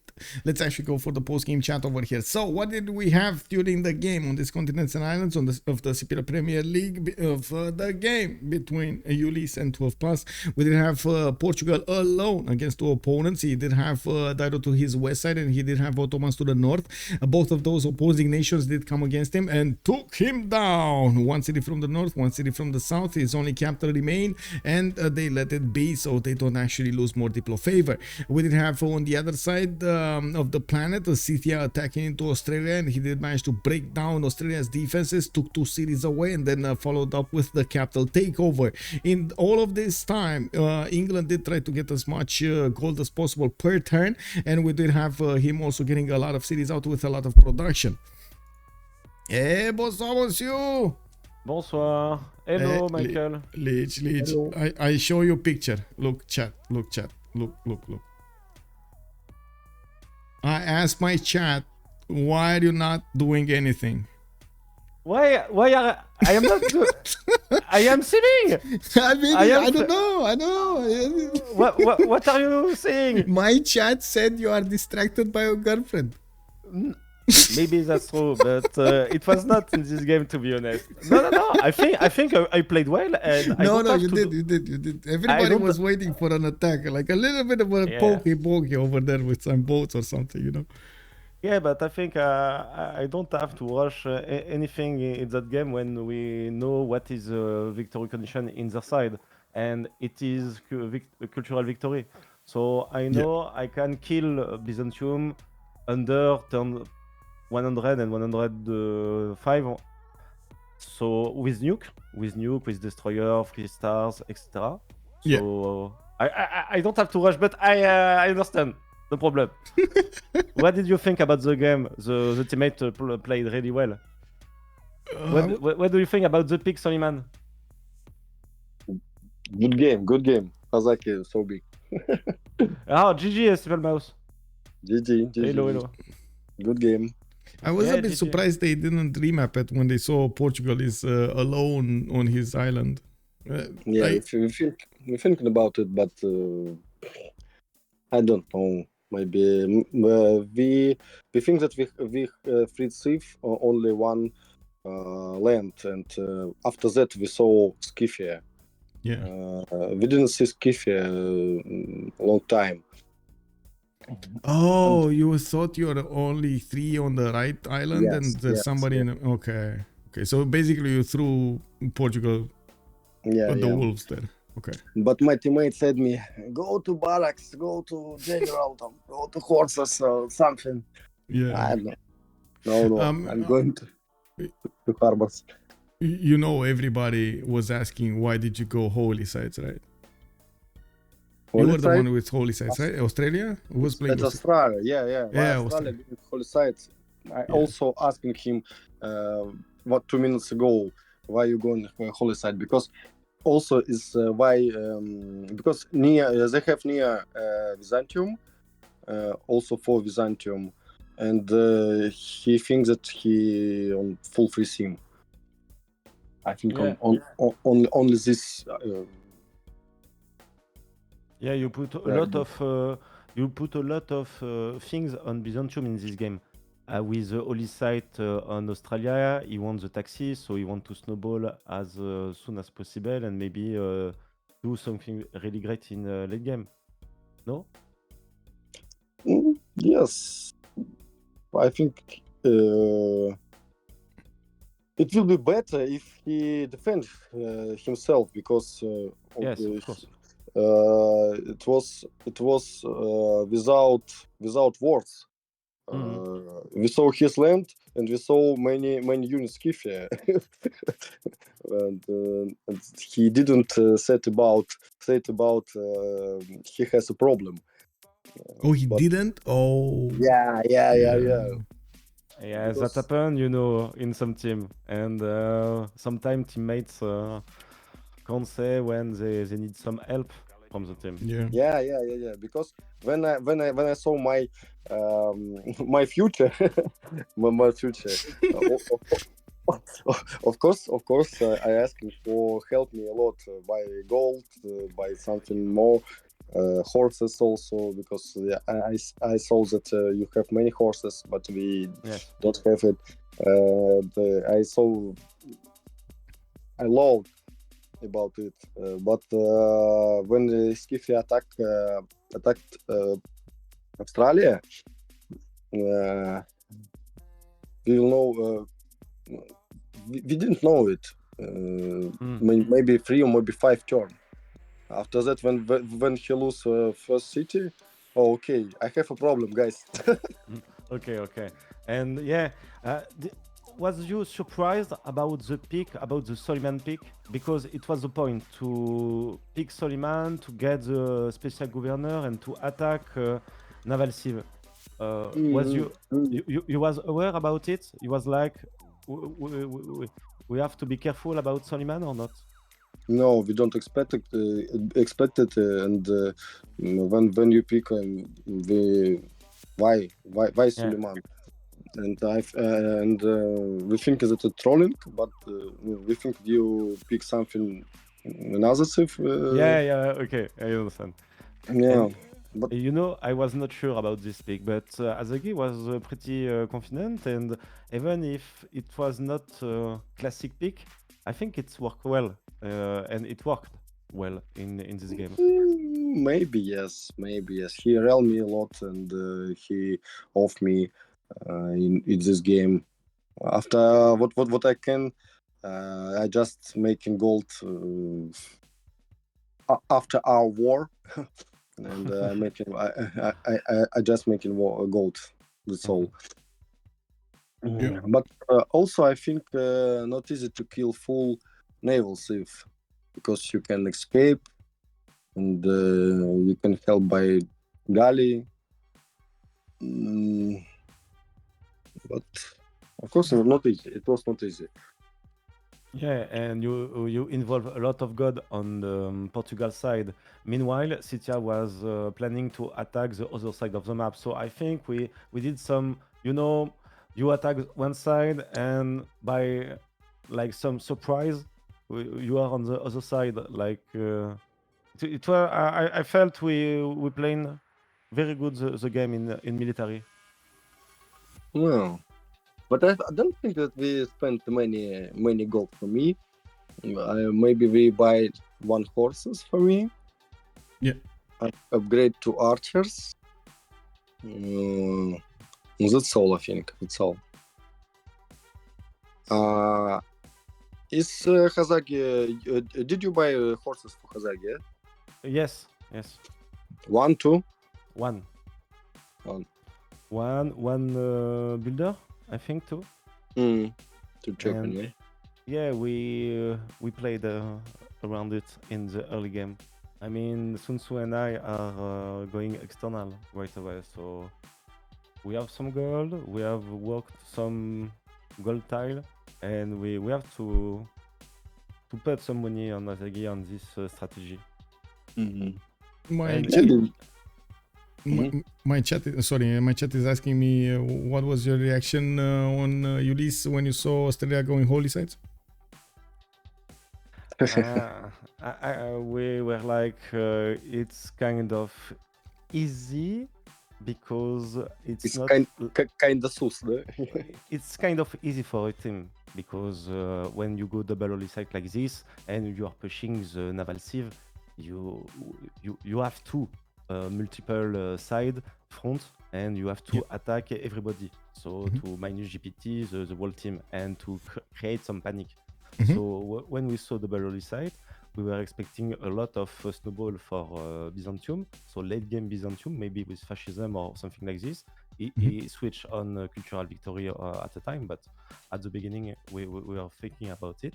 And of course, with the goal we are making, maybe we are low in production and yields in early game, but the pressure we put in the early with the Sakas, with the horses on Scythia and on Soliman and on the Dido too, because the Dido took one city from Portugal with the three horses.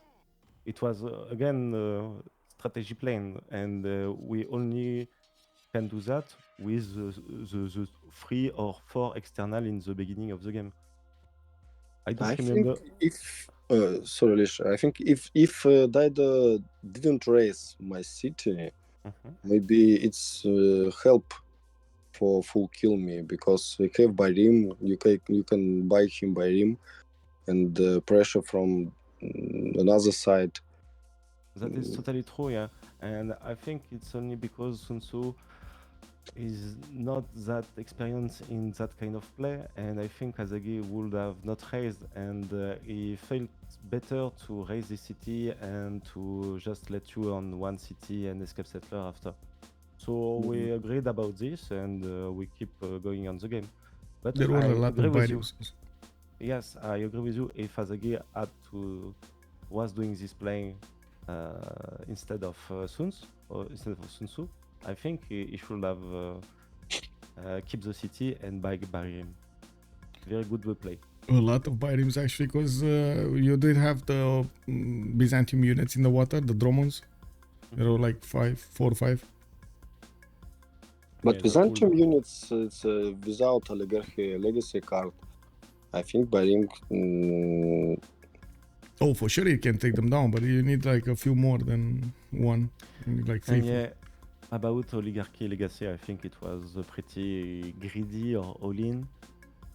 I think at the turn 30 he can't decide if he has to all-in like this, but no oligarchy legacy on that type of map is maybe a suicide, I think. Yeah. But it was maybe all-in. Like we can't do something else, so we have to do this. Anyway, GG. GG well played, man. Nice play over there with England on the tiny islands. And GG Simple Mouse also. Thank you. The team played great, yeah.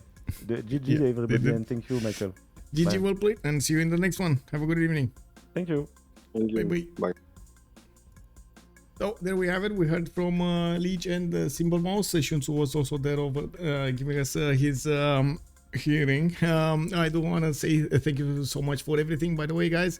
I much appreciated for the sub, for the follows, and I do hope you enjoy the content. I do hope also we're going to see each other in the next games. I'm not sure exactly when that will be, but I will try to actually fix my schedule soon. You're going to figure that out on my Discord, or use exclamation mark Discord in the chat over here in Twitch chat, or if you're watching this from YouTube, when it's going to come out on YouTube, please take a look at the description of the video down below, and you're going to get the invite link to Discord. I also want to say, if you're coming out from YouTube, don't forget to throw this a thumbs up. I hope you're also going to join me live on twitch.tv/OnSpotTV, and you're going to hit that subscribe button so you can follow all of the notifications of the channel, and of course get all of the new videos coming up there. I also want to say, if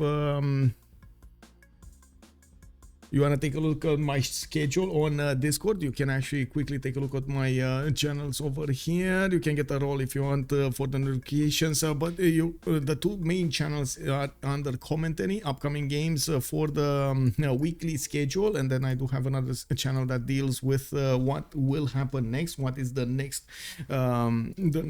game that will be scheduled. So thank you so much for everything, much appreciated, and I do hope you had a great time this weekend with me. We had quite a few games. Have a good evening, everybody, and see you next time. Bye bye.